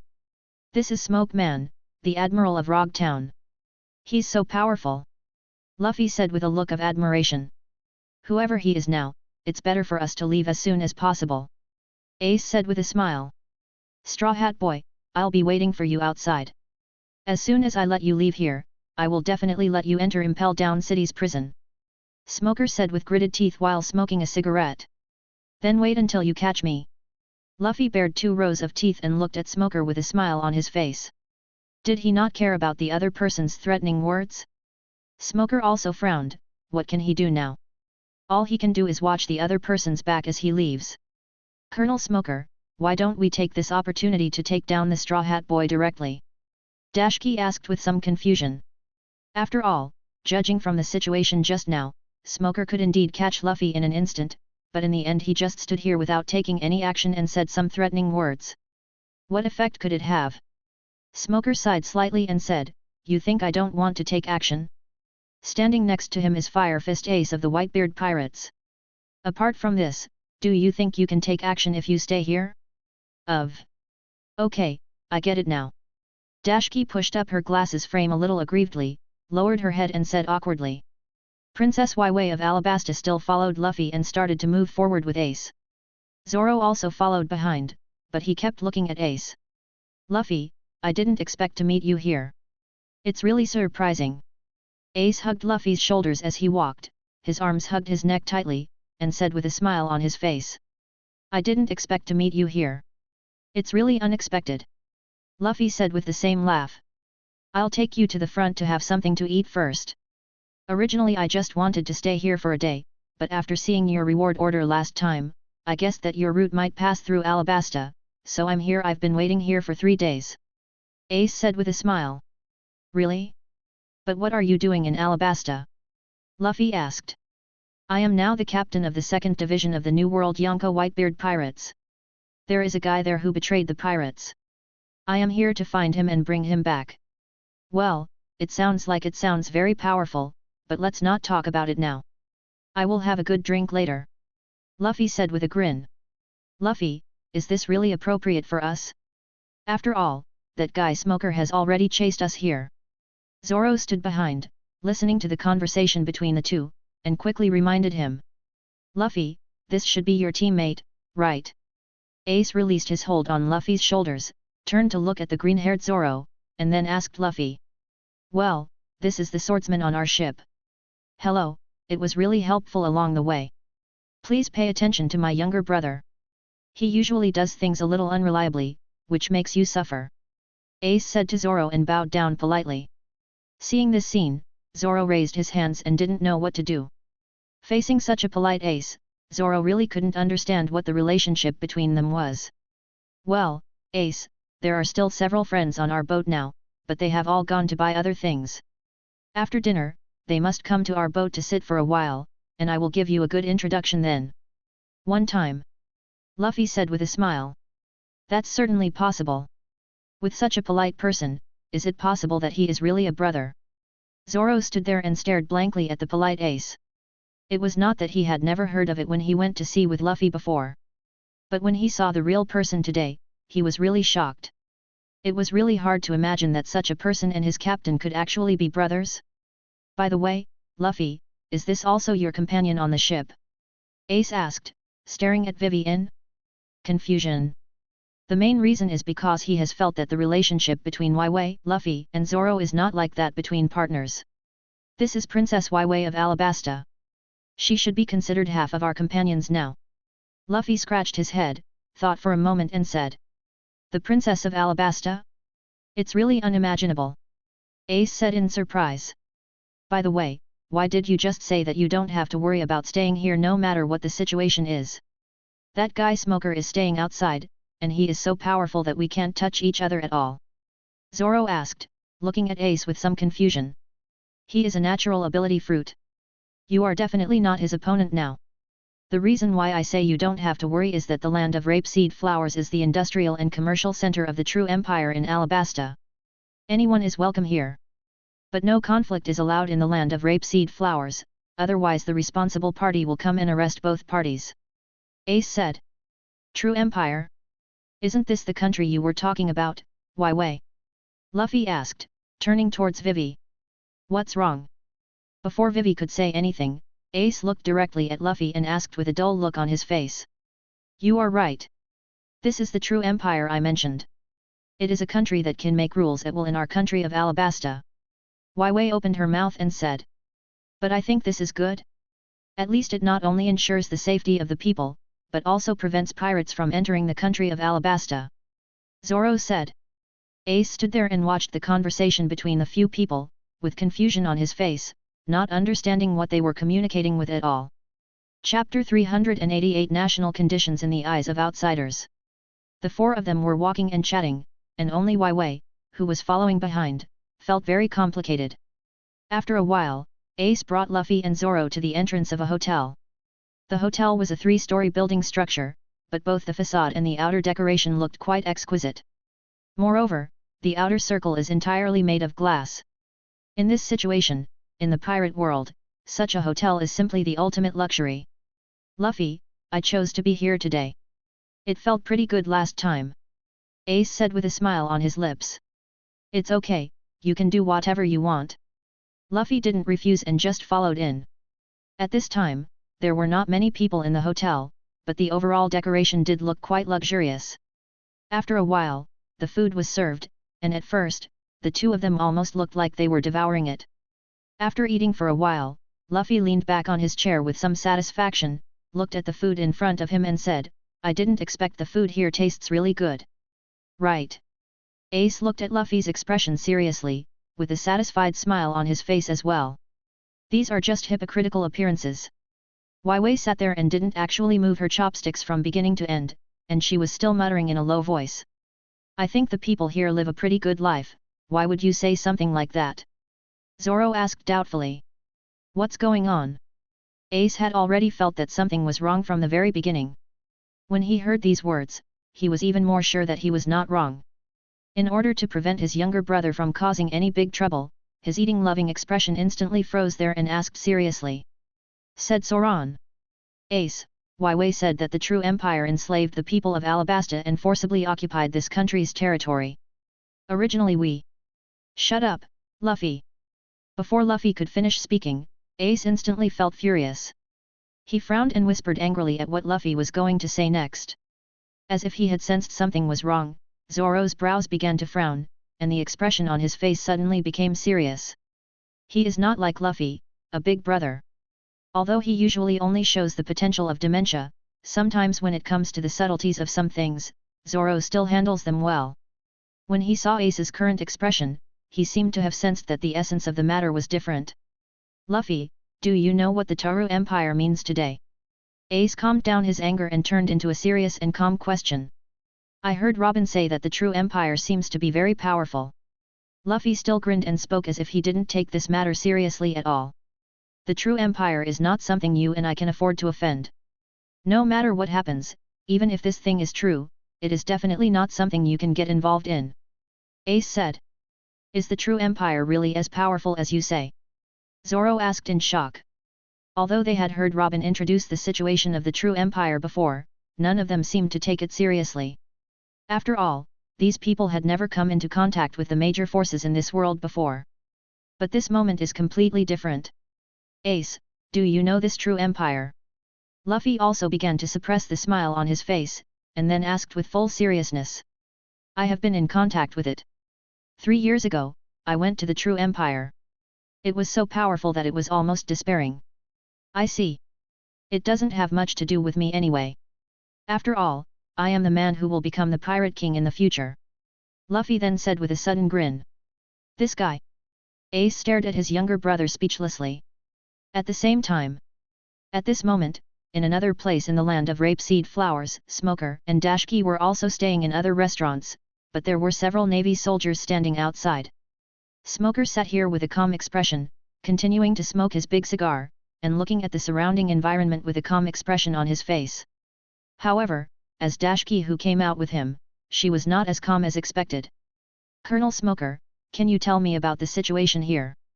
Dashki sat upright and asked seriously. What do you want to know? Why can't the Navy capture pirates directly here?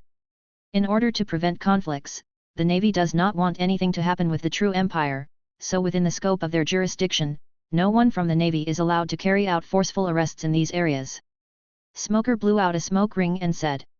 He is not dissatisfied with this system. He just said this to show his feelings. Facing this area, he showed a lot of helplessness on his face. Even if the pirates were in front of him, in the end he couldn't directly arrest him. Dashki seemed to understand something from this, but then she still asked weakly, isn't this the country of Alabasta? What Alabasta? The true empire began to lay out everything here 7 or 8 years ago. Do you think Alabasta can still manage the land of rape flowers at this moment? Everyone knows it well. This place has long been in the hands of the true empire through commercial means. Although it still belongs to Alabasta on the surface, and both parties are in a peaceful process, there are some things that only their own country knows. That's all. Smoker said with a mocking smile of disdain. Doesn't that mean that the true empire is going too far to take over other countries' territories? Dashki, what you said is exactly the opposite. Apart from the dissatisfaction of the Alabasta royal family and the princes and ministers regarding this matter, have you ever heard of any complaints from the people of Alabasta? After the true empire came to Alabasta, it not only changed the country's environment and climate, but everything you see now is actually the masterpiece of this country. The country of Alabasta was once a desolate desert country. In recent years, the miracles created by the true empire actually shocked everyone who had been to the country of Alabasta. After they came here, they not only solved the survival problems of the people of Alabasta, but also completely improved their quality of life. At present, the princes and ministers of Alabasta are not satisfied with the status quo. In fact, it is nothing more than if they want to directly take over everything belonging to the true empire in the country of Alabasta, it's just because they don't have enough strength. Smoker said analytically. So powerful. Chapter 389 Wai Wei's request. She has never thought about these problems. Although she is a member of the Navy, in comparison, she has always been in the East Blue Sea. This woman usually rarely cares about other things except practicing swordsmanship, so for the Utru Empire, she has heard of his name. Unexpectedly, he learned so much this time. Dashki was quite fond of the True Empire for a while. Colonel Smoker, but what does this have to do with our Navy's worries about conflict with the True Empire? That's because the True Empire once declared war on the Navy. Smoker said lightly. Nanny. Dashki stood up suddenly, feeling completely unbelievable. In her opinion, the Navy is definitely the most powerful force in this world. Who would have thought that someone would dare to challenge the Navy? What are you saying you are so excited about? Do you think that only the Navy is stronger in this world? Wait until you truly see how powerful the True Empire is before you say such things. Smoker said disdainfully. Oh. Dashki sat down slowly. She had only heard a little bit about such a big force, and she had almost no understanding of more detailed things. Luffy sighed. What are you talking about? The most powerful swordsman in the world may exist in the Toru Empire. Zoro stood up suddenly and looked at Ace in disbelief and asked. Emperor Toru is not only a devil fruit user, he is also at the top of the world in terms of swordsmanship. The Toru Empire also has General Abuna, who is also a great swordsman. Ace said with a smile. Really? No wonder when I met Hawkeye, he said that he was not the most powerful being in the world. Now it seems that he is probably not lying. Zoro said with some shock. For him, what he pursues is the position of the world's greatest swordsman. Now he has just changed his goal and direction. Is it possible that because they are strong, they can invade other countries wantonly? Wai Wei's eyes were almost filled with tears, and she asked with a somewhat desperate expression. We don't know about other things about your country, and of course we don't want to know. The True Empire will never be as simple as you think. Although my brother is relatively demented, please don't hurt him in this way. Ace still maintained a smile, narrowed his eyes slightly and looked at Wai Wei and said. Is there no other way to help Wai Wei? Luffy asked. The situation in Alabasta is very complicated. Maybe I can ask about it when I have the chance to see Emperor True. Ace said. All right. Luffy said, then turned his eyes to Wai Wei, looked at her and said seriously again, I'm sorry, maybe I really can't help you this time. I knew you were all the same kind of people. Wai Wei finally shed tears at this moment, and then she stood up and left the place. She didn't even turn around again, and disappeared directly from the sight of the three people. Ace sat there, looking at the other person's back quietly. After a while, he turned to look at Luffy, continued to smile and said, You must not get involved in the affairs of Alabasta. Is the True Empire really as scary as you say? Luffy asked confused. More than just terrifying, when you reach the end with your own strength, you will be able to clearly understand what kind of behemoth the True Empire is. Ace said to Luffy with a gentle smile on his face. He didn't want his brother to get involved in this kind of thing. Although he didn't know much about the country of Alabasta, at least he knew enough about the True Empire. No matter what mentality the other party had in inviting Luffy to participate in the political affairs of the country of Alabasta, what greeted them in the end was most likely the anger from the True Empire. Let's not talk about those things for now. We have known each other for so long, and I still don't know how you came to the country of Alabasta. Luffy asked. Didn't I tell you before? I forgot about it so quickly, but it's good to see you this time. Ace said with a smile, and then asked again, How long do you plan to stay here? After the record pointer is magnetized, do you still have to wander around for a while? It's not easy to judge the time now, at least it will definitely need to wait until the record pointer is full of magnetism. I originally wanted to take a look at the True Empire that Wai Wei said when I came here, but now after what you said, I don't want to. Now you know who to trust. The world's greatest swordsman really makes people look forward to it. As soon as Luffy finished speaking, Zoro said with excitement. What's wrong with you two? If I have time in the future, I will take you to the True Empire to see it. Ace said with a smile. So how long do you plan to stay here? Luffy asked suddenly curious. Stay here until you leave. After all, there is a navy waiting for you outside. That guy is not something you can deal with now. Ace said. By the way, I've been wanting to ask since just now, why doesn't Smog dare to take action here? Zoro suddenly asked doubtfully. There is nothing incomprehensible. The main reason is that the Navy does not want any conflict with the true Empire, so within the jurisdiction of the true Empire, they do not want to create any disputes. Ace said with a slight smile. I see. I didn't expect the true Empire to be so powerful. If I have a chance, I really want to see it. Luffy said. Then you can't go. The true Empire is different from other countries. This is a place that has never welcomed pirates. Even if you fly the pirate flag and enter the South Blue Sea area, you may be directly obliterated by others, unless you are in special circumstances. If necessary, please report in advance, otherwise it will be really difficult to get close to this place. Ace said that the most important thing was the situation he encountered when he went to the true Empire before. If it weren't for Marco's leadership, I'm afraid he wouldn't even know what the true Empire looked like. Chapter 390 Golden Lion Shiji. Another corner of the pirate world. At the foot of the upside-down mountain, a huge ship that looked like a merchant ship slowly descended from the upside-down mountain. Everything seemed so casual and felt like it had been done many times before. However, the people on this ship were different at the moment. Chang Nyo stood at the bow of the ship and could directly enter the North Sea after crossing the upside-down mountain. In such a large North Sea area, it is a bit difficult to find someone based on just some information. Junhee, can you determine the specific location of Zifa and his group? Chang Nyo stood on the deck, looked into the distance, and asked Junhee behind him. Your Majesty, it's hard to confirm the specific location now. But the last time the news came back, Zifa and the others should be not far from the Kingdom of Dura in the North Sea. I wonder if they will still be there after we arrive. Junhee said. You take them and continue heading towards the North Sea. I will leave beforehand. If you find Zifa in advance, just call me and let me know. Chang Nyo said. Before Junhee opened his mouth to say anything, he had completely disappeared in the next second. Junhee looked confused. His Majesty the King left immediately.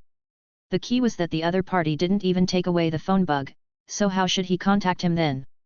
But now that everything has happened, Junhee could only sigh, and then shouted to the people behind him, move towards the North Sea Dura Kingdom. The main reason why Chang Nyo left was because he encountered something interesting. That is to say, he did not expect that he would cross the upside-down mountain without any problems, and in the end he would actually sense that there would be a character that surprised him. When Chang Nyo appeared again, he was already completely on a floating continent. The surrounding area was completely covered by woods, and the sea could not even be seen below. It's really surprising. I didn't expect to meet the Golden Lion so quickly. Chang Nyo stood at the edge, stretched his head and looked down, and said with a slight smile on his lips. But the moment he appeared, there were already more than a dozen unknown creatures appearing around him. They were said to be wolves, but the shapes in front of them looked a bit different, but all of them had red eyes and grinning teeth. Not even afraid of anyone around him. It seems that this old man is the only one who can come up with such boring things. Chang Nyo looked at these dozen wolf-like creatures with a mocking smile on his lips, and continued walking in the direction of these creatures without paying any attention to them. But they seemed to be fixed in place, still maintaining the image of grinning teeth and red eyes. But when Chang Nyo walked past their bodies, these things seemed to be like sculptures that had been pieced together over time. Status. The entire floating island is not very big, but it is not very small in comparison. According to the current height, it is at least equivalent to being suspended above 8 kilometers. If it were not for inadvertently sensing anomalies in the sky, it would have been long. Nyo probably didn't know when he saw this guy. On this suspended island, the dense woods are filled with countless of the creatures we just encountered. Each one maintains almost the same image. They all have red eyes and grinning teeth. And without any need to say anything, they have already exploded. Attack ability. For ordinary people or relatively weak people, this kind of creature can indeed make people feel fearful and helpless, but for the top powerhouses in the world, these things are exactly the same as building ants at the feet of giants. Same. However, in a huge room at the center of the island, there was a man with long golden hair sitting there who had lost both legs. The golden lion's eyes were always looking into the distance. He originally wanted to come to the East Blue Sea to settle matters, but he didn't expect that a person who surprised him would actually come. At this moment, Golden Lion Shiji's life is probably no longer as magnificent as it was decades ago. What's left is just a pair of relatively dead eyes. At this moment, he has long lost any desire to fight. The top powerhouse at this moment is just like a tiger with its teeth pulled out. Even though he possesses a powerful sense of domineering power, the Golden Lion sensed Chang Nyo's figure as soon as he landed on his territory. Although he was quite surprised, in the end he did not move at all and continued to sit here, as if waiting for the judgment of fate. In just a few minutes, Chang Nyo had already appeared outside the house. He stood there quietly without taking a step forward, looking at the situation in this area with a stern gaze. Both of them can sense each other's existence, and even know each other's identity without saying anything. For them, the only way to meet is the door in front of them. Tell me about what you have been pursuing your whole life. You probably don't even know what you are pursuing. Chang Nyo stood at the door and spoke softly. He hadn't seen him for a long time and directly opened the door in front of him. However, the Golden Lion was waiting inside the room at the moment. There was no hint of anxiety on his expression, and his eyes were slightly closed, as if he was thinking about something. The island suspended in the sky is still moving towards the east blue sea. You can't even hear the sound of wind here, and the white clouds are floating under your feet at this moment. After another stalemate for nearly 10 minutes, Chang Nyo still had no idea of opening the door in front of him, but the Golden Lion sitting in the room seemed a little impatient.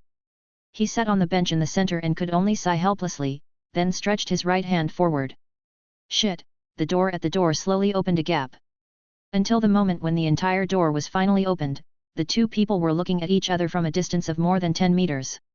Why don't you stay in your country and come to my place? The Golden Lion asked calmly. I just want to see what you are like as a once famous figure on the sea. Now that people have seen it, how does it feel to make an impression on you? It's okay, but it's very different from what I imagined. In my mind, the Golden Lion should be more powerful and domineering, not the old guy in front of me. Chapter 391 Shiji's Resentment. The Golden Lion didn't have any special expression when he heard this. He was still sitting there with a calm expression. Facing Chang Nyo's words, after staying for a while, the Golden Lion just smiled slightly, perhaps mocking his own incompetence. After a while, he slowly floated up, and the lower half of his body had been completely replaced by two swords. In this way, he slowly floated to 2 or 3 meters in front of Chang Nyo, carefully looked at the other party's appearance, and then slowly began to say, when I first heard about you, if I remember correctly, it should be 6 years ago, I have to say that your achievements at your age really surprised me. Over the past few decades, there have been more and more people wandering on the sea, but what really makes me take a high look is that you are the only one in this world who can develop a small place to a large scale by yourself. At this level, you are indeed worthy of admiration. Faced with what you said, I don't know whether I should be happy or blame myself.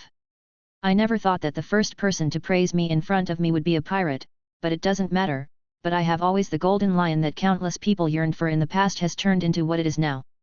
For a dead person, he did not hesitate to use such an extreme method to take revenge on Donghai. I have been to the end of this world and have seen the content above, but have you ever thought about why Roger, as the Pirate King, was voluntarily captured by the Navy in the end?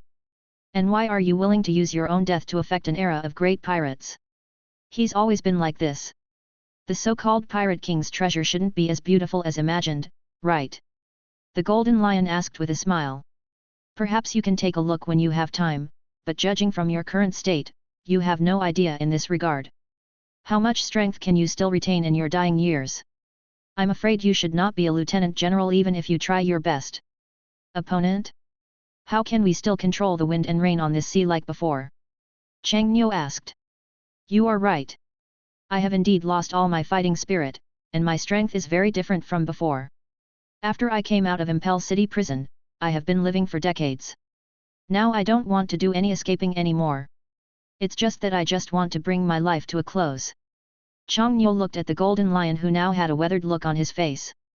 This guy no longer had any of his former domineering power, and all that was left was resentment. The conversation between the two people seemed to have been familiar to each other for many years. They communicated with each other as if they were friends, and there were not many unexpected expressions on each other's expressions. It is indeed rare to see such a scene at an altitude of almost 10,000 meters. I don't think the former overlord should hide himself in such a lonely state. There is still a chance for your legs to recover. I wonder if you are interested in fighting for the next era. I'm old. As you said, the Golden Lion used to be a famous being in the sea, but now I am just an old man who is dying. In terms of strength, I am not as good as before. I am afraid that the new ones who are going to see now each of the little guys should be able to crush me under their feet. I no longer want to see such a life. Under such circumstances, sometimes disappearing lonely may also be a good choice. The Golden Lion said with a self-deprecating smile. It's not that Chongnyo doesn't understand what the other person is thinking at the moment. For a man who has stood at the top of this world for most of his life, to end up like this is probably not what he wants to see. You are so lonely, and being in the East Blue Sea is not a good choice. Why don't you come with me and go to the North Sea?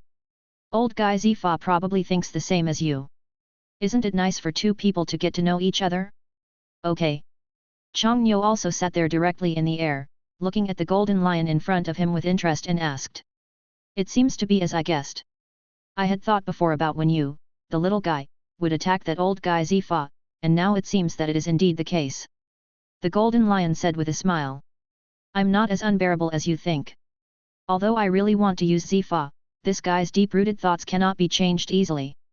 Since you have already begun to want to die, why don't you go on a glorious journey? Will you let yourself go from this sea? It's true, my biggest pursuit in life is to beat Roger once, but in the end he actually died before me. Old guy Zifa, we have known each other for a lifetime, maybe there really is a chance. Maybe it's just like you said. The Golden Lion thought for a moment, and although he was a little reluctant in his words, he still accepted Chongnyo's suggestion. For these big pirates who once roamed the sea, each of them had the same thoughts before they died. No one was willing to lie in bed alone and wait for death. All they could do was to find a suitable opponent and let yourself end peacefully. Golden Lion himself also had this idea, but when he was in his twilight years, his strength was already so weak that the so-called strong man could knock him down in one breath. Even though he was a little unwilling, he still wanted to the most appropriate way to end one's life.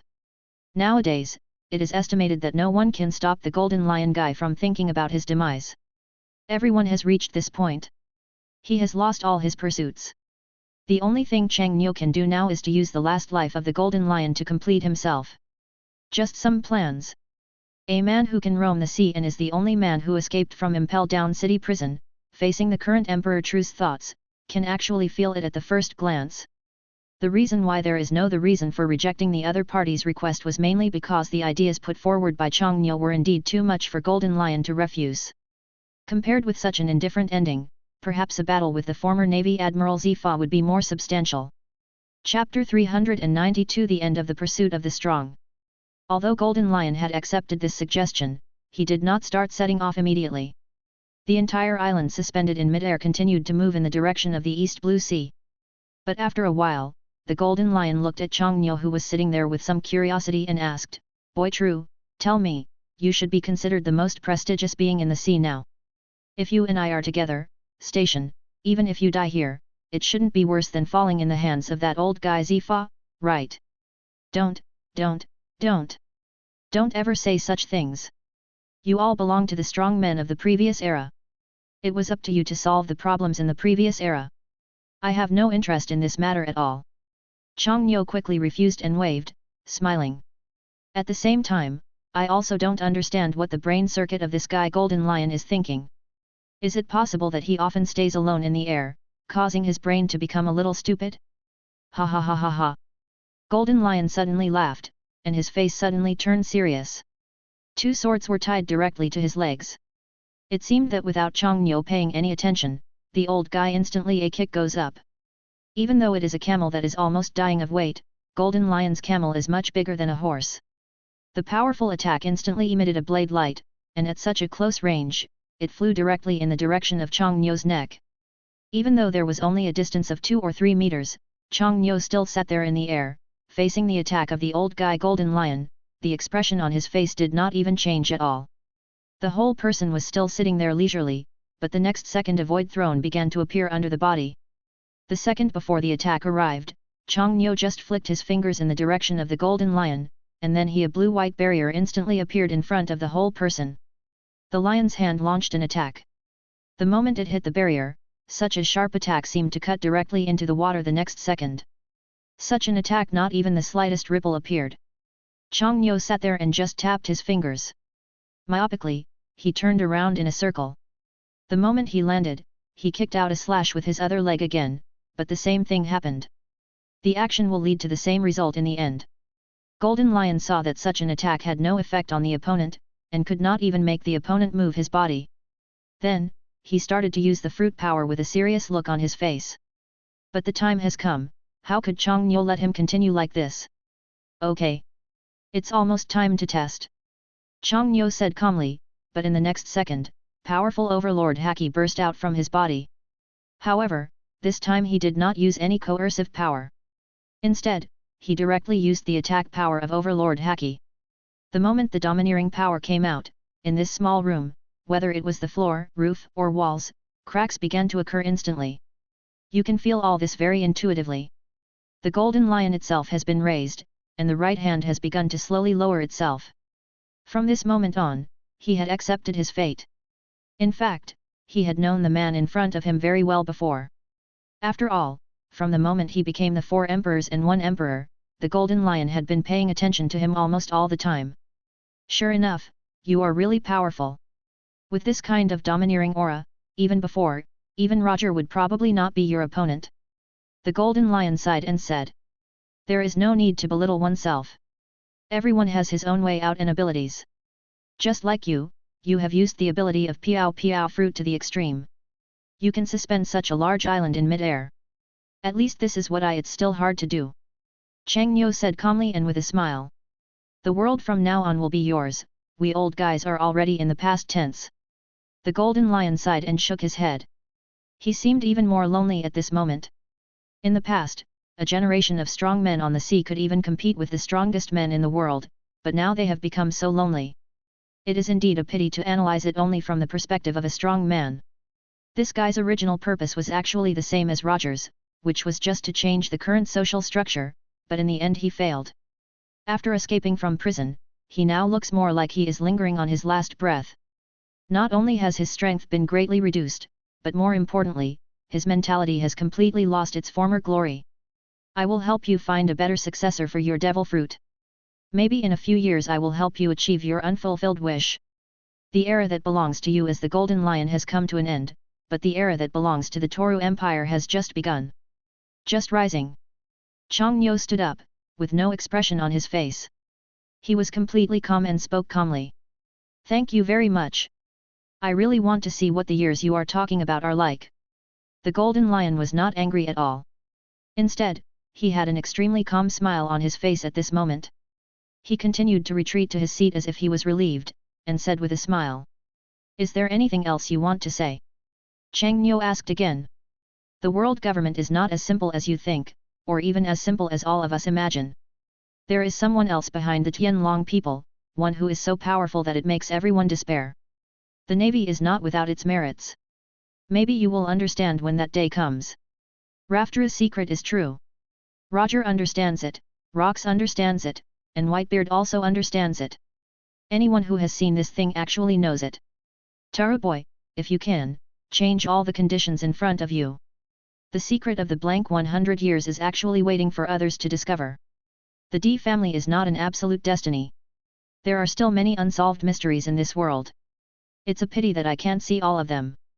Golden Lion said, sitting there and slowly closing his eyes. The expression on his face had begun to enter a state of enjoyment. Chang Nyo has been standing still, but this time it is different. His true self also appeared here at the same time. Chapter 393 Awakening the Power of Space Annihilation. Immediately afterwards, a powerful blue light burst out from the area where Chang Nyo was located. In less than 5 seconds, the light had already formed a barrier covering an area of more than 200 meters. I will remember what you said. The world government is indeed not as simple as we think, but so what? Chang Nyo said to himself, then raised his right hand slightly, and then, the same blue light instantly enveloped the Golden Lion's entire body.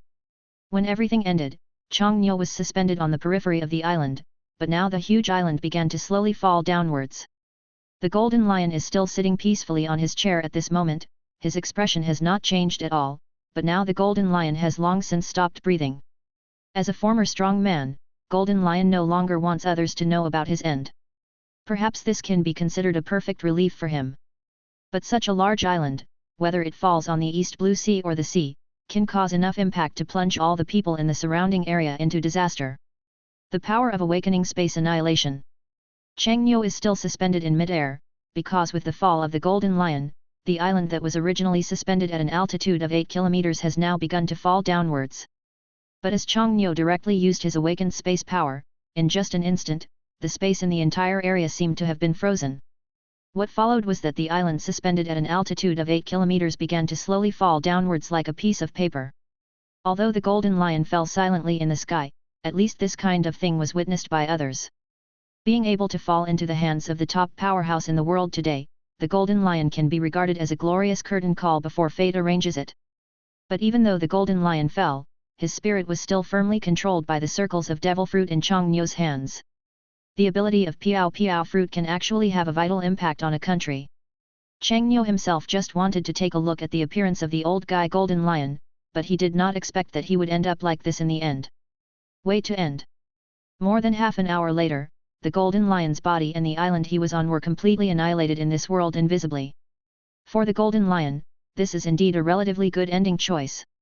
After all, in the end, the entire island and the dust scattered by his body were all above Roger Town, which can be regarded as making him fall in the same place as Roger. As everything has dissipated, the space in front of him has turned into a vast expanse of white. Chang'yo is still suspended there, closing his eyes and sighing slightly. He recalled the last words of the Golden Lion before his death. The world government was not as simple as imagined, and even exceeded everyone's imagination. Chang'yo himself had also been prepared for this kind of thing, and he had the eye of God. How could he not know that the world government is not as simple as what he sees in front of him? When everything was settled, Chang'yo slightly lowered his head in the original direction of the Golden Lion's fall to express respect. Then the moment he raised his head, he started walking in the direction of Junhee who had entered Bahai. The land of Alabasta. Luffy, are these your friends?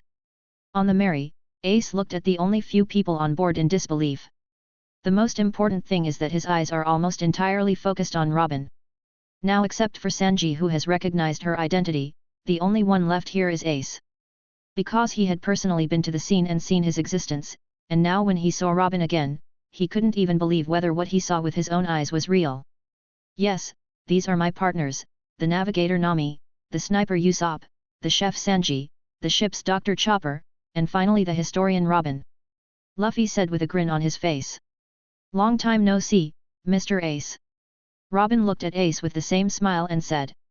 At this moment, the space seemed to be completely silent, and all the smiles that had been on other people's faces stopped at this moment. Even Luffy's entire expression turned into one of confusion and confusion. Robin, do you know Ace? Luffy asked in surprise. Of course, after all, Mr. Ace was present when I got married. Robin said with a smile. Is it true? Luffy's brother also went to Robin's wedding. Usopp asked equally surprised. The relationship seems a bit complicated. Chopper stood there. He didn't understand everything that happened anyway, so he could only lament this matter along with others. Ace, what exactly is going on? Luffy asked again. In fact, we can't blame them. After all, such news is shocking enough. How could these people never think that the world is so big and the two of them have actually met in the end? Zoro was also shocked.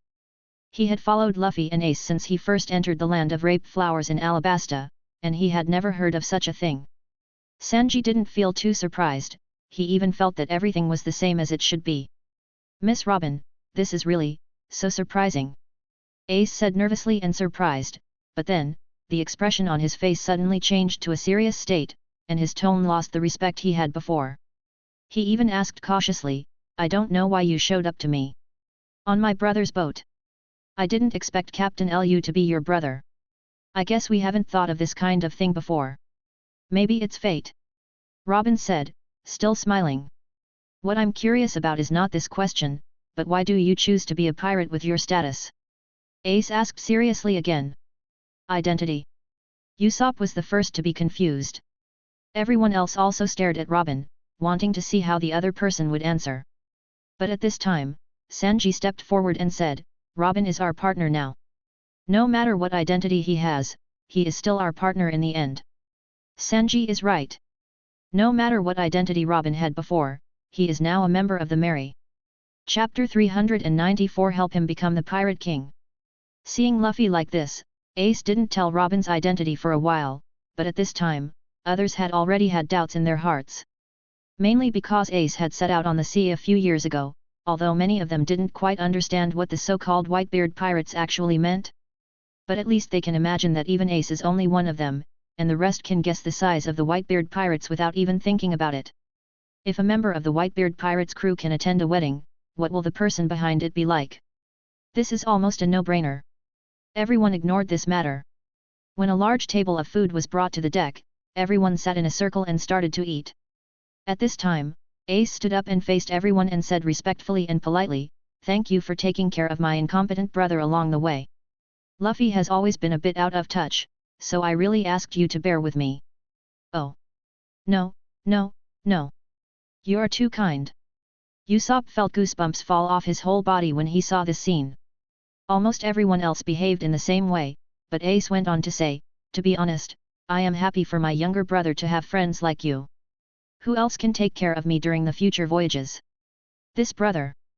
"Haha, Mr. Ace, you are really acting like a very qualified brother now," Robin said with a smile. Everyone else was lamenting Ace's current polite image, and their eyes would even focus on Luffy, who looked embarrassed from time to time. The most important thing is that the personalities of the two brothers are really different, at least in their impressions. After sailing all the way here, according to Luffy's character, it's hard to imagine that this polite Ace in front of him could be his brother. "Luffy, are you sure this is really your brother?" Nami asked a little surprised. "That's right. I don't think so. How could such a polite person be Luffy's brother?" "I don't think so anyway. Why are the two people's personalities so different?" The other people were talking to each other. Anyway, the emotions revealed at the moment were all expressions of shock. After all, what they saw in front of them really made them feel a little unbelievable. "Ace, aren't these friends of mine interesting?" Luffy asked with a grin. "It's quite interesting," Ace said. "Stop talking, just sit down and eat. It will cool down in a while." Sanji opened his mouth and said. At this moment, the others began to sit together happily. The Melee did not start sailing, but still stayed in this port. After all, there were several naval warships waiting for them outside. However, their current happy scene left a lonely person standing there with a miserable look on his face. Enel has been alone almost every day since he sailed with them. Although he has obtained a lot of sailing permissions on the Infinity, he now faces Hai Ling at most every day, and almost all the rest he cooks and eats by himself. And then focus on the Melee. This is his daily job. Fortunately, he does not need to sail every day. The Endless will automatically maintain a certain distance from the Melee and will also automatically remind him about the situation ahead. So Enelu, who stayed on the ship, spent almost every day besides eating and sleeping, training and perception. Just like now, when others are enjoying themselves, although there are meals in front of him, looking at the appearance of these meals, you can tell that this guy probably doesn't cook much at home. From the appearance of the food that has been fried until it is browned and slightly black, it is impossible to determine what species these foods belong to. But this is a simple dinner in Enelu. At night, aboard the Melee. At this time, almost no one fell asleep. They stayed on the boat in Rapeseed Port and started chatting with each other about each other's situation, and almost everyone else was listening.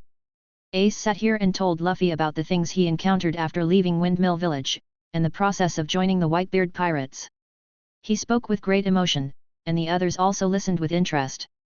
Especially Luffy, who had been listening, the surprise in his eyes never stopped.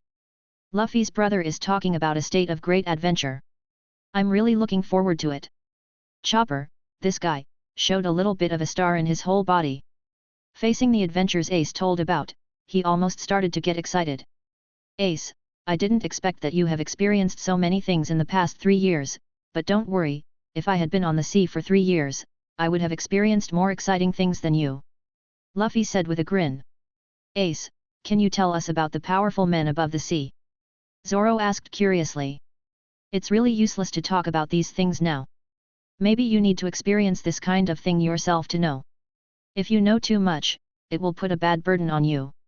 It's better not to know. Ace said with the same smile. Zoro did not continue to ask further. Maybe there were some things, just like Ace said, knowing in advance would not be of much benefit to these newbies, as was the strength of people like himself.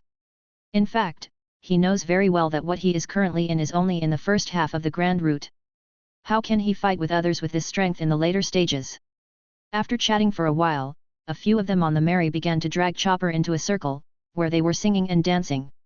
The only ones left were Ace and Robin sitting quietly not far away, watching. It is actually not an exaggeration to say that Luffy and the others are relatively simple. No matter how young Ace is, he has at least survived in the new world of intrigue for several years. He had seen many more things than Luffy and the others had ever seen. "May I know why you are on this ship?" Ace asked Robin with a calm expression. "Help your brother become the Pirate King." "Do you think I will believe what you say? Who doesn't know about becoming the Pirate King? But why do you think you can help him achieve it?" Chapter 395 The People Accompanying Enelu. Robin didn't think there was anything wrong with what Ace said. How could he really help him become the Pirate King? She could even understand why Ace had such thoughts, but all the words could only turn into a smile after reaching her lips. "Ms. Robin, although I don't understand what the true Empire is going to do, but my brother is a relatively simple person, and I hope you won't hurt him." Ace stood up and bowed respectfully towards Robin, sounding very humble in his words. "Ace, you can rest assured about many things. There are even many things that you don't understand at all. Maybe in the future, when you understand these things, you won't need others to say more," Robin said, still smiling. "I hope so. Ace, come over here."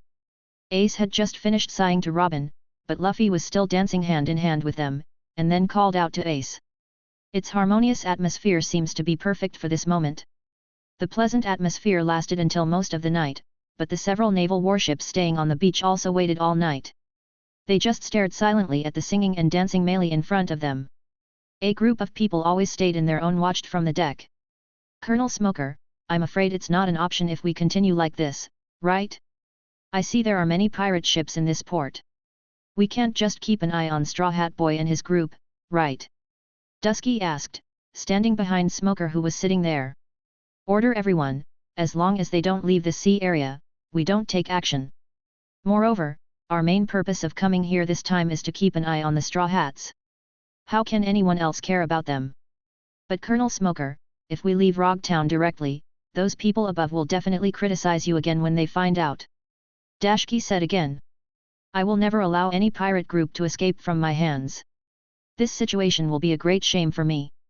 Smoker was sitting on the deck, still smoking his cigar. The surroundings were completely surrounded by smoke, but his expression was looking seriously in the direction of the Mary, and his tone was even more serious. It's really hard for Dusky to understand the man in front of him. It's really hard to understand that there are so many pirates who don't want to catch him but insist on staring at the Straw Hats. What Kodasi Chi saw in the end was just the surface. How could Smog, a smart person like him, not understand? The person who appeared when he left Rogtown was the focus of Smoker's attention. "I've never seen you take it so seriously before." Dashki stood behind him and murmured quietly, his eyes still drifting towards Smoker, as if he was afraid that the other party would hear him. Early the next morning. On the sea today, or rather on the edge of the sea in Alabasta today, there was a scene that made everyone feel weird. That is, on this sea, in the early hours of the morning, a heavy fog has risen that is not even visible from a distance of 5 meters. In this country of Alabasta, which has always been short of water, it is impossible to appear at all, but it is still there today. So it appears here. Seeing the strange scene in front of him, Smoker stood up in surprise, but the others on the melee seemed to have seen a savior at this moment. "Captain Lu, now is the time for us to launch our attack so that we can avoid having to fight against the Navy," Robin said while looking at Luffy with a smile. "It's really strange. How could there be such heavy fog in an environment like Alabasta?" Sanji also looked at the surrounding environment with a curious expression. At this time, I don't know how many people were emitting the same emotion. Facing all this, people who know Alabasta will think that this kind of thing is simply ridiculous. An incredible one. It seems that God is helping us. Everyone, we'd better set off quickly. Luffy shouted loudly with a smile on his face as he stood on the sheep's head of the Mary. As the sails began to set sail, it was difficult to control the direction anyway, so it could only rely on the navigator's ability to move forward. However, at this moment, on the infinity that had been following them, there was a man who looked about 30 years old, lying leisurely on the sofa. Enelu watched quietly from the side, the expression on his face was full of helplessness.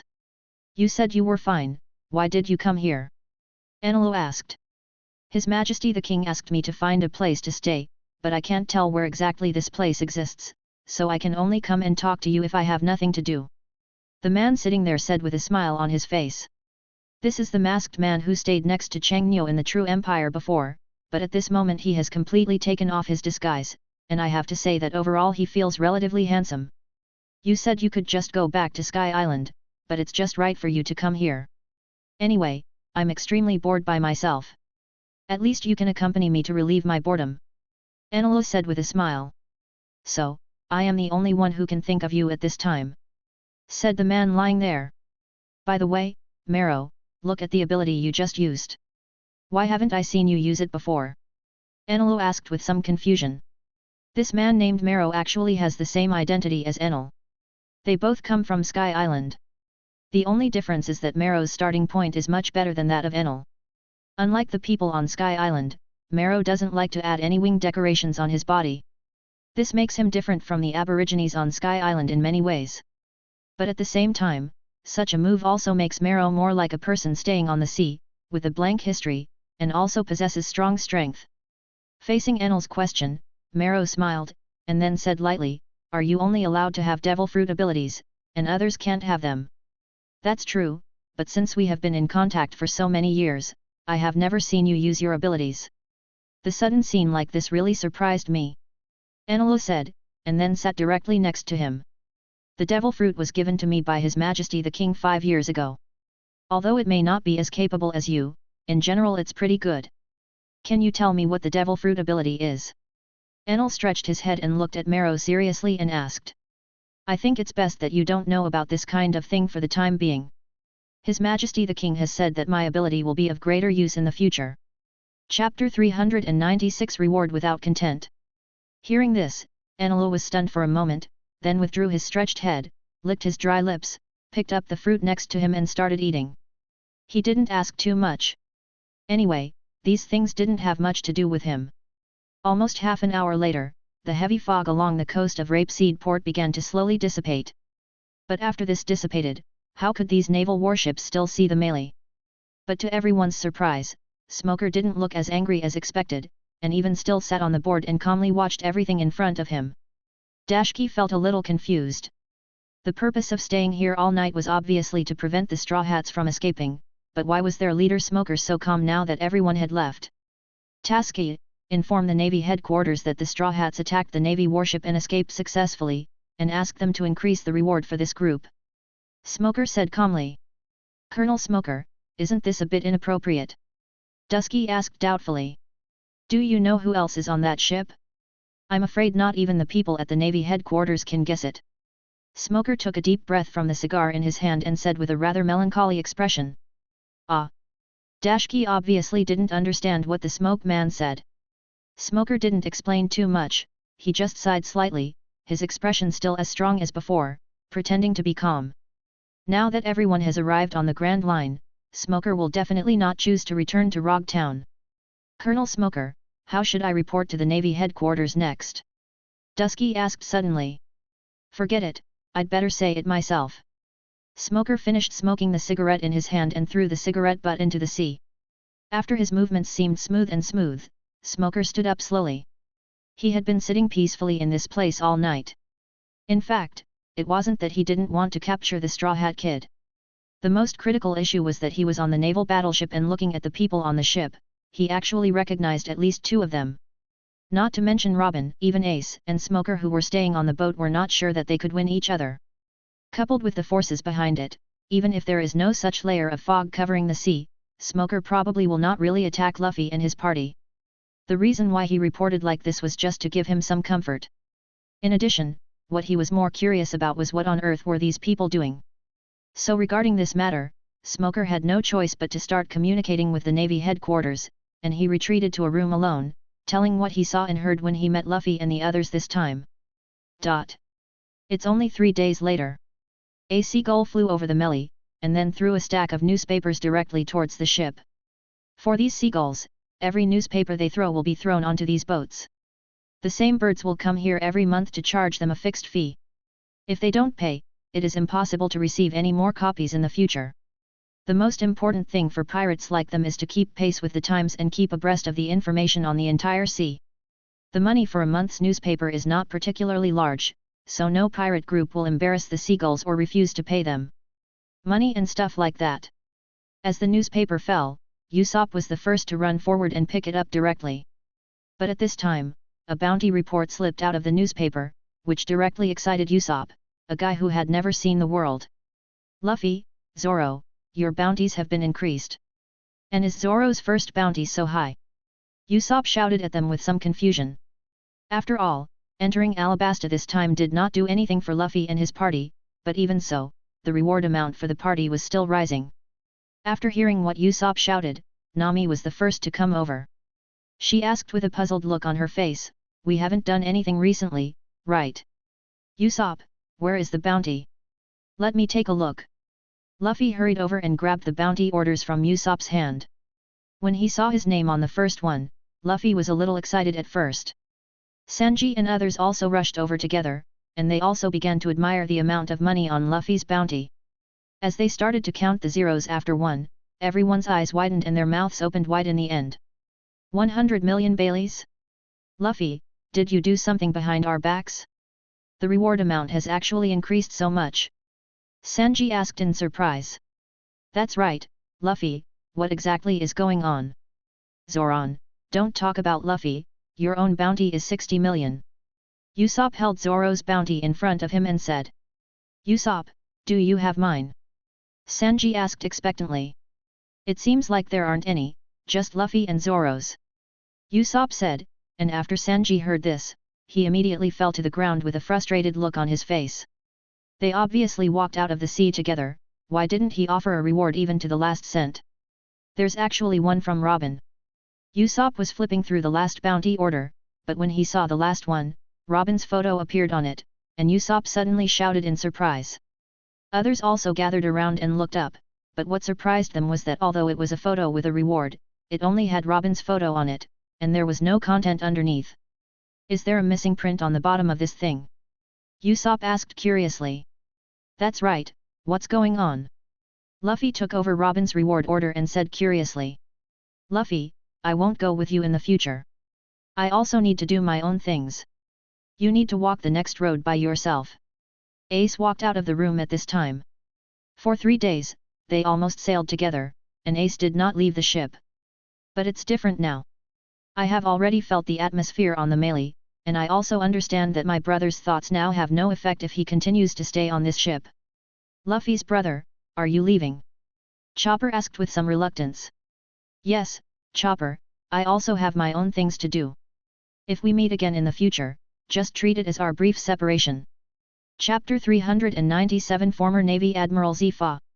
The others were stunned for a moment and stopped studying the issue of the reward order.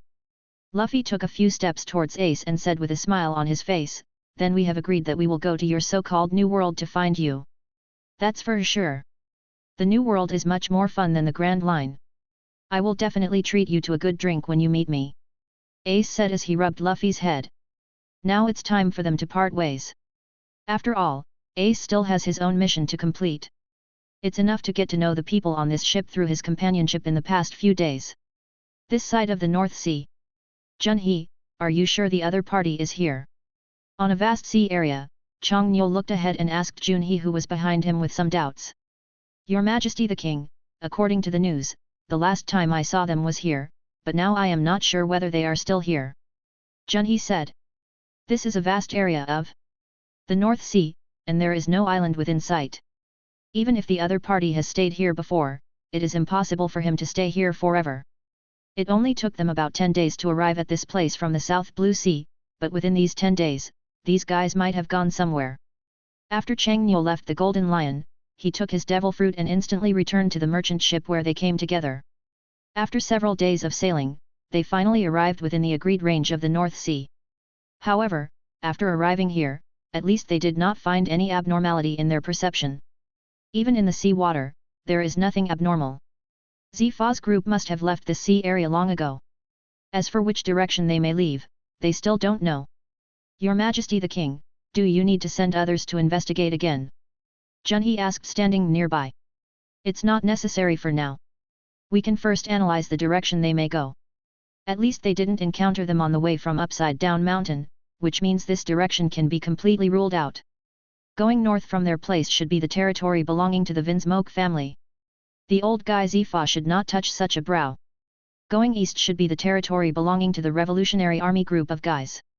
Now the only thing that can be thought of is that Zifa has led people towards the west and ordered others to turn around and head towards the west. Changyo analyzed and said, Your Majesty, there is currently only one Lubnila kingdom in the west, and there is no other place. Junhee said. Order them to speed up. We don't have much time to communicate about this kind of thing. It's impossible for Zifa and his people to move towards the Vinsmoke family anyway. Now let's take a gamble and see where they will go. Changyo said with a calm expression, his sense of domineering power has not dropped, at least he needs to be able to sense the whereabouts of these guys at the first time. Junhee didn't say anything else, turned around and started walking into the cabin to give orders to others. Although this ship is just a merchant ship of the true empire, at least on the surface, the internal power system is at least much faster than ordinary ships. Although it is much slower than the Endless, it is at least faster than the Infinity. It is also much faster than ordinary ships. On the vast sea, if you want to find a team of only 5,000 people, if you don't know the other party's sailing route, it will be extremely difficult to find the other party. Such a large area of the North Sea is really not small compared to the South Blue Sea. There are more than 80 kingdoms in such a North Sea area. As long as Zifa and his group change the direction slightly, then they will continue to follow. It's impossible to find it even if you come down. Your Majesty, if you say that we are here just to find Zifa to train people, if the other party doesn't agree, wouldn't it be worth the loss? After Junhee ordered the others, he walked to the deck again and asked curiously. He did not believe that the former admiral of the Navy headquarters would become a being who could join the true empire without any conditions. After all, he didn't know anything about General Zifa, so it was understandable to ask such a question. Changyo was thinking about something completely different. He turned his head and glanced at Junhee. In fact, he was not absolutely sure about such a thing. He just came here to give it a try. Zifa is not the most important existence to him, but when the former admiral of the Navy headquarters enters the true empire, it will have such a sensational impact. In fact, needless to say, everyone can weigh this weight. Don't just look at one side of things. You have to know that as a general of the Navy, you can know more things than you think. This time we are going with the certainty of victory, and we will definitely encounter some difficulties. It's an imaginary thing, but we can only talk about it after seeing it in detail. Changyo said lightly. Junhee stayed behind and listened, looking at the sea in the distance from time to time. Even though he has now become a general, the cooling domineering energy in Junhee's body is still a fatal weakness. No matter what methods he tries, the situation has not improved at all. The better thing is the improvement of his armament and domineering. After these years, he has entered the state of Luying. He is not the strongest among the generals. At least he still has no problem in protecting himself in this sea area. One day later, in an unfamiliar sea area, a submarine suddenly emerged from the originally ordinary sea surface. According to the specifications of this submarine, it seemed that it could accommodate at least 500 people inside. People were also coming and going inside the submarine, and everyone maintained extreme calmness and seriousness on their faces. At the very front of the submarine, sitting on the main seat was an old man with short purple hair. He had dark skin and his right hand had been completely replaced by a huge iron guy. When the submarine floats on the sea, the glass vision in front of you opens instantly. Not far ahead, you can already see a medium-sized island with the naked eye. And, if you can, don't follow me. Find a better country and stay there. The teacher is old now and can no longer do many things. You can't let the teacher's problems drag you down. Chapter 398 New Navy. Although he said this kind of powerful strength had been broken many years ago. What is left of Zifa today is just a face full of vicissitudes of life, and the whole person seems to have no pursuit in many things. Among the strong men of the previous era, Zifa was not only respected by all navies, but also feared by many pirates. But even so, now that he is old, he seems to have lost his goal and direction. Teacher, Anne will not leave you even half a step. It is like this now and it will be like this in the future. Please don't say this again in the future. Anne said loudly with some anger. It has no effect now. The great era of pirates is coming. Without strong power, it is impossible to change the world. What can we do just by relying on it? Zifa said, frustrated. At least at this moment, his eyes are full of frustration. Along the way, he has seen too many things in his life to this age, and he has also felt grief that others cannot feel. At least at this moment, the calmness on the sea could no longer suppress the sadness inside. Teacher, as long as there are people around, I believe it can be done. Anne will always be by your side to fulfill all your ideals. Anne said seriously. Anne is a disciple of Zifa. He looks like he is only a little over 20 years old. He has long blue wavy hair. He wears a blue t-shirt on the upper body, denim shorts on the lower body, and black high heels, but at least she is also considered a beauty. Especially with such a serious look, it made everyone else feel ashamed. Zifa sat there and sighed slightly. The vicissitudes of life on his face could not be recorded. He had not had a good rest for a long time. He drifted on this rough sea every day and dreamed of unrealistic dreams every day. At least in this there is no hope left in the 70-year-old old guy. Teacher, what's going on here? A man wearing flashy clothes standing next to Anne said. This guy's dress and image are more like that of a ninja, with a long knife hanging on his back and his clothes covering his head. Anyway, just from the appearance point of view, he doesn't feel that comfortable. Bins, the Lobunny Kingdom was once my hometown. I came back this time just to take a look. The rest I plan to go back to the New World to settle things with the pirates. There is no hope anymore. At present, the two of you are the most worried. If possible, I really hope you can take them to find a place to live and stop worrying about anything on the sea. Zifa said. Teacher, what happened to you today? Why did you say so many words that are inconsistent with your ideals? Anne asked. I can understand the teacher's thoughts, but it's not the time yet. At least let us accompany you for a while. Bins said seriously. Bins, what are you talking about? What does it mean to accompany the teacher for another walk? Anne's voice was a little angry, but when Bins heard this, it seemed as if nothing happened. Zifa was very able to understand himself as a student, so in the end he didn't say a word during the whole process, he just continued to stare straight ahead with his deep eyes. General, we are following a very fast merchant ship. Do you want to handle it urgently? While the three of them were in a stalemate, a soldier ran over and said respectfully to the three of them. This topic successfully diverted their attention. Perhaps because of the serious topic just now, Anne glanced at them and said directly to the person who came over, is such a small thing worth reporting? Take me over and have a look. Zifa didn't say anything, while Bin stared at Anne as he left the cab in front. On the merchant ship that came towards them was Changnyo and his party. This time heading in this direction also meant that they had made the right bet. They had discovered Zifa and his group at least 2 hours ago. Human existence. That's why they gathered here as quickly as possible. Your Majesty the King, it seems that Zifa's group is quite large. Junhee frowned. There are almost 5,000 people, which is certainly a lot.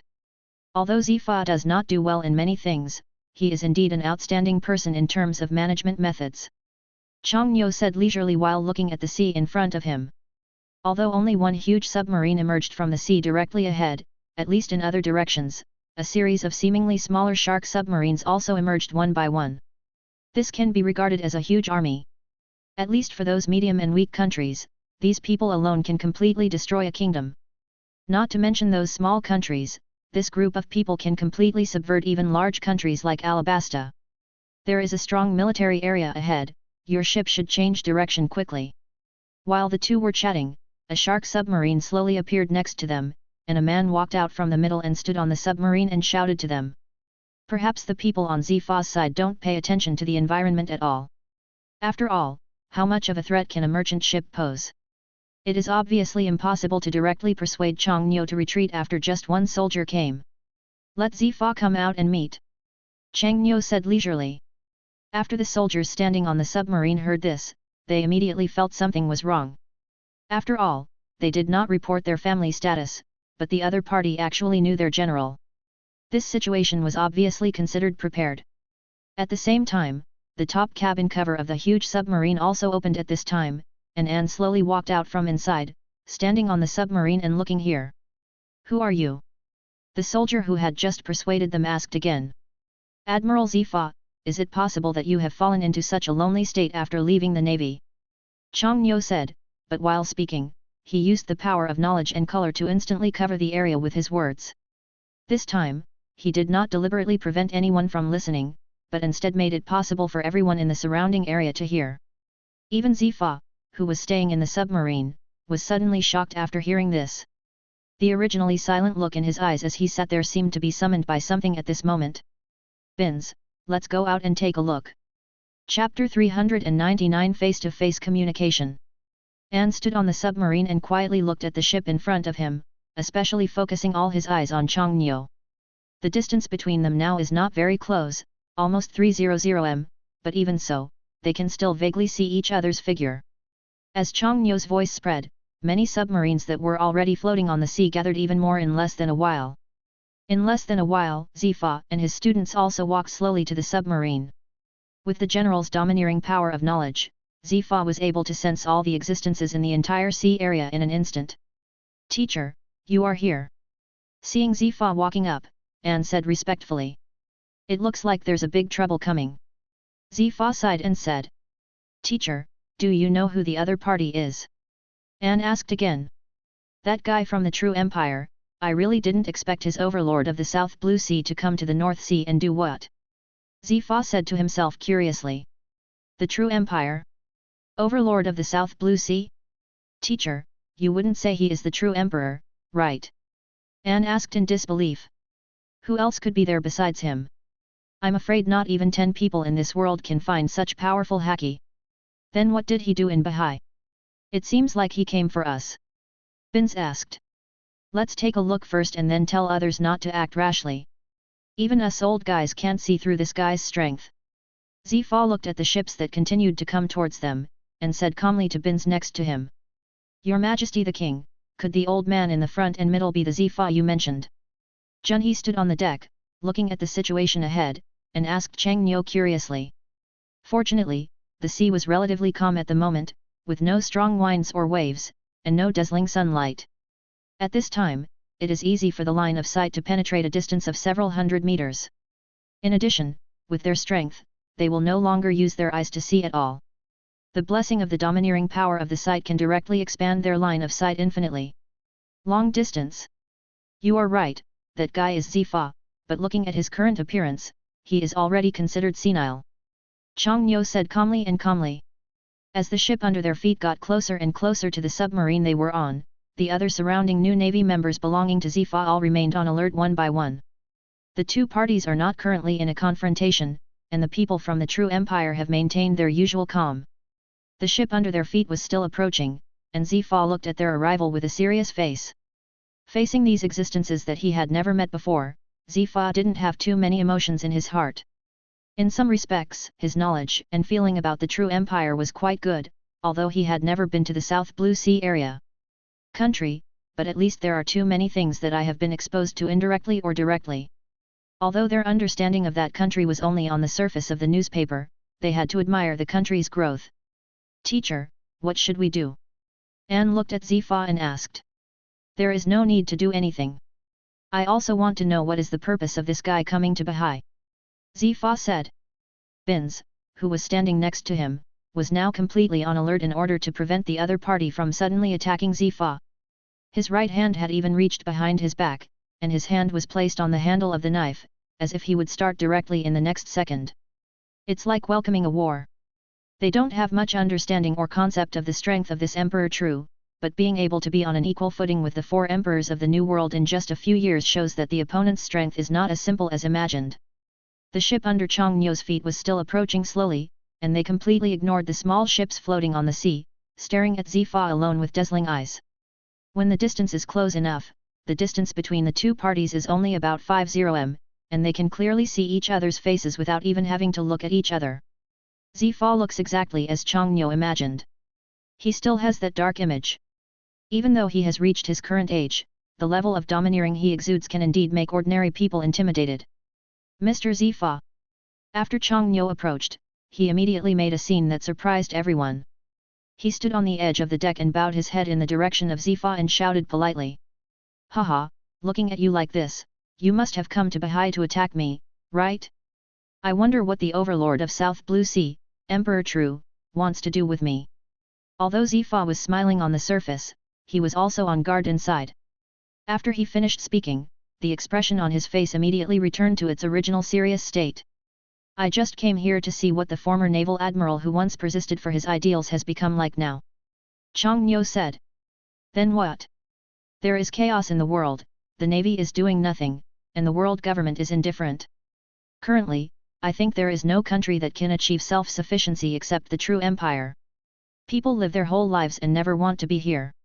There are too many regrets left in the world, but I don't know what Mr. Zifa thinks of it. Chang Nyo asked again.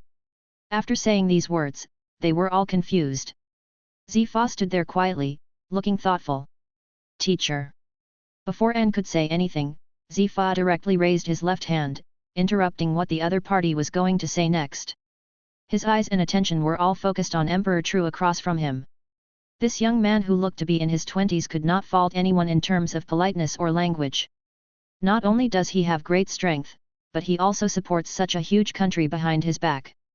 Zifa's eyes also reveal an extremely cautious state. King True, just tell the truth. We are already here. There is no need to beat around the bush. What do you want from me? Zifa asked straight to the point. Since Mr. Zifa has said so, let me tell you straight. I hope Mr. Zifa can bring your people to join the true empire. Chang Nyo didn't hesitate at all, and spoke with a serious expression. This is indeed the purpose of his coming here. Otherwise, why would he spend so much effort to come here? Chapter 400 The Rejected Emperor True. Those who belonged to the new navy at the scene, when they heard Emperor True say these words, all their expressions showed a state of surprise. In fact, even Zifa himself was like this. Teacher will not choose to join your true empire, you should just go back.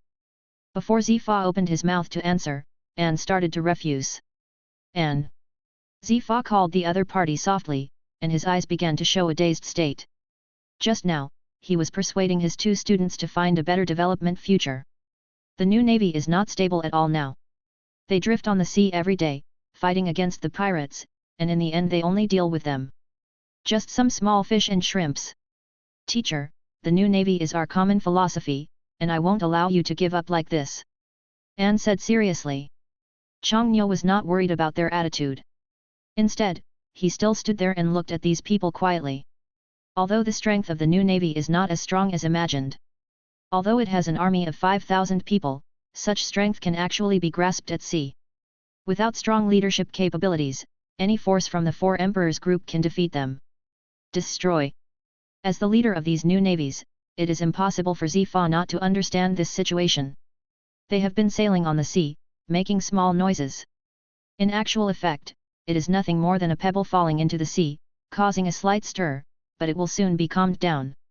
What conditions do you have for the new navy to join the true empire? Zifa suddenly asked. When these words came out, even the two students next to him were startled. It was obvious that they had begun to identify with each other and began to intend to hand over all the rights in their hands. Binz acted indifferently, but An was completely different. Her face gradually began to show a slightly angry state. Facing the teacher in front of her, An asked directly and without any concealment, Teacher, what are you talking about? Are you really planning to give up the new navy? People. Your teacher just wants to give them some better development, so why worry about it so much? It's the same everywhere, as long as you fulfill the justice in your heart. As soon as An finished speaking, Chang Nyo's voice came to her ears, and he was standing next to her. As if he felt threatened, An jumped nearly 2 to 3 meters away in the next second, and his right hand instantly emitted a red light and attacked Chang Nyo. But with these attacks, the moment she raised her hand, her whole body was already fixed in place. Apart from An being able to blink, her whole body was completely locked there by space. Seeing this scene, Zifa wanted to take action at first, but in the end he suppressed the impulse in his heart. The knife in Binz's hand had already been partially pulled out, but at this time Chang Nyo said leisurely, I don't want to be enemies with you when I come here. I don't even have the idea of fighting you at all. It's just that the ability of the devil fruit is somewhat it's dangerous, sometimes you just need to prepare in advance. Let An go first.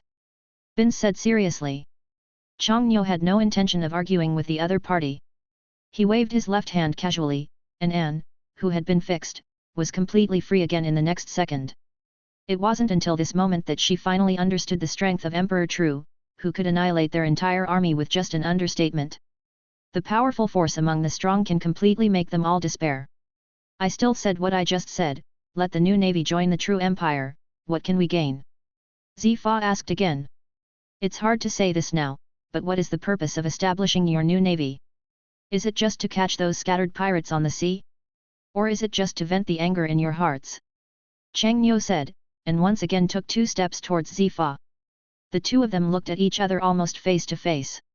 In terms of body shape, Zifa is a tall and domineering old man, but in this world, strength is not determined by body size. Seeing that the other party did not speak, Chang Nyo said again, perhaps we have many common goals, and your goal is just for justice. But for you, where does the true so-called justice exist in your hearts? Everyone claims to be the embodiment of justice, but what is the final result? Until now, who can know how many pirates there are on this sea? Why did they become pirates? Some people may just venture out to the sea and experience the feeling of freedom. But most people are actually ordinary people. They may be forced by life, or they may be helpless. The so-called justice cannot be comprehensive. What can be reflected in the sea is nothing more than the darkness in this world. It's just one side, but in this world, how many places can the sun shine on? Navy or world government? Or is it the new revolutionary army now emerging? Or maybe those 4 emperors on the sea? Who doesn't flaunt his justice, but what will be the final result? So many things have happened, and the world government has turned a blind eye, and the navy has ignored it. People in many countries are still living in dire straits. Everything needs to have its own meaning. So what does the establishment of a new navy mean to you? What is it again? Chang Nyo stood in front of Zifa, calmly and with a series of questions, once again making the other party fall into thinking. Indeed, what role can the justice they have been pursuing from the beginning to the end actually play in this world? In the past few years, the number of pirates has grown like a carp crossing the river. It is no longer possible to curb the development just by arresting one force. The capabilities of the new navy are limited. Faced with such a complex and cumbersome state, most of them already feel somewhat inadequate. His Majesty King Tru, you have said so much, so what should the true empire do in the future? Zifa asked the question in reverse. When General Yuxiao came to the true empire, I already said relevant things. If you have the strength, then you should protect one person. What's the harm if you have enough strength to protect the world? Chang Nyo said with the corners of his mouth raised slightly. With Trudy's current strength, is it possible that he still needs as few people as our new navy?